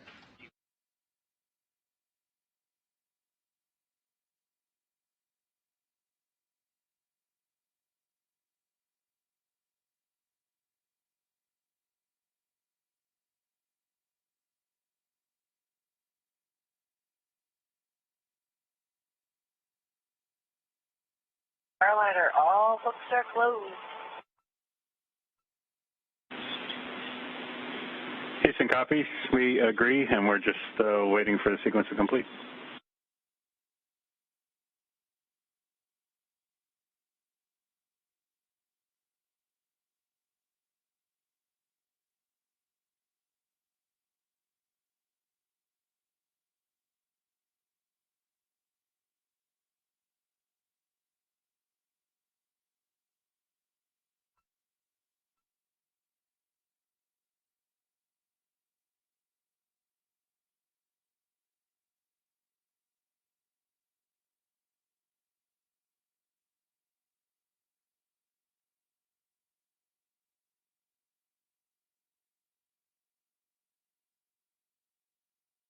Again, you're getting live views from the International Space Station Flight Control Room. On the forward end of the screens there, you see some of the camera is set up in the Node 2 module of the International Space Station. This is at the very forward end. The hatch that you're looking at in this view is the Node 2 forward hatch. That is one of 3 that will be needed to be opened in order to welcome Butch and Sonny to the International Space Station. Currently closed as part of the docking operations. Starliner Houston on the big loop. We've all been waiting a little while for this call. That was an OK 3-wire, Fly Navy, docking complete.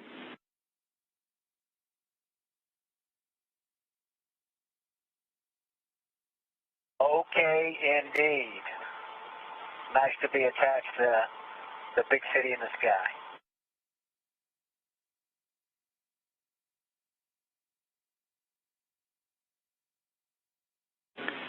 And from the ISS Flight Control Team, congratulations to all NASA and Boeing teams on this historic day. Butch and Sonny, nicely done. Welcome back to the ISS. Outstanding. Great place to be. We're looking forward to staying here for a couple of weeks and getting all the things done in Starliner that we need to get done, and also on station, ready to work. Welcome aboard, Starliner.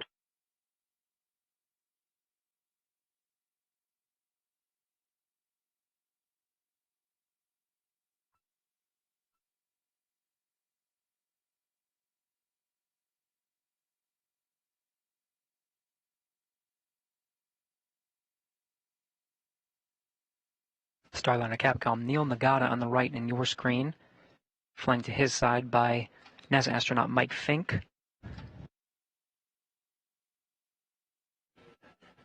To the left of Neil, Starliner Flight Director Ed Van Cise. We're going to call that the big time. Yeah, you have extension. I said we're going to call that the big time approach and controlled collision, and the Claire Moore grab, grapple, cinch, and hold. All right, roger that. It's on the record now.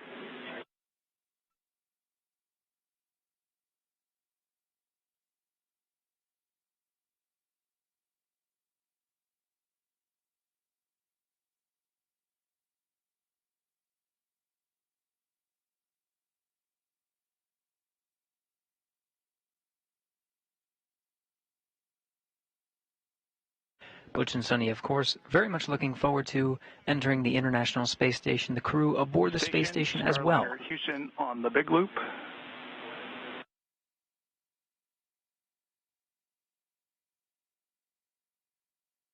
Station's here.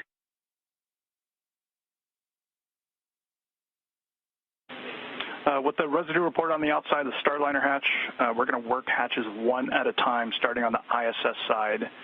So after A pass hatch open for TC, this is 1.302 step 5.6. Let us know if you smell anything off nominal. If you do, close the hatch and egress and we'll talk. But if things are good, we'll take some photos of the Starliner hatch, and assuming that we're still good, we'll work to get the Starliner hatch opened. Okay, a copy in 1.302. Say again the step. I've got a... Not a problem, TC. Step 5.6 is the actual A-pass hatch opening.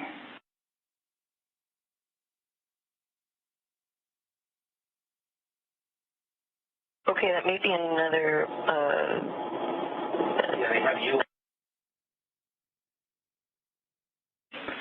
TC, we're just giving you a big picture right now, so... One more thing from Starliner. Go ahead, Starliner. Go ahead. No, go ahead.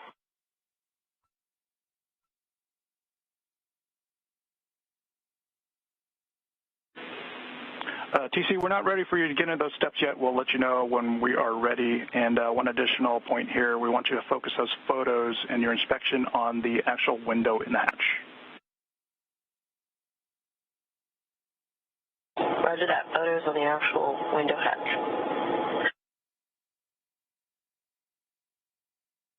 So we're not sure everyone involved, but certainly great work by Flight and the prop team and whoever else was working to get us attached here. So fantastic. We're proud of you. And we appreciate that down here, Butch.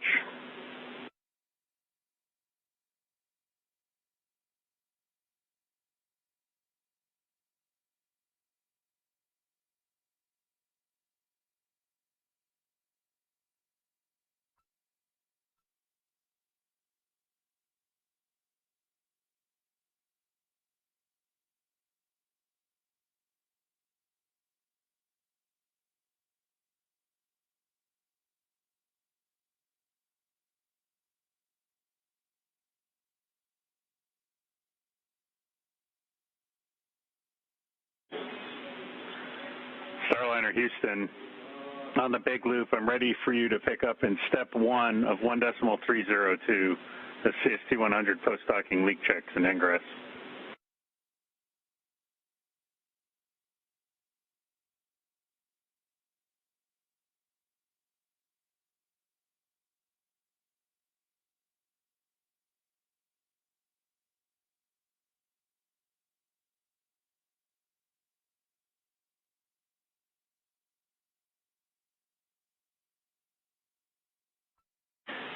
Station Houston on the big loop for TC. We're ready for you to perform step 2.1 and 1.302.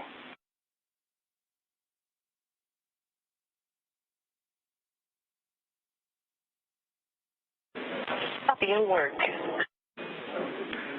Starliner Houston big loop, just be advised we're deactivating Mustang for your suit doffing activities. I'll let you know when it's off.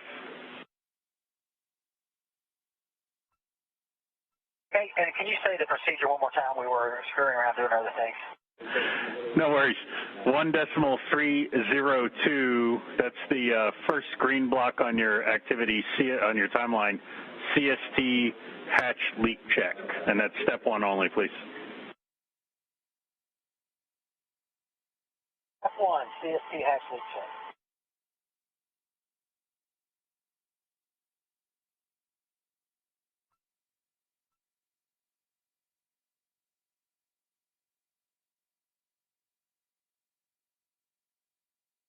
Lots happening right now. Congratulations in the Starliner flight control room. Handshakes all around.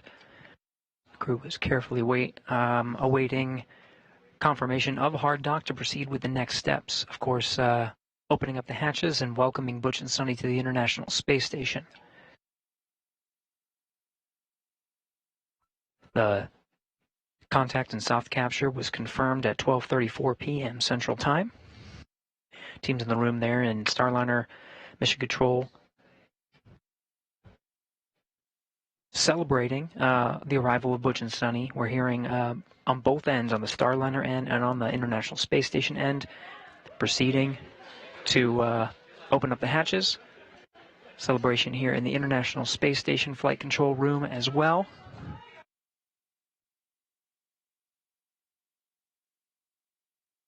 Excitement all around to welcome Butch and Sonny on board. Again, it'll be a number of hours before we go ahead and open up those hatches. These steps to safely do so are very methodical. We'll follow along and continue our coverage every step of the way and give you updates on estimated times of the hatch opening and the welcome ceremony.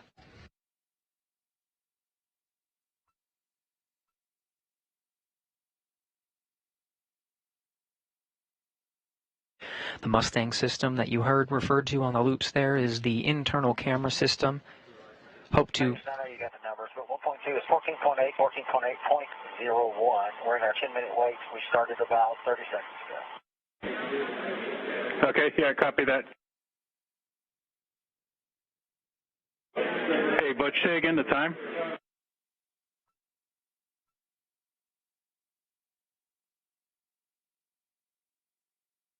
Oh, 200. Roger. I stand by. Sorry about that. I'm sorry. That's my from TPI counter. Make that 0445.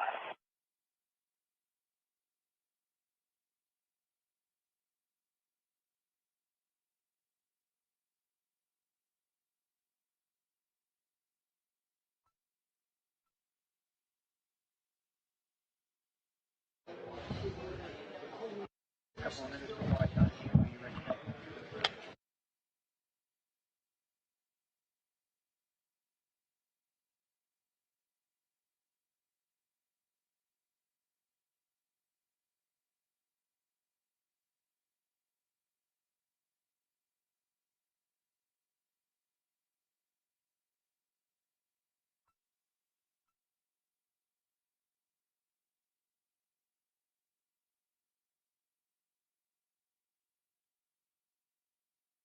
And Starliner, Houston, Big Loop, the Mustang cameras are off OFF.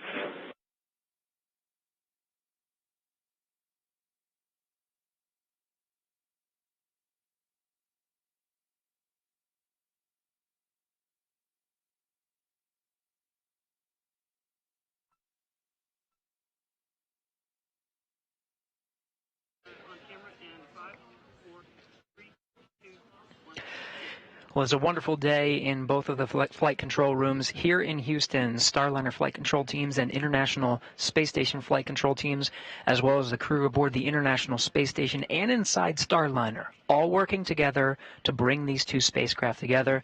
We have confirmed docking at 12:34 p.m. Central Time. That was a contact and soft capture. Now the teams in both rooms are celebrating and congratulating all of the hard work that got us to this moment, the two spacecraft together.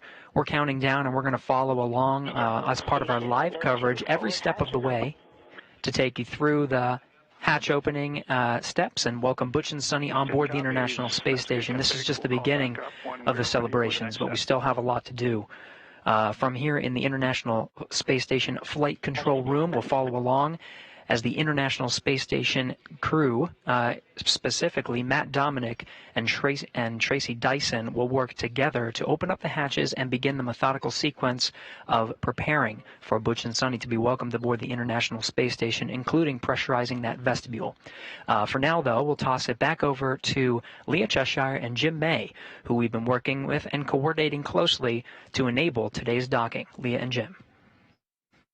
Thanks, Gary, and welcome back to the White Flight Control Room, where you can see there is a lot of activity happening behind us. Again, we docked today at 12:34 p.m. Central Time, and we are anticipating hatch opening around 2:20 p.m. Central Time. So the teams are already stepping through those procedures on the space station and on Starliner.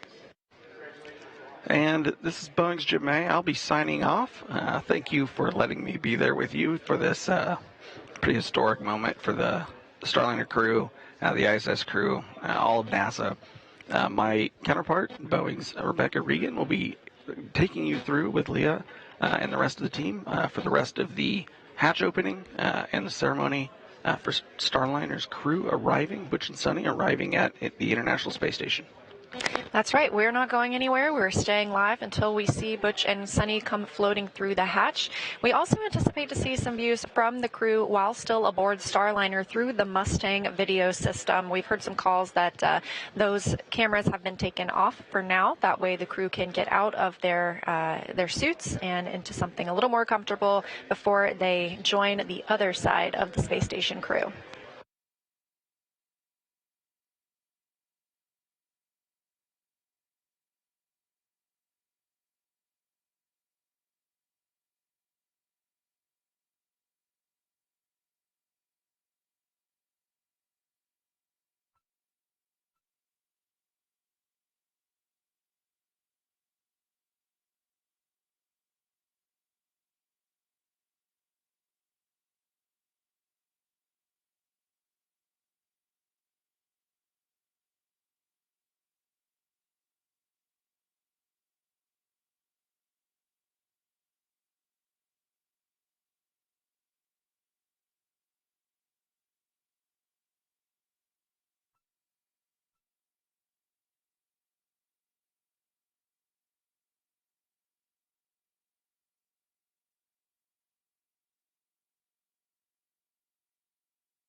Again, still live here in the International Space Station, in the Starliner Flight Control Room, as teams continue celebrating the arrival of Starliner today. That happened at 12:34 p.m. Central Time. Starliner, just curious, who is at prop today? Say again, Butch? Okay, who's sitting prop today? It's Mr. Lenord, sir.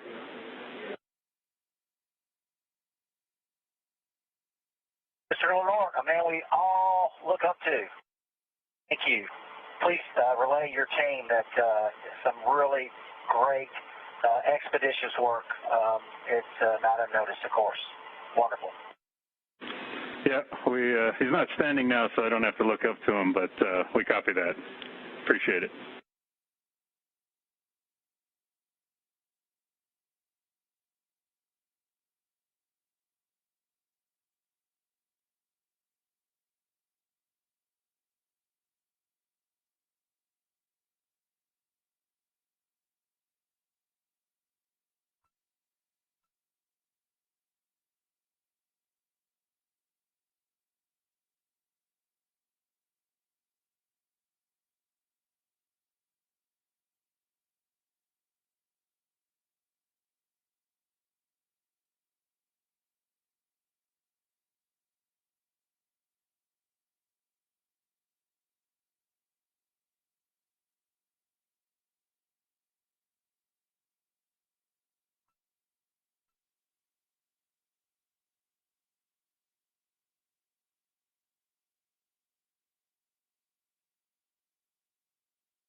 Station Houston on the big loop.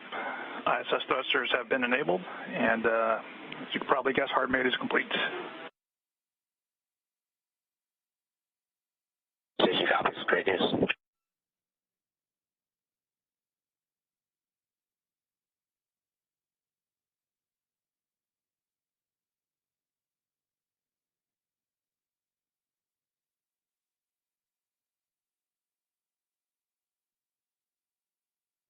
All right, so we're showing 10 minutes, and the numbers look the same, except the vestibule pressure went down 1/100th of a percent.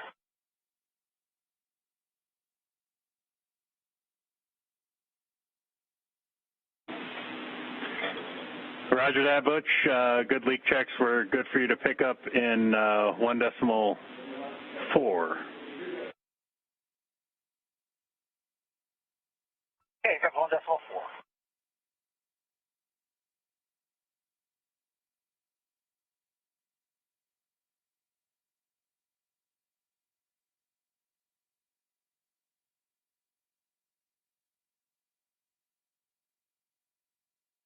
All right, Houston, initial hatch leak check is complete. Roger that.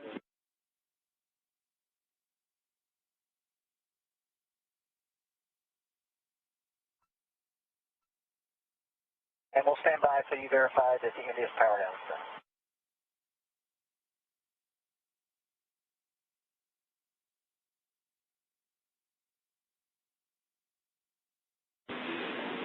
All right, Butch. Yeah, we concur. India's power down's complete. We're working with ISS for the initial vestibule pressurization. As you heard, we're going to have a delta this procedure where we're not opening the hatches simo.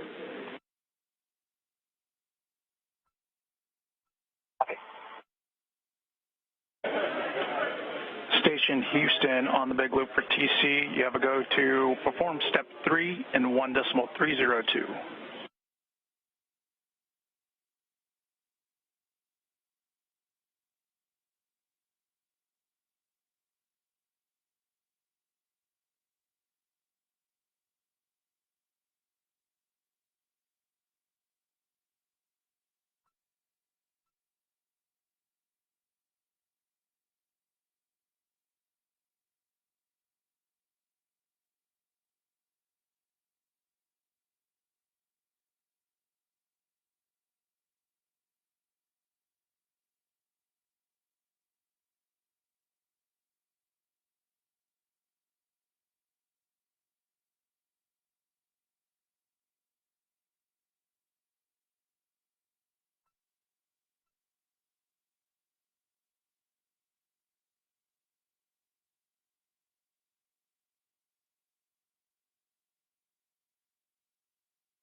TC Houston on the big loop. We'd like for you to close the APAS equalization valve.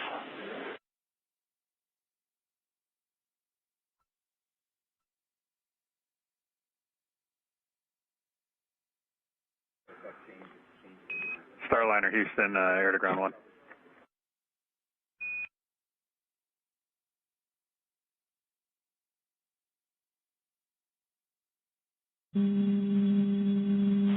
Copy, good config. Houston, Starliner, we're at air to ground 1.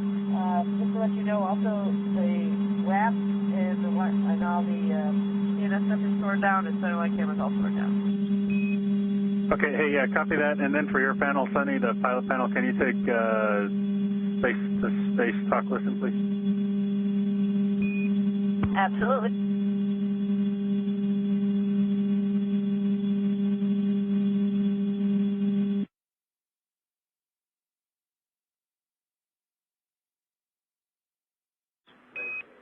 Deal complete.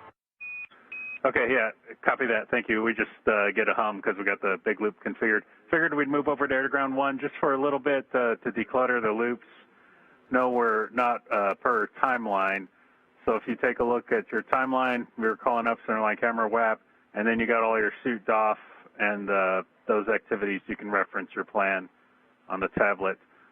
Just curious for the centerline camera, before we turned it off, did you guys catch a last battery reading, or maybe you saw something right as we got close?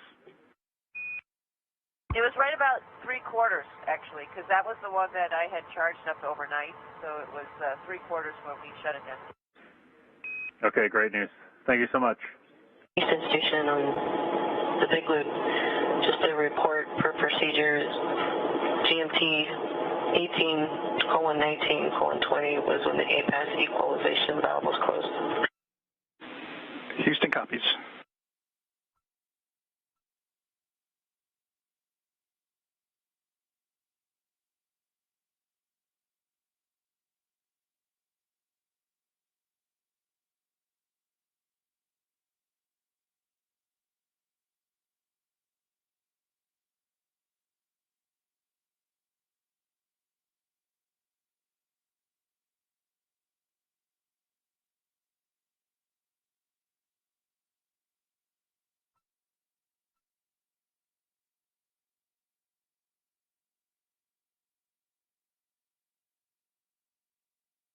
And Neil, when you guys are ready for those comp checks, let us know. Also, we're just standing by for that as well.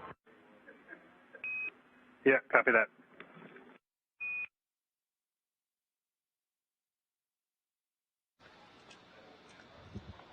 Hi, everyone, and thank you for joining our continuous coverage of the CFT, the Crew Flight Test mission to the International Space Station, the first flight of astronauts aboard Boeing's Starliner spacecraft. I'm NASA's Leah Cheshire. We saw docking of the Starliner spacecraft to the International Space Station at 12:34 p.m. Central Time. And I'm Boeing's Rebecca Regan, and just before I got on console here, there was NASA leadership and Boeing leadership in the room congratulating everyone for docking with the International Space Station today with the Starliner. First time that we've ever had humans on board, so really exciting day, and it took a little bit to get there, and I think on display was just an ultimate team sport by the Boeing and NASA team this afternoon. Absolutely, and not to mention the hard work and efforts of our two crew members aboard Starliner itself. That's NASA astronauts Butch Wilmore and Sunny Williams. They are still in the Starliner capsule. We have confirmation that hard capture is complete, so the spacecraft is securely attached to the Node 2 forward port on the International Space Station, and teams are continuing to work through the steps ahead of hatch opening. We anticipate that hatch opening to come in about an hour, 2:20 p.m. Central Time. This view on the right-hand side of your screen, NASA astronaut Tracy Dyson is working to prepare the space station side of the hatch to open and welcome the two new visitors to the orbiting laboratory.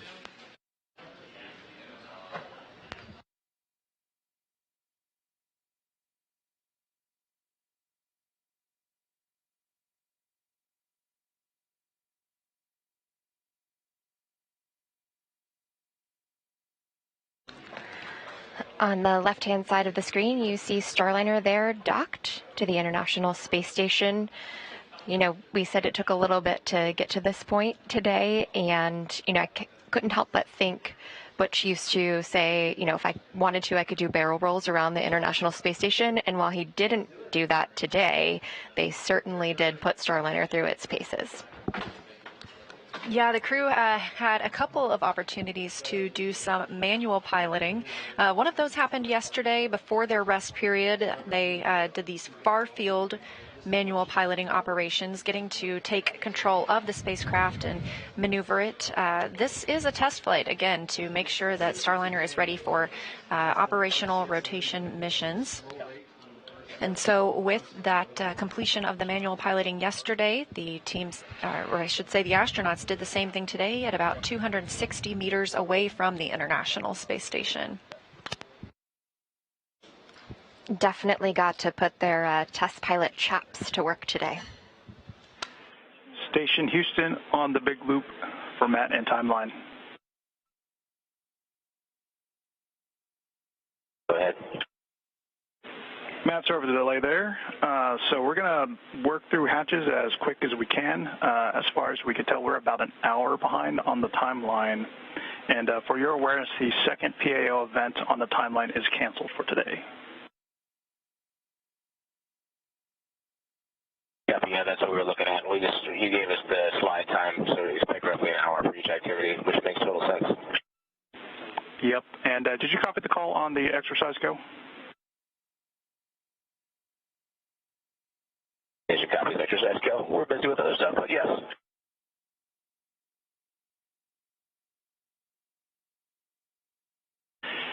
And also, Houston, for SA, both Node 2 cameras are mounted and loaded for PO, and if you want two different angles. We appreciate that. We'll take a look. And Matt, one additional thing for you. Depending on how things look like at the end of the day, we may slide your wake-up time to the right by an hour tomorrow. Station copies. We're so happy to have them aboard.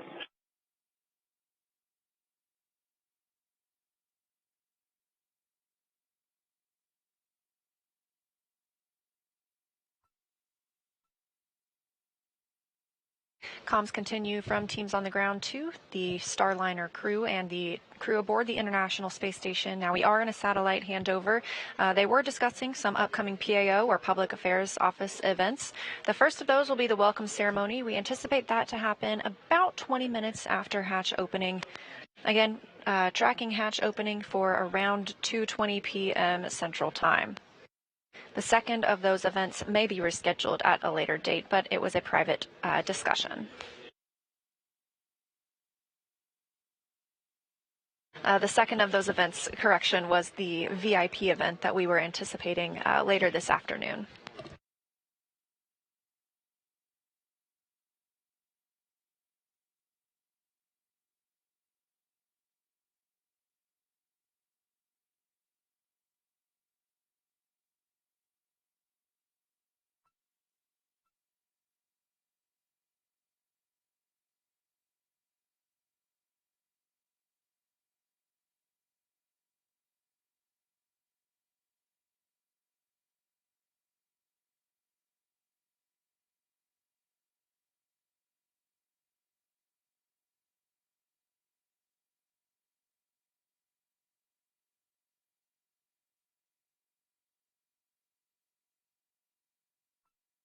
We previously heard the call that the crew is go to resume exercise on the International Space Station. This is something that they are asked to stand down from when it comes time for a spacecraft to dock or depart.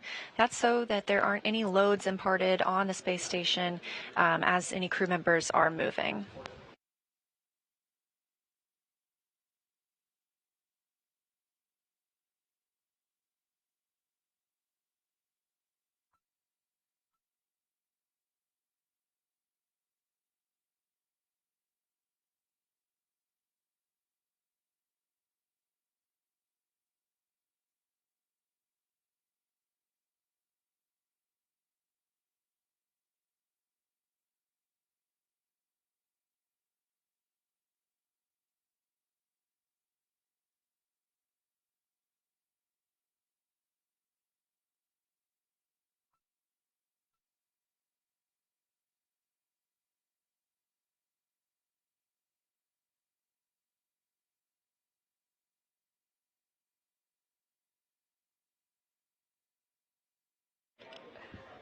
you may see there on your screen someone familiar. It looks like that person's smiling, and it is Sunny Williams, pilot of the crew flight test on Starliner.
Again, we are live here in the Starliner Flight Control Room at Mission Control Houston in Johnson Space Center in Houston, Texas.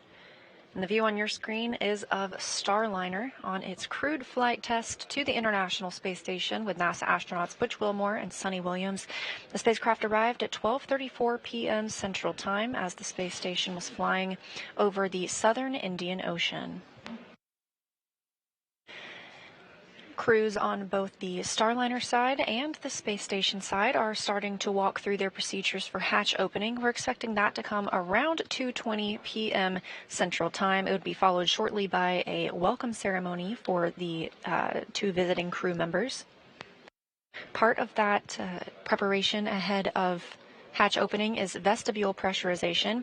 The vestibule is the space between the Starliner spacecraft and the International Space Station. Of course, this was previously exposed to a vacuum, the vacuum of space, before Starliner docked. So we want to pressurize that. We use the air, or the pressure, I should say, from the interior of the International Space Station. When it comes time for Starliner to undock, we will regain that pressure rather than venting it overboard.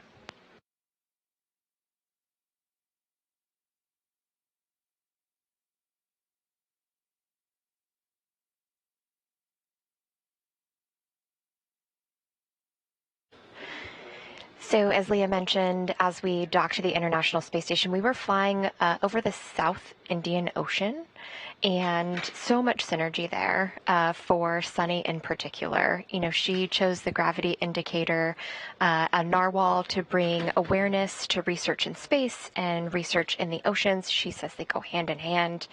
She also named the Starliner Calypso after Jacques Cousteau. So just really cool that she got a chance to do that today, and I certainly hope that people from India were tuning in, because Sunny is from Indian descent.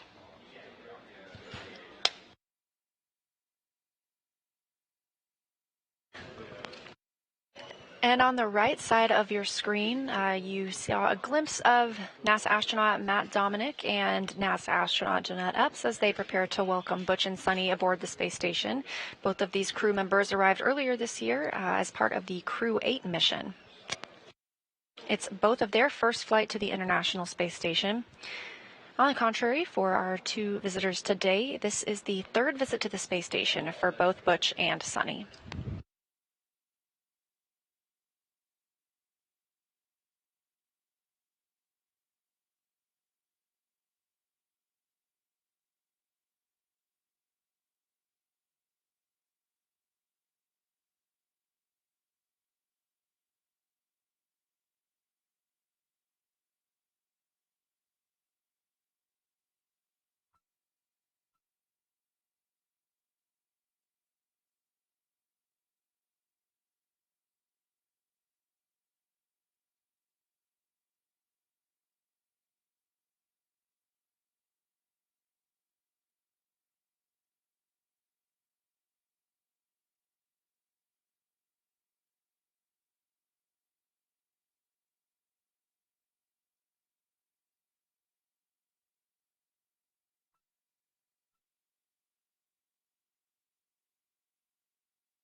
Seeing live views now of Starliner outside the International Space Station through a space station camera, hoping to get at least 4 views of Starliner from inside the capsule here in just a few minutes. Crew's getting ready, and we'll, open the hatches and cross over soon. So if you all tuned in to coverage as they were making their way to the International Space Station, you may have heard Butch say a couple times that they had donned their fancy sweaters. So I'm very curious to see what they're wearing as they cross the hatch today.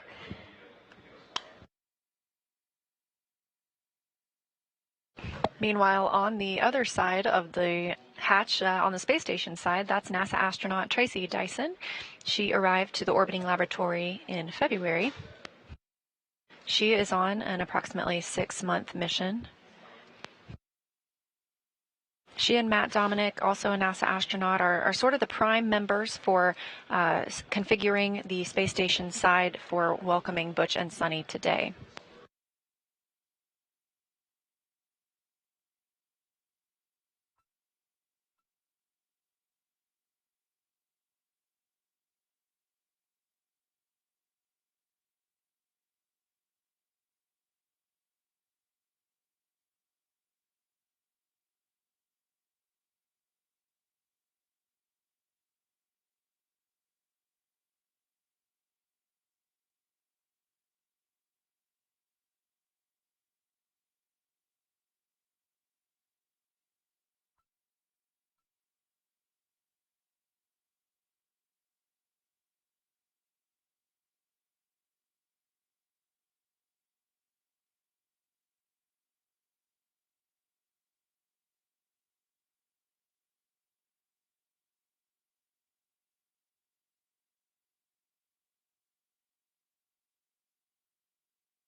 Station Houston on Space to Ground 2 for Matt and Starliner Hatch.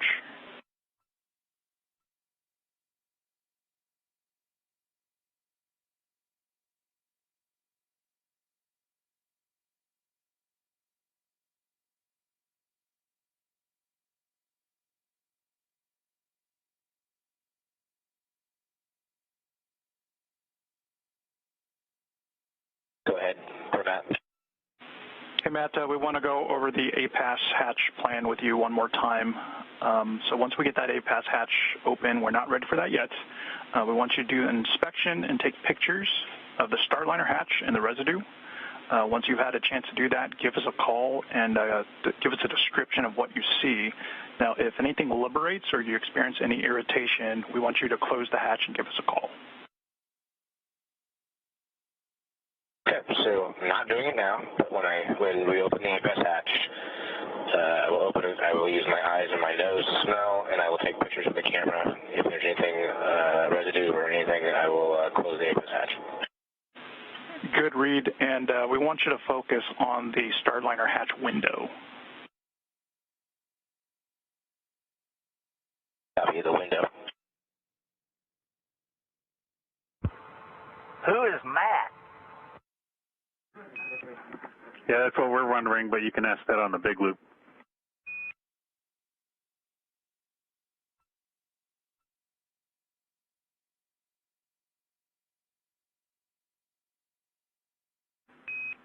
Who is Matt?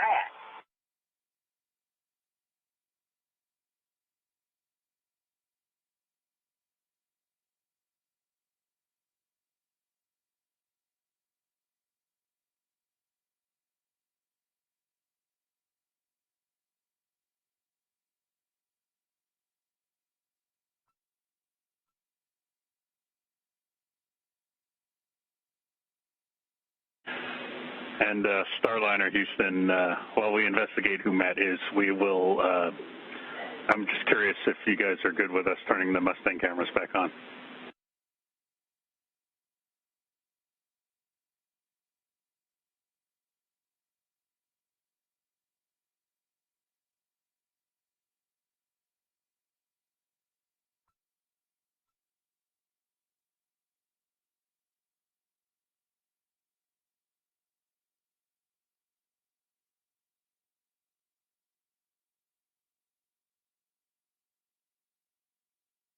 Give us a few minutes for Mustang. We'll call you. Yeah, no rush, no rush.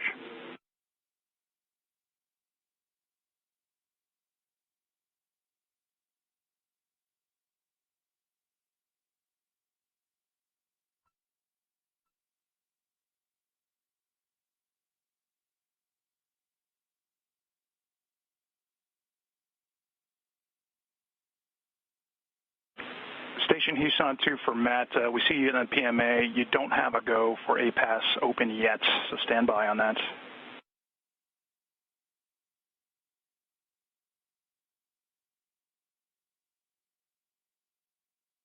Houston, Matt on 2. I am not opening the hatch. I'm just setting everything out, so when the time comes, we can move quick. Houston copies.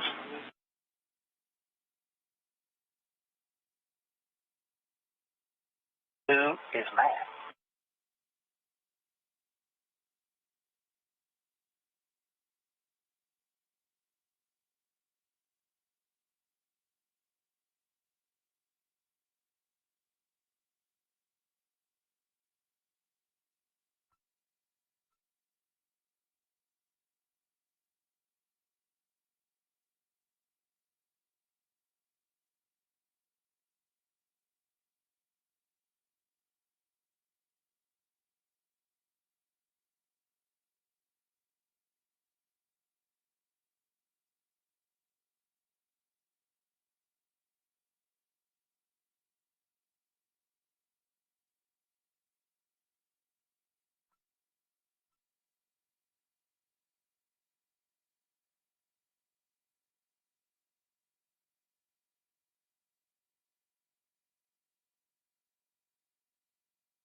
We are about an hour and 12 minutes post-docking of Starliner's first crewed flight to the International Space Station. On the left hand of your screen there, you see Starliner, and you may see a little black line, or maybe a bigger black line on the thermal protection system of Starliner. And that is because Starliner, this particular crew module, has been to space and back again on orbital flight test 1. And so that is residual marks from the ablation of re-entry. You're also seeing the horizon there underneath Starliner, a beautiful view. And we're going to go ahead and toss it over to Gary Jordan in the International Space Station control room, who will cover what's going on the right-hand side of your screen.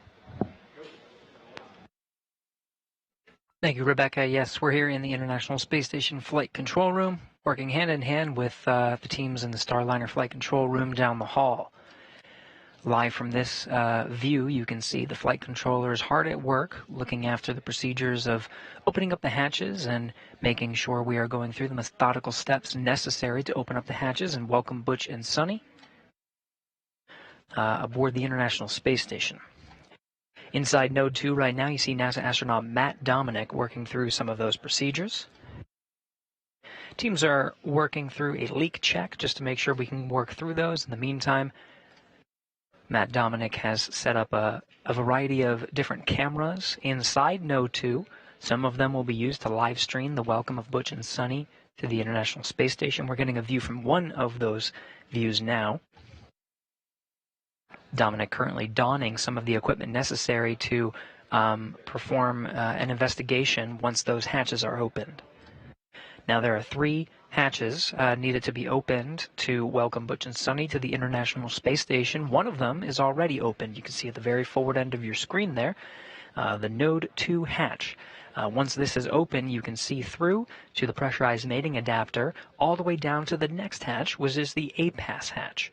This is on the station side, and on the other side of that hatch would be the vestibule that separates the Starliner from the International Space Station. That vestibule right now being checked as part of the leak checks necessary to pressurize that vestibule and open up those hatches.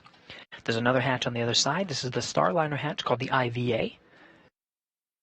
and teams will be working to work through those procedures to open that hatch, which is uniquely a free-floating hatch.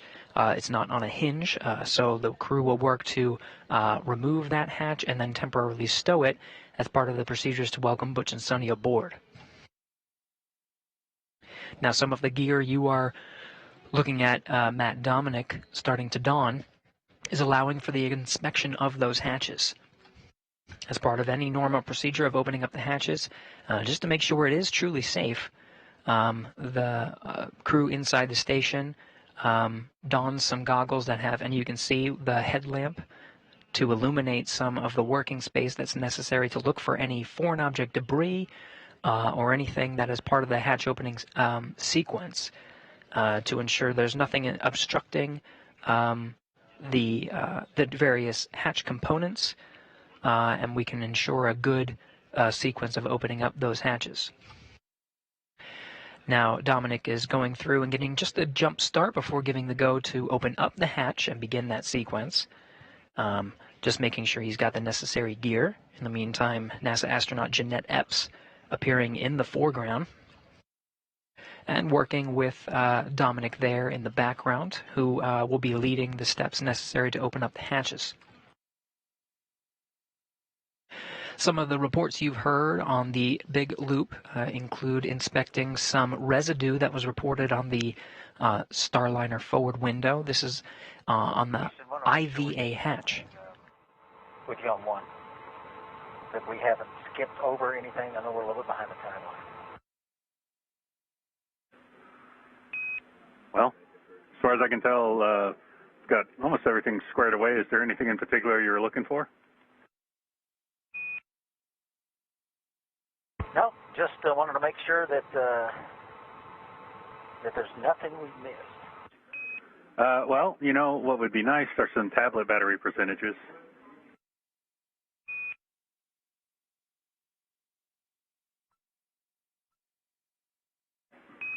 And Butch, where we are is we're just going to wait on the leak checks. We're still waiting on the leak checks for the vestibule. And then, you know, we've got the deltas for the hatch opening. So we're still in the middle of the big leak check.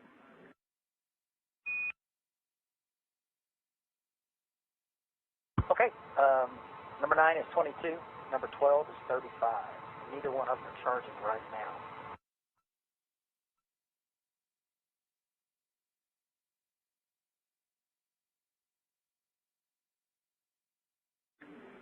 Okay, roger that. The voices you're hearing as part of that communication is that of Neil Nagata, the Starliner Capcom, over in the other room, speaking with Butch Wilmore on the other side of that hatch. Just as we are seeing. And Butch, Richie's suggesting that since we're going to be on the tablets for a little while, that if you want to, you can go ahead and put one on charge on the spider cable.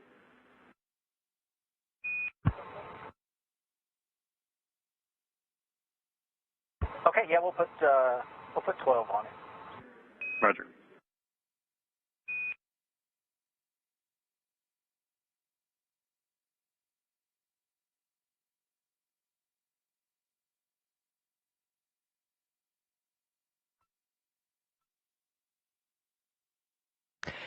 Again, hearing some of the comms between Neil Nagata, Capcom in Starliner Flight Control Room, and Butch Wilmore on the other side of the hatch. They have their own procedures to work through to prepare Starliner for the hatch opening operations. In the meantime, we're getting views from the Node 2 module of the International Space Station. You see there Matt Dominic in the foreground working with Jeanette Epps, both NASA astronauts working through the procedures to open up the hatches.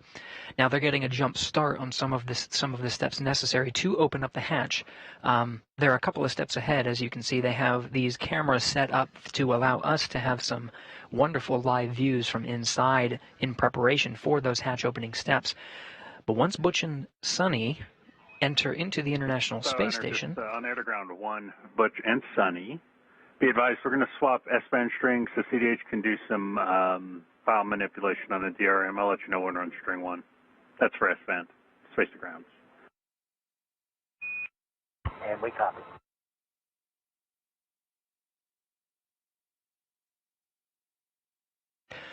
Now, again, from inside Node 2, various cameras and lights set up to allow the best possible views of Butch and Sonny's ingress into the International Space Station. So we're witnessing some of those steps. And Butch or Sonny, for the tablets, we'd like to know if you've got both tablets now configured for airplane mode.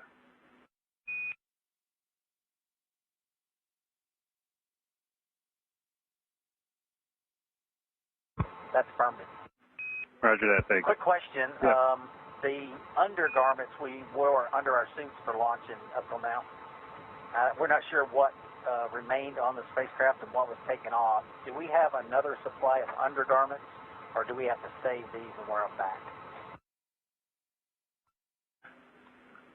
All right, we're going to check on that.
So a quick recap. Starliner docked to the International Space Station with a contact and soft capture at 12:34 p.m. Central Time today, June 6th. Crew here in the International Space Station Flight Control Room has been working with the crew you see here on your screen, the Expedition 71 crew members on board the station. We're working in tandem with the Starliner Flight Control Team. On Air to Ground 1, we went ahead and swapped over the Space to Ground 1 transceiver. And as far as the suit undergarments go, we're going to have to hang on to those for the mission. That's the only set you got. Okay, only set we got. Thanks, I think.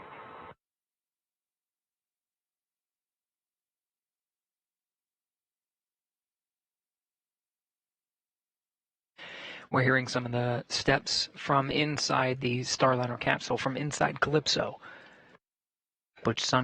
Butch and Sonny both working through the steps necessary to prepare Starliner prior to the hatch opening sequence and the welcome by the Expedition 71 crew you see here on your screen inside the International Space Station.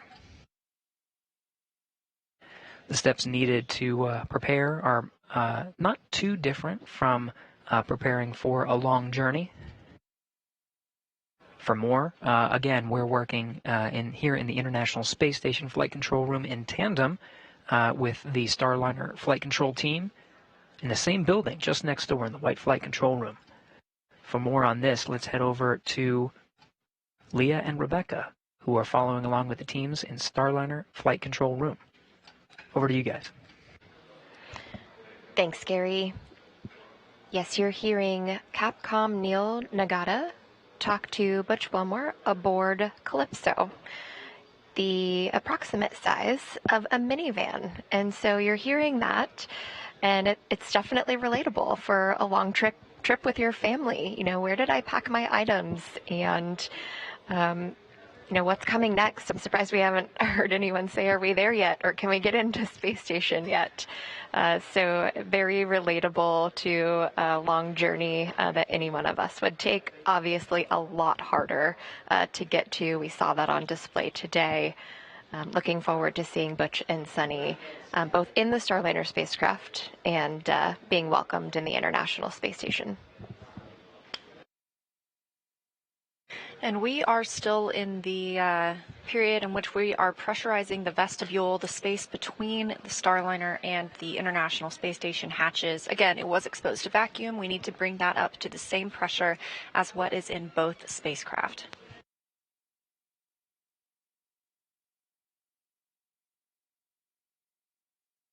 But to take a look back At the timeline of our mission so far, launch occurred yesterday at 9:52 a.m. Central Time from Space Launch Complex 41 in Florida. The OI burn, or the orbital insertion burn, occurred about 30 minutes later, that coming at about 10:23 a.m. Central Time. Since then, Starliner conducted a few more maintenance burns overnight, and then this morning got back into its burn plan with the NHPC-1 burn coming at 7:52 a.m. Central Time. That's a height adjust burn, followed by the NHPC-2 burn at 8:14 a.m. Central Time. Both of those good burns and just fine-tuning our approach to the International Space Station. The TPI, or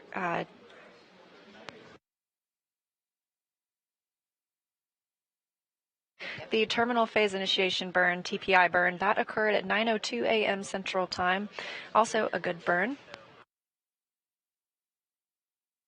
There were two inbound fly-around burns, one at 9:47, one at 10:07 a.m. These swung Starliner up and out in front of the approach corridor, and eventually we had the approach corridor initiation burn.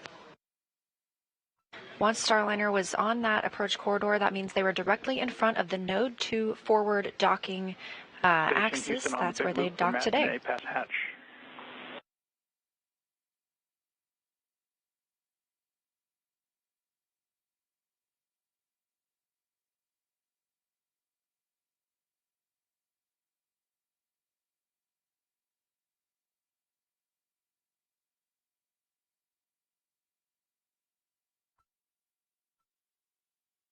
Go ahead. We could give you a go for step 5 and 1.302.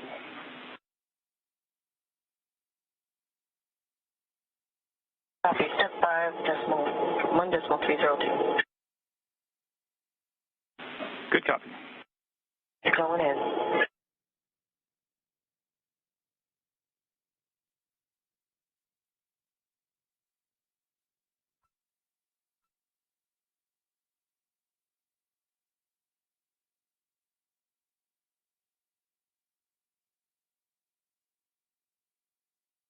So ahead of that vestibule pressurization, we have to do leak checks to make sure the levels are balancing out before we bring pressure into the vestibule. So those are now complete, and we are go to proceed with pressurizing the vestibule.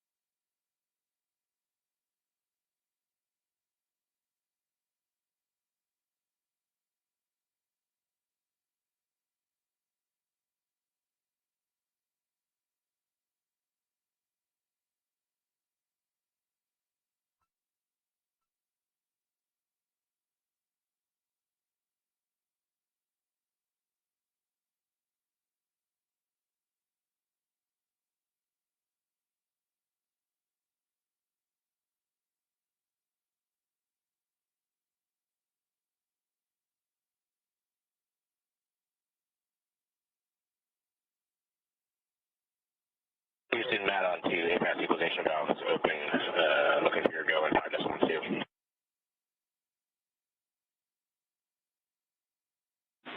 You have a go for step 5.2.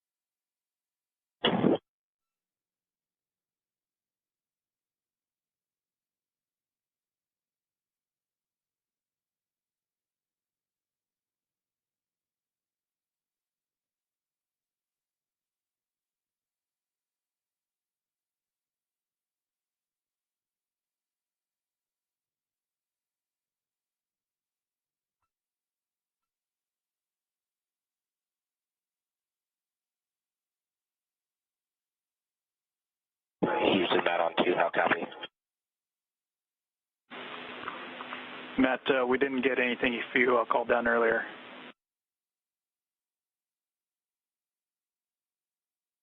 Copy. You gave me a go in 5.2. I think I missed a big picture call earlier. I overheard part of it. Understand, Starliner is keeping its hatch closed, and we're going to take the picture, so I'm proceeding with 5.3, just clarifying. That is correct. And if you see anything, we want a description of what you see. And if there's any concern, you can close the hatch. And the focus area of inspection of photos is the window.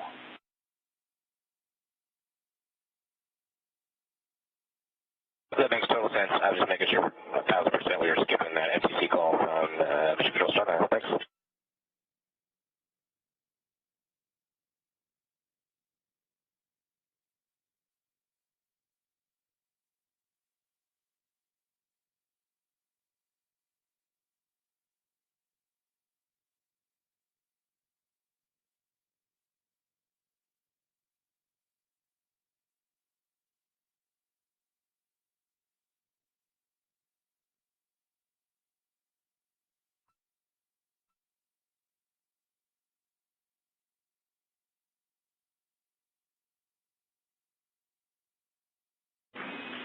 Starliner Houston on the big loop. Teeter's direction blockage, so we're going to be on the big loop.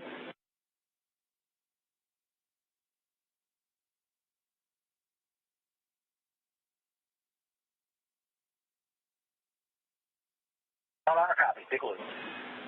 All right, Butch, hey, we're ready for you guys to pick up in 1.302. It's going to be step 6.3 only, prepping for hatch open. Right now, I think you copied, Matt's got the APAS hatch open, so they're doing some work there, and then they're going to take a look at that stuff that you reported on the window.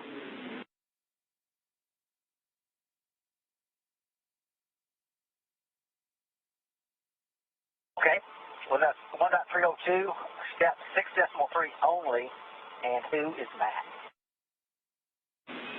Still working on it.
Again, if you're just joining us, this is a live view of the International Space Station. Matt Dominic, NASA astronaut, there in the front of the frame.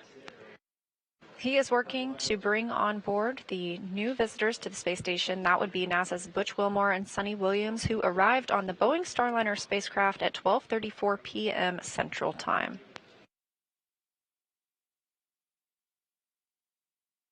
This is NASA's Boeing Crew Flight Test Mission. It is the very first flight of astronauts aboard Starliner to the International Space Station. Station Houston on 2 for Matt and APAS.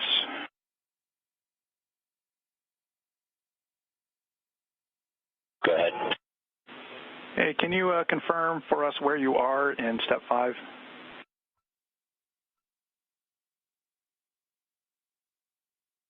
We're waiting 5 minutes for hatch seal relaxation.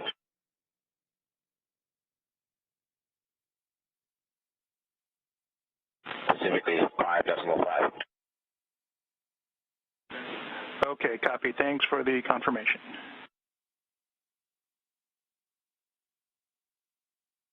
Reviewing the crew's procedures, this is the next step ahead of opening the APAS hatch. That is the hatch on the space station side. Of course, Starliner has its own hatch that will need to be opened. That is the IVA, or the intravehicular activity hatch.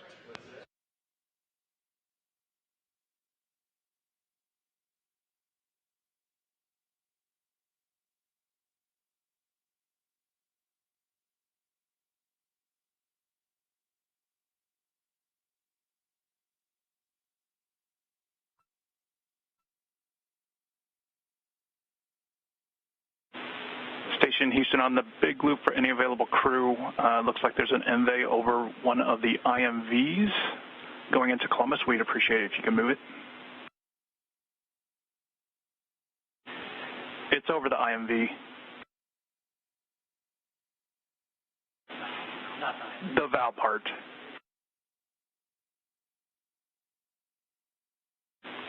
Appreciate it.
As you can see, NASA astronaut Matt Dominic has donned or put on some safety goggles and a mask as he prepares to open the APAS hatch.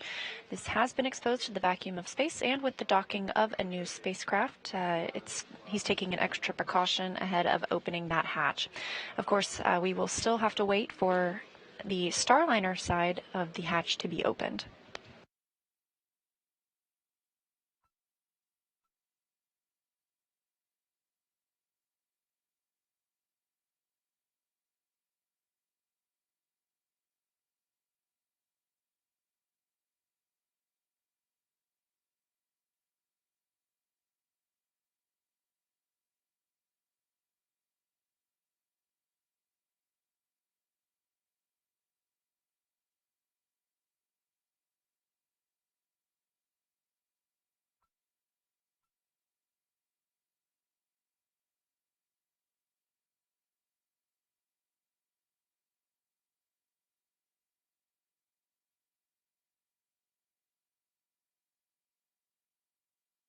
Matt Dominic, NASA astronaut, has opened the APAS hatch. He will go in and take some photographs of that space between the APAS and Starliner hatch.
Starliner Houston, Big Loop, you okay with us activating Mustang?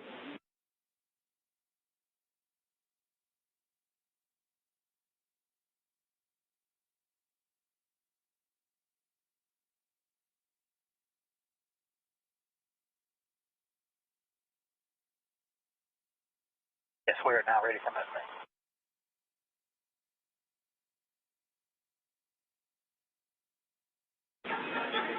Okay, it's coming up.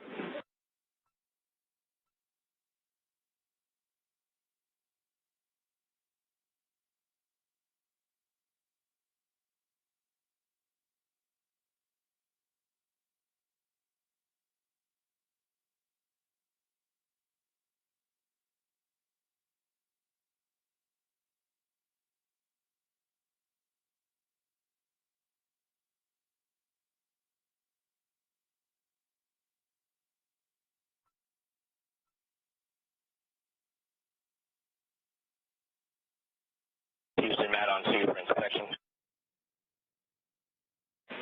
Go ahead, Matt.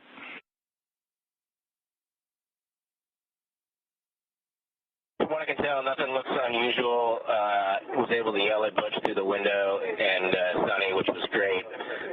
Now that we have light in there with the helmet lamp, neither Butch nor I can see anything of interest on the window. It looks nominal. I think what we saw was just maybe on our side. There is some stuff on the outside of the main window, the cabin window, but that one looks good. I agree.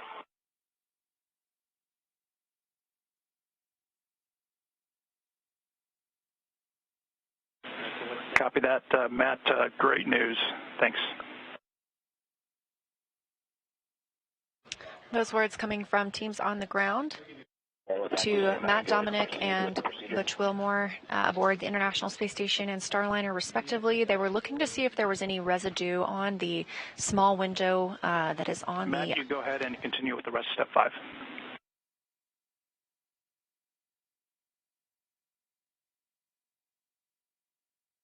Welcome. Starliner, no action on a prop caution. It's expected. Again, they were looking for any residue that might be on the window on the IVA hatch, the intravehicular activity hatch. This is the hatch that is on Starliner. Hearing a good report and no further actions there, so they are going to prepare to open up that hatch and welcome Butch and Sonny to the International Space Station.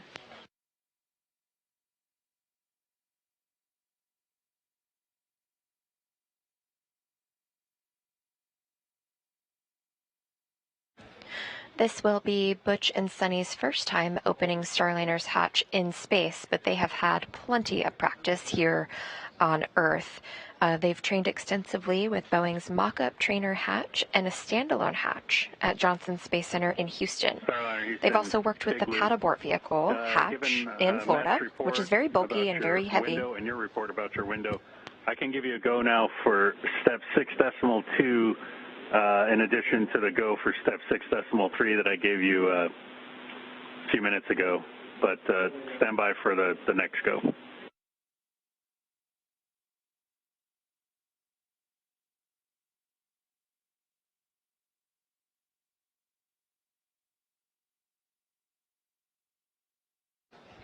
That pad abort vehicle hatch in Florida is very bulky and very heavy, especially when you are not in microgravity like they are today. But the Starliner flight crew integration team, made up of mostly human factors engineers, came up with a way that allowed Butch and Sonny to train with the bulk of the hatch without the 100-pound weight of the hatch by using a 15-pound foam replica that helped validate hatch stowage and moving about the Starliner cabin.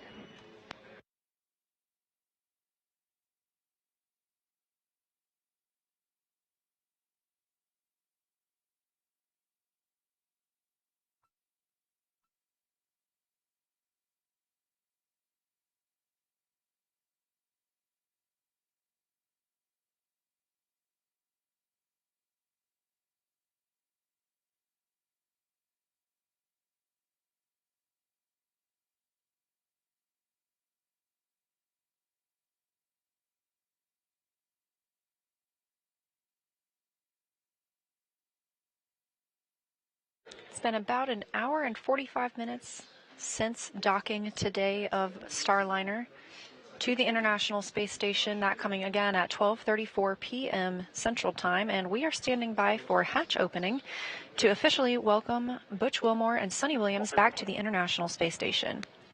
This is the third flight to the space station for both crew members. I'm sorry, Butch, didn't quite copy that. Did you say 6.2 complete?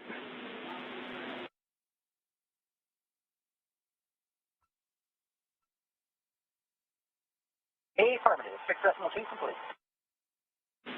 Roger.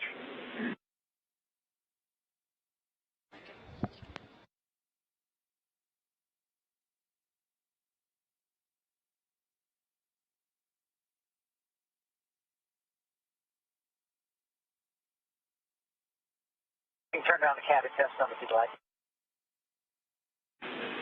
And no action cabin temp. Hi, I didn't copy your last, though.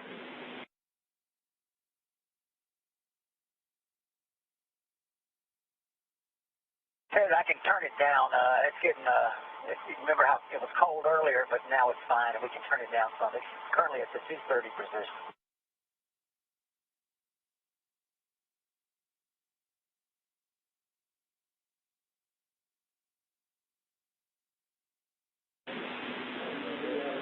All right, Butch, your discretion on the temperature.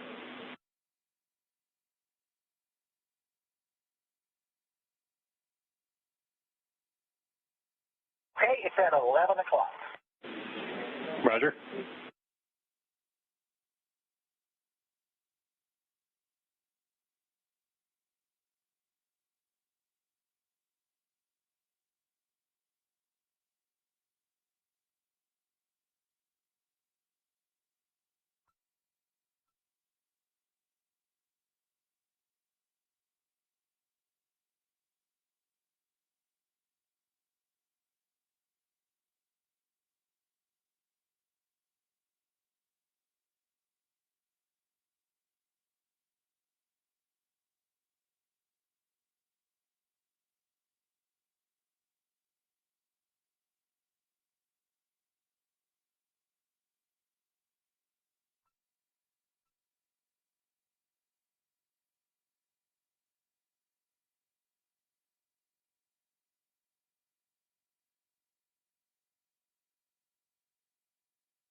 Starliner Houston on the big loop.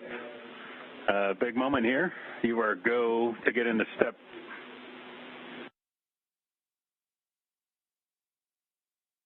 All right, no action message.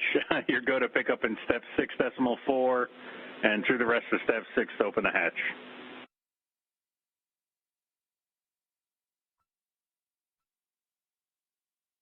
Successful 4, here we go.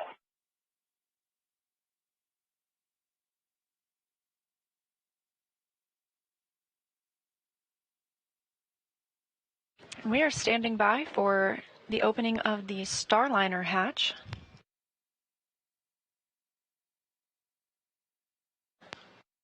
Several Expedition 71 crew members on the space station side eagerly awaiting the arrival of their two new visitors, NASA astronauts Butch Wilmore and Sonny Williams. Again, we docked at 12:34 p.m. Central Time.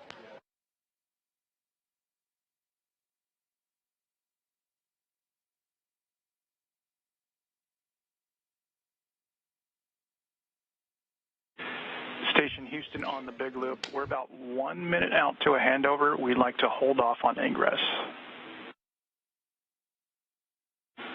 We'd like to get this on video.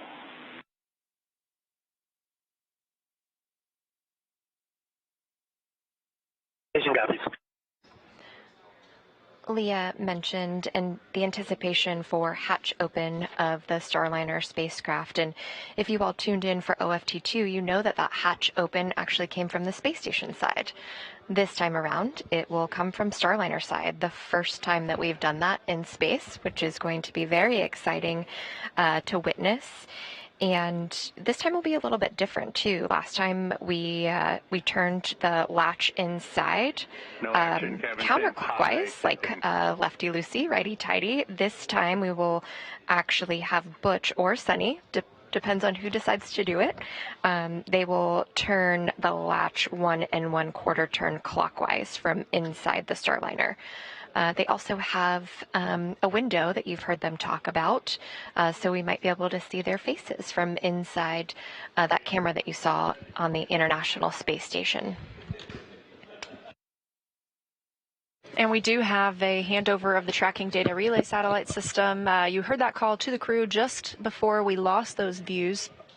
Letting them know that we would just wait until we regained communications because we definitely don't want to miss the moment that Butch and Sunny float into the International Space Station. So we expect to regain visual from... No action, cabin humidity high. And I don't know if you copied Will's call earlier. We'll just wait till we have KU band back until you start coming into the ISS.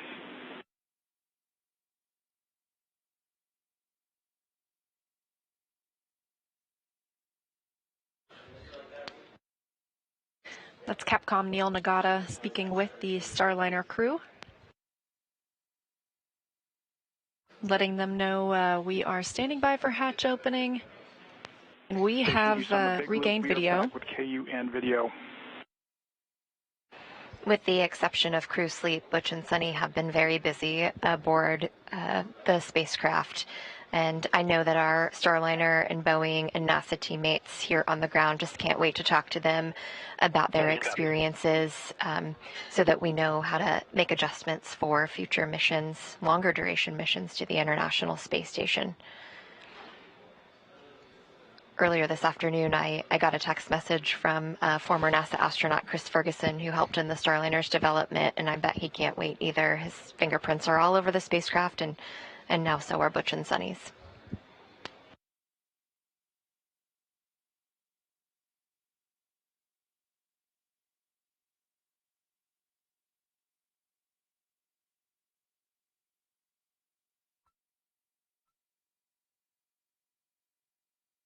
Like Rebecca mentioned, teams will be looking for feedback from Butch and Sunny on how their flight uphill went. This is a crew flight test, so there have been several demonstrations that have happened so far and will continue throughout the docked time frame and during undocking and landing.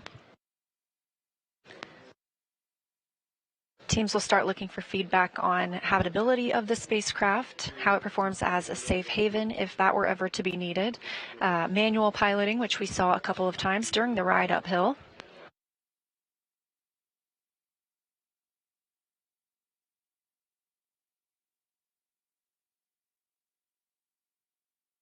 And once the hatch is open, we'll be waiting to see the bell on the space station side be rung to welcome 2 new visitors to the International Space Station.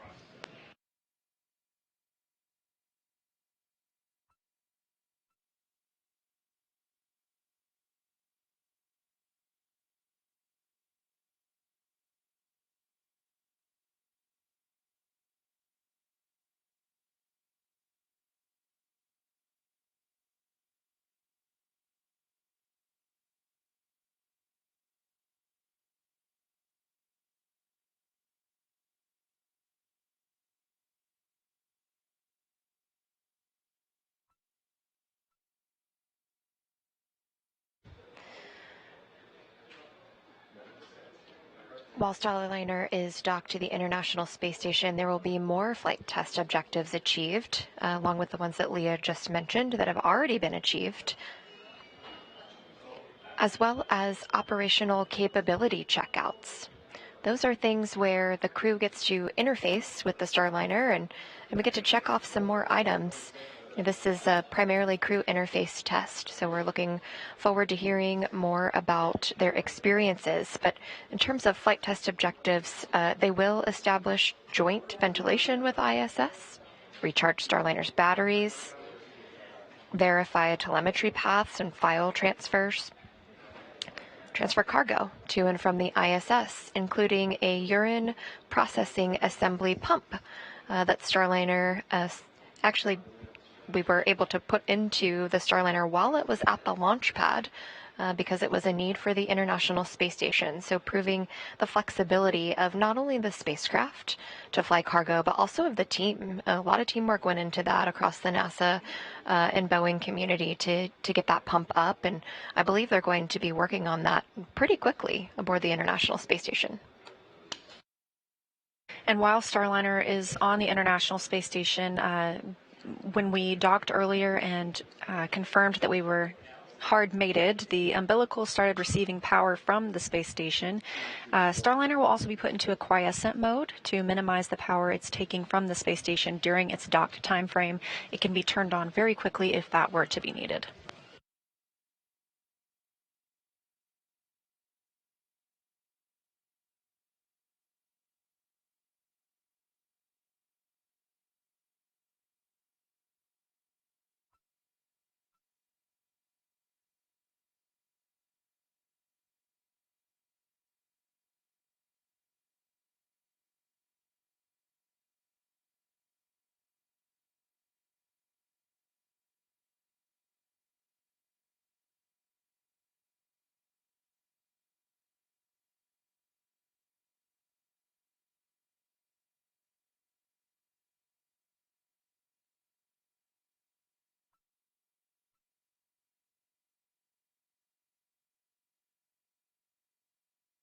From what we can see in this view, it looks like we have most, if not all, of the crew members aboard the International Space Station awaiting their visitors to open the hatch on the Starliner side. Currently living on the station, we have the Expedition 71 crew, including NASA astronauts Tracy Dyson, Mike Barrett, Matthew Dominic, and Jeanette Epps, and Roscosmos cosmonauts Oleg Kononenko, Nikolai Chub, and Alexander Grabyankin. Of course, we're adding 2 more NASA astronauts to that mix today, bringing the total of people living and working on the space station to 9.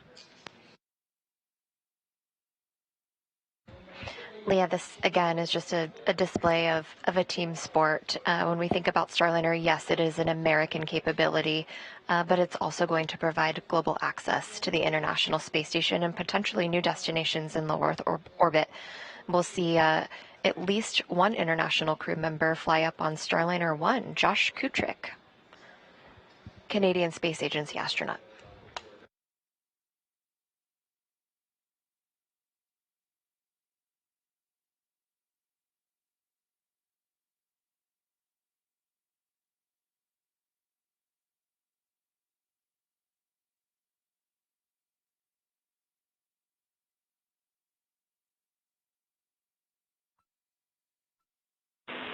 Station Houston on the Big Loop, just for status. CFT crew has just opened up the IVA hatch equalization valve.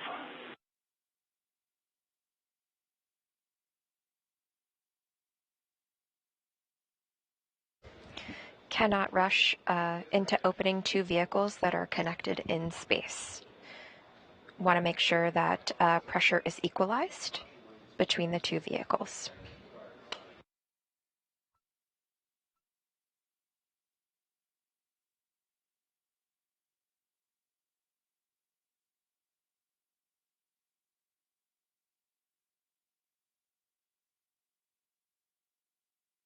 All eyes on the IVA hatch. Maybe they're not in a rush.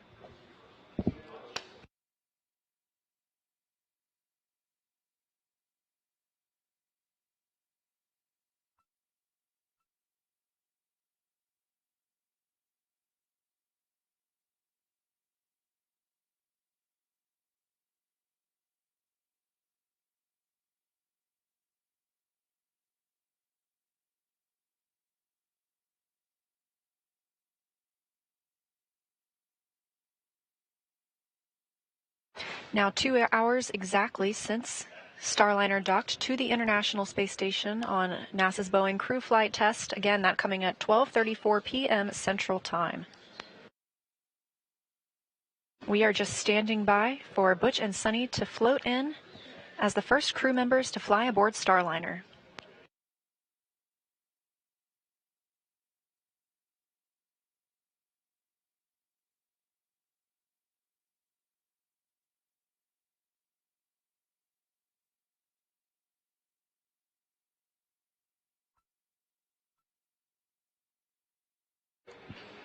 I saw Sunny Williams at the orbital flight test landing in New Mexico, and I remember her telling Rosie the Rocketeer, which was the ATD riding in the vehicle, hey, get out of my seat. So maybe she just doesn't want to get out yet.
While we can't see what's happening inside Starliner right now, we do know that after lessons learned from Orbital Flight Test 2, the teammates for Starliner actually redesigned the hatch stowage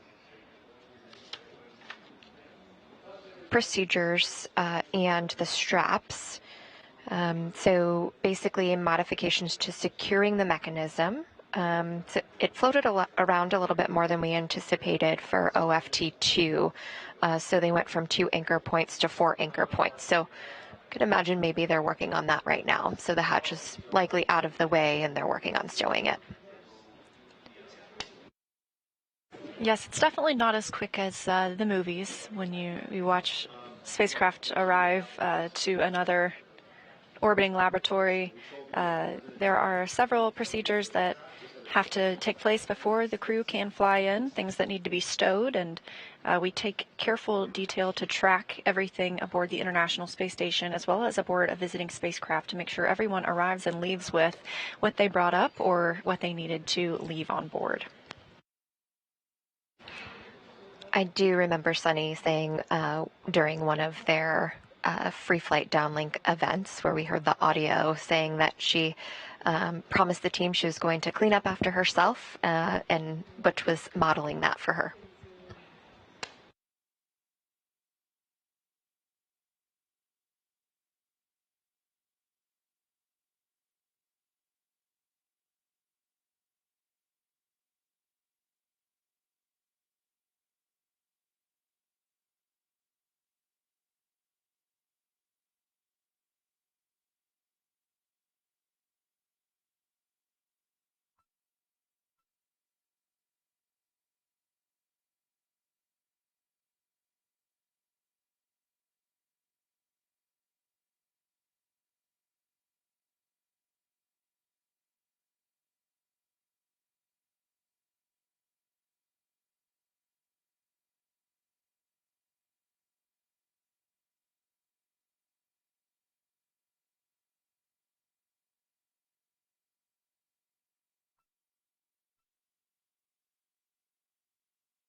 looks like the anticipation is building with the International Space Station crew. So, we kind of talked about it before, like a road trip, like little kids waiting for your parents or grandparents to arrive for the holidays. It's probably really exciting and also really like, hey, come on. Yeah, and the crews aboard the International Space Station, they get a lot of opportunities to talk with their friends and family at home, but we really only see new visitors essentially every 6 months, as we either have a Soyuz arrival or Crew Dragon arrival or now a Starliner arrival. So it's always really exciting to see new friends arrive and new faces at the International Space Station.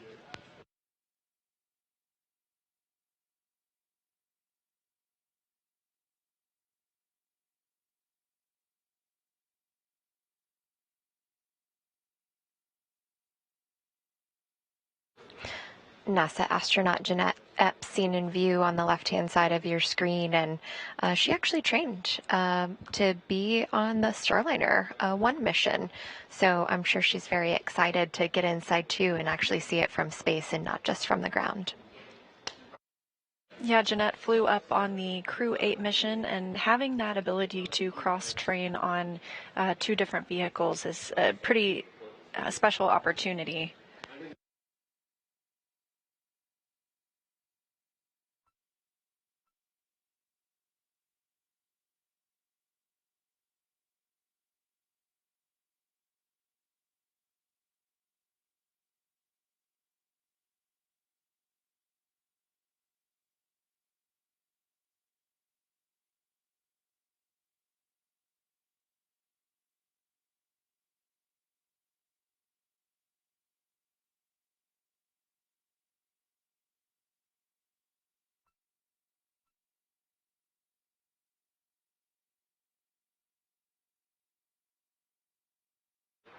Hey, Butch and Sunny put in a lot of work to get here, so they deserve to take their time. We're looking for a grand entrance.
Teams here in the white flight control room are conducting a handover between shifts. The new flight director on console is Rick Henfling.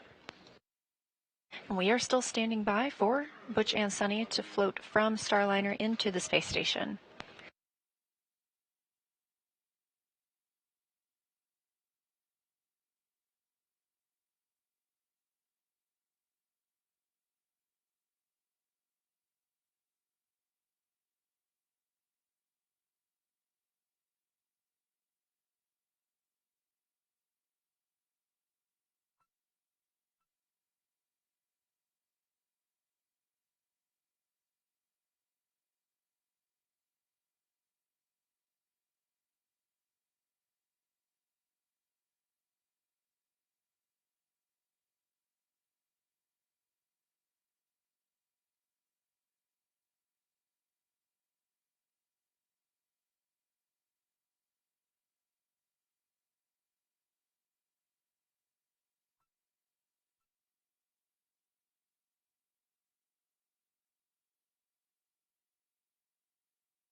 Lots of cheering here in the room. Big hugs.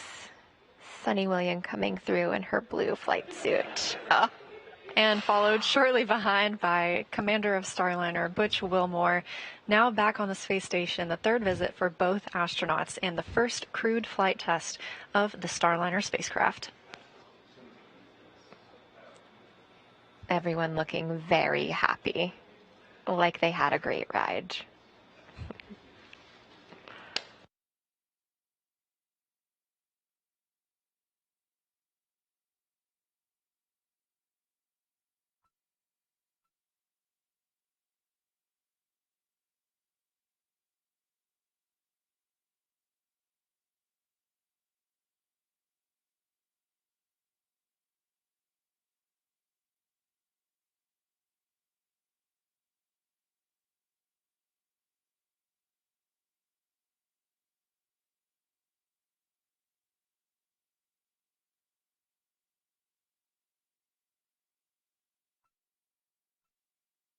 And the ingress or the entrance of Butch and Sunny coming at 2:45 p.m. Central Time. Again, their arrival to the space station today at 12:34 p.m. Central Time, bringing the space station total crew right now up to 9 people. Arriving for the first time ever in Boeing Starliner spacecraft.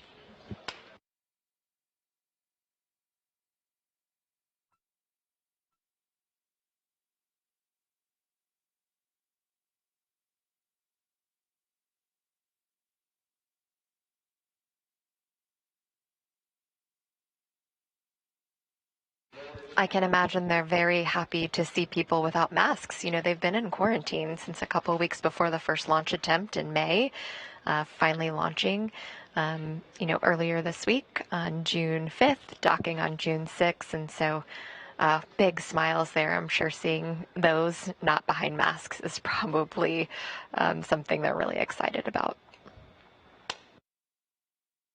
And again, that launch coming yesterday morning at 9:52 a.m. Central Time from Space Launch Complex 41 in Florida atop a United Launch Alliance Atlas V rocket.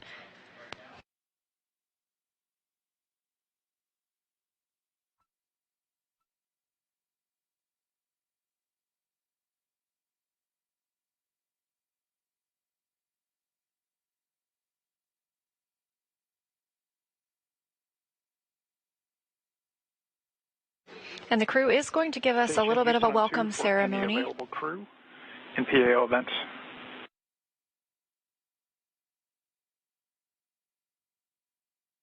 Go ahead, Houston.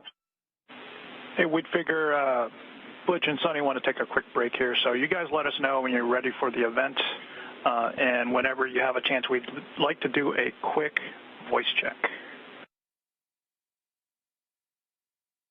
Okay, we'll get that set up. Thanks.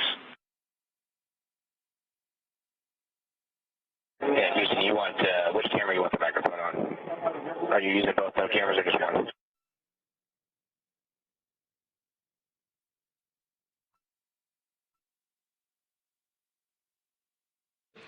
So we did not see live Mustang views today. That doesn't mean we won't see them.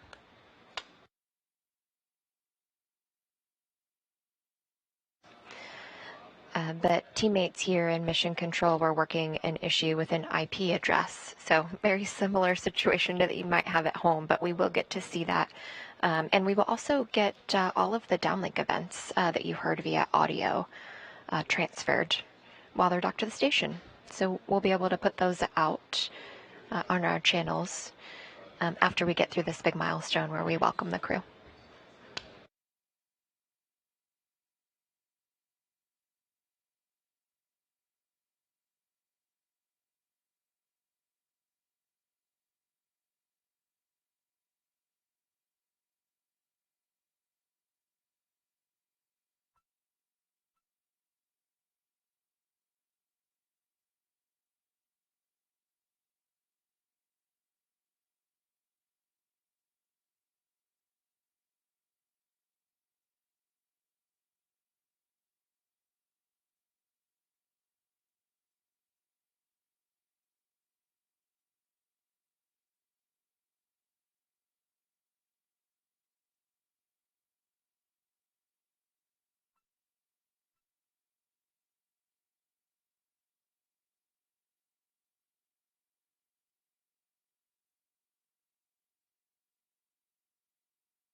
Again, live views here aboard the International Space Station as we have just seen NASA astronauts Butch Wilmore and Sunny Williams float through the hatch from Starliner into the orbiting laboratory, being welcomed by 7 crew members, now bringing the total of people living and working on the space station up to 9.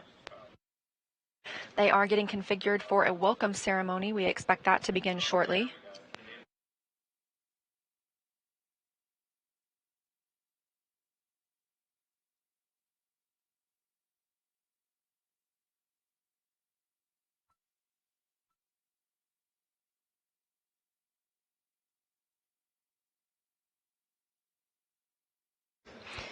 You heard over the big loop that Butch and Sunny wanted a bit of a break, maybe to stretch their legs a little bit. It was a more than 25-hour trip to the International Space Station, and they were in the vehicle for a couple hours before launch as well on June 5th. And with the arrival of Starliner today, we have 6 spacecraft docked to the International Space Station. That includes, obviously, Starliner, SpaceX's Dragon from the Crew 8 mission, the Northrop Grumman Cygnus, 2 Roscosmos Progress resupply spacecraft, and 1 Roscosmos Soyuz spacecraft.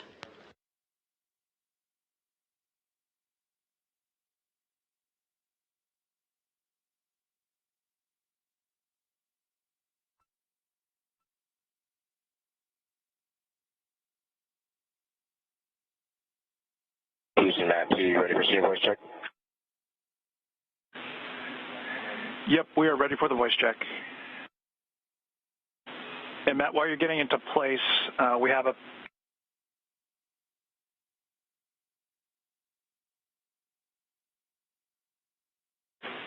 Matt, can you give us a full 10 count, please?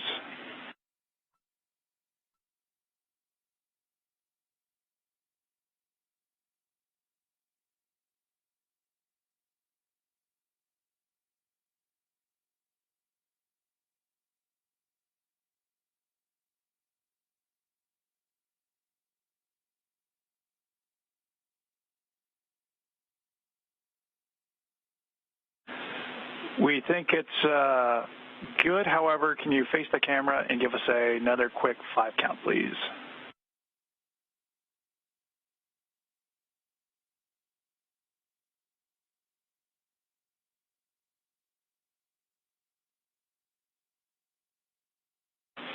Good. Voice count. Just a heads up, we're about 7 minutes out from a teacher's handover. We're going to start the PAO event after that handover at about 20:02. That's if you're ready. Copy, let me see where people are at, and I'll let you know start time.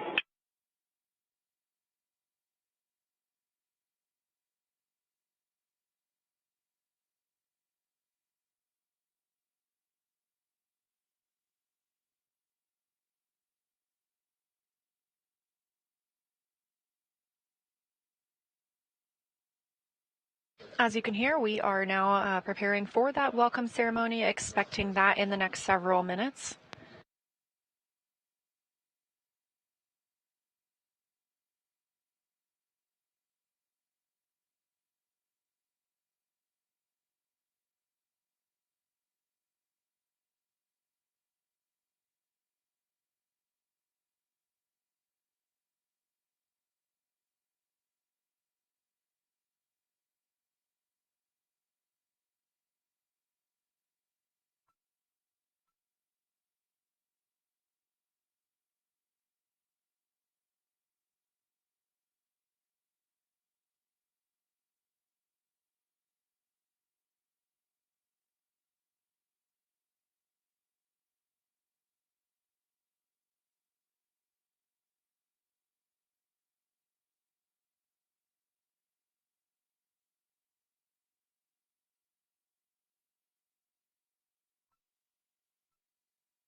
As we await that welcome ceremony, we are hearing in the room here Ed Van Cise, our flight director for Rendezvous and docking today, just telling the team that they are top-notch. They worked through a lot to get here, and they need to celebrate their success tomorrow after they sleep.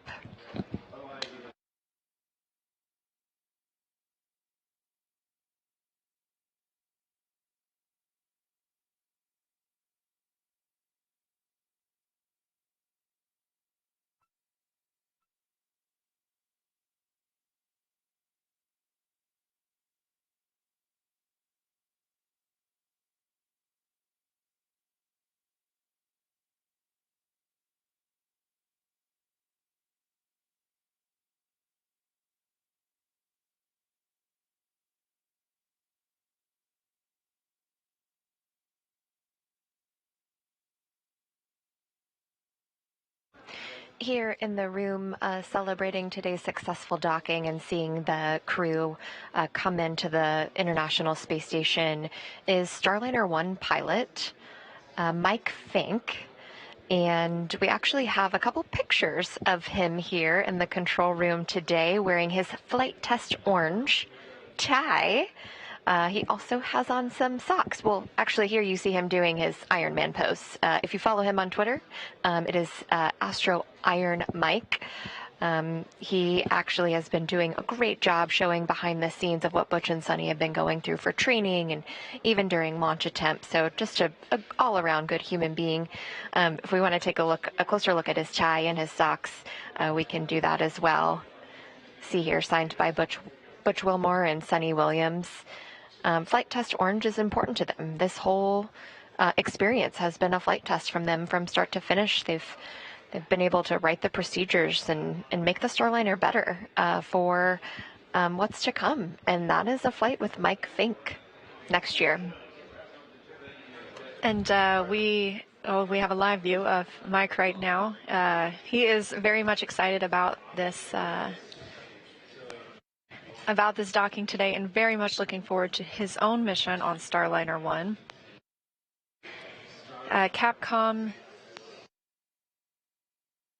Capcom Neil Nagata, you've heard most of today speaking with the crew members. He is also wearing a signed tie. He's got some flight test orange on as well.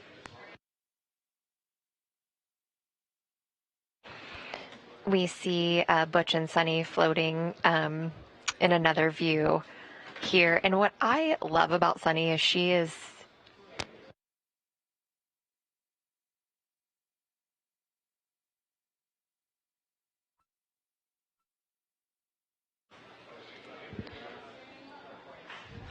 we actually do see Neil Nagata too. He is wearing a blue and orange striped tie, again representing flight test orange, and likely Sunny's love of the ocean with the blue, also signed by the crew.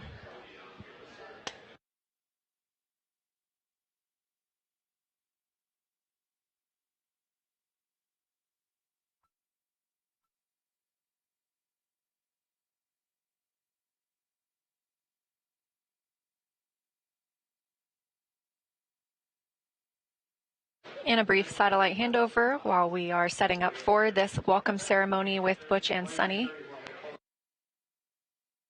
We're standing by to regain those video communications, planning on starting that welcome ceremony here shortly.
Houston, Matt, we are ready at your leisure.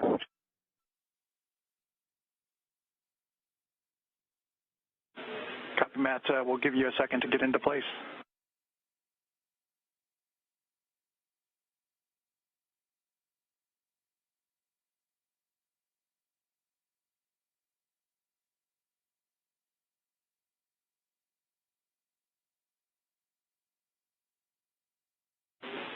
Station, this is Houston. Are you ready for the event? Houston, we are ready. Congratulations to all of the NASA and Boeing teams on this incredible milestone. Butch and Sunny, the ISS flight control team, is thrilled to see you back on the ISS. Station, please begin your remarks.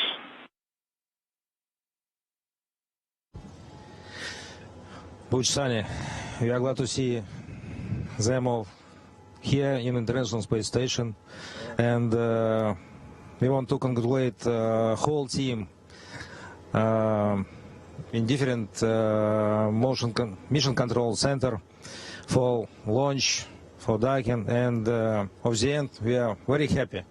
Yes, indeed. Yeah, we are thrilled as well. I'm not sure we could have gotten a better welcome. I mean, we had music. We had Matt was dancing. It was great. What a wonderful place to be. Great to be back here. It feels like, I mean, obviously, Sonny and I have been gone for a little while, but it's very familiar. There's only one problem. Matt is in my crew quarters. So I don't know what we're going to do about that. But, hey, thank you all for the great welcome. And thanks to ULA, got us going. Boeing kept us going. Mission Control MO kept us going and got us here. What a great, wonderful team effort. I mean, team. This organization, these organizations are the epitome of teamwork. And it is a blessing and it's a privilege to be a part of it. It's just amazing.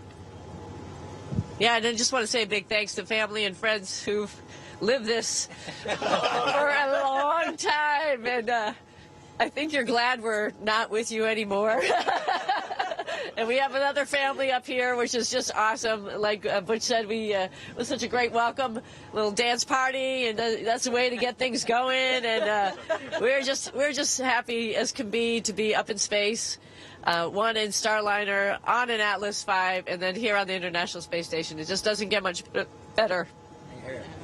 Yeah, we're ready to go to work for the international partners here. Whatever it is you got us to do, we're ready. All right. Yeah. We're ready. Thank you all so much. All right. That concludes the welcome ceremony. Station, we are now resuming operational audio communications.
It's been such a privilege to witness this historic moment. Butch Wilmore and Sonny Williams, beautiful words and welcomed by the Expedition 71 crew led by Commander Oleg Kononenko. Hugs and handshakes and just getting to really, truly bask in this moment of all of the years of hard work by all the team, Boeing, NASA, ULA, all the partners that enabled for this moment aboard the International Space Station today, June 6th, 2024. Butch Wilmore and Sonny Williams now aboard the International Space Station.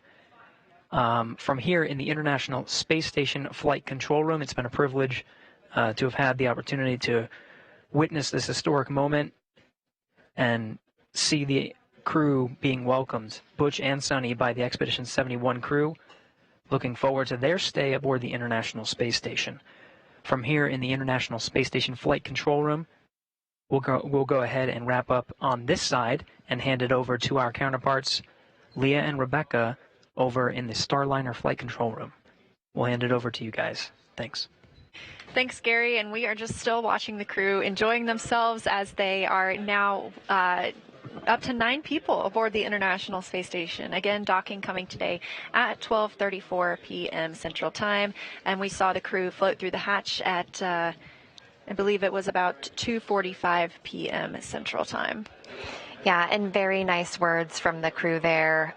Butch saying that ULA got them going, Boeing and mission operators kept them going, which was really exciting for the team to hear, I am sure, once they made it to the space station, especially for the Boeing team. They helped build the International Space Station and helped maintain it. So I'm sure that just like hit them right in the feels. You know what else I noticed about Sunny too, as she came in, you know, she's been described as like such an... Hey, Butch. Good event. Yeah, thanks. Hey, can we go private on 2? Hey, Ryder. Yeah, let's get that. We'll get that squared away. Okay, yep, we're standing by.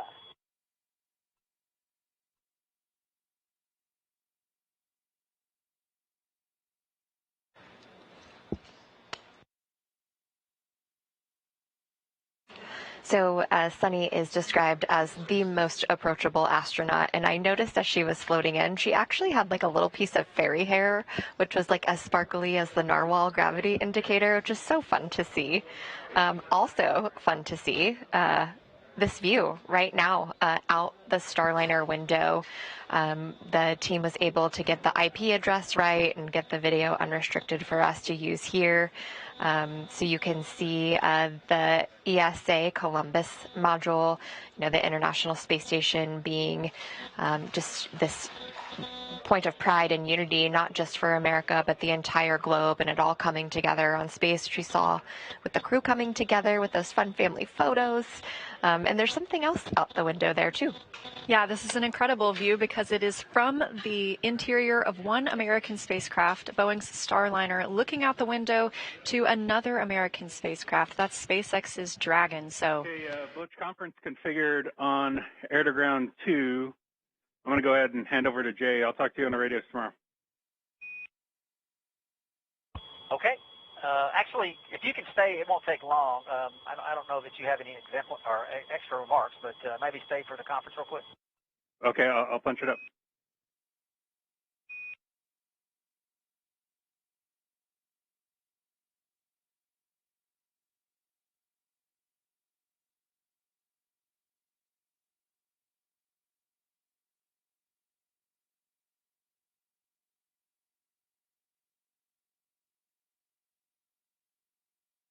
as we were saying, this view from the window of Starliner, now looking out toward the Dragon crew spacecraft, SpaceX's Dragon,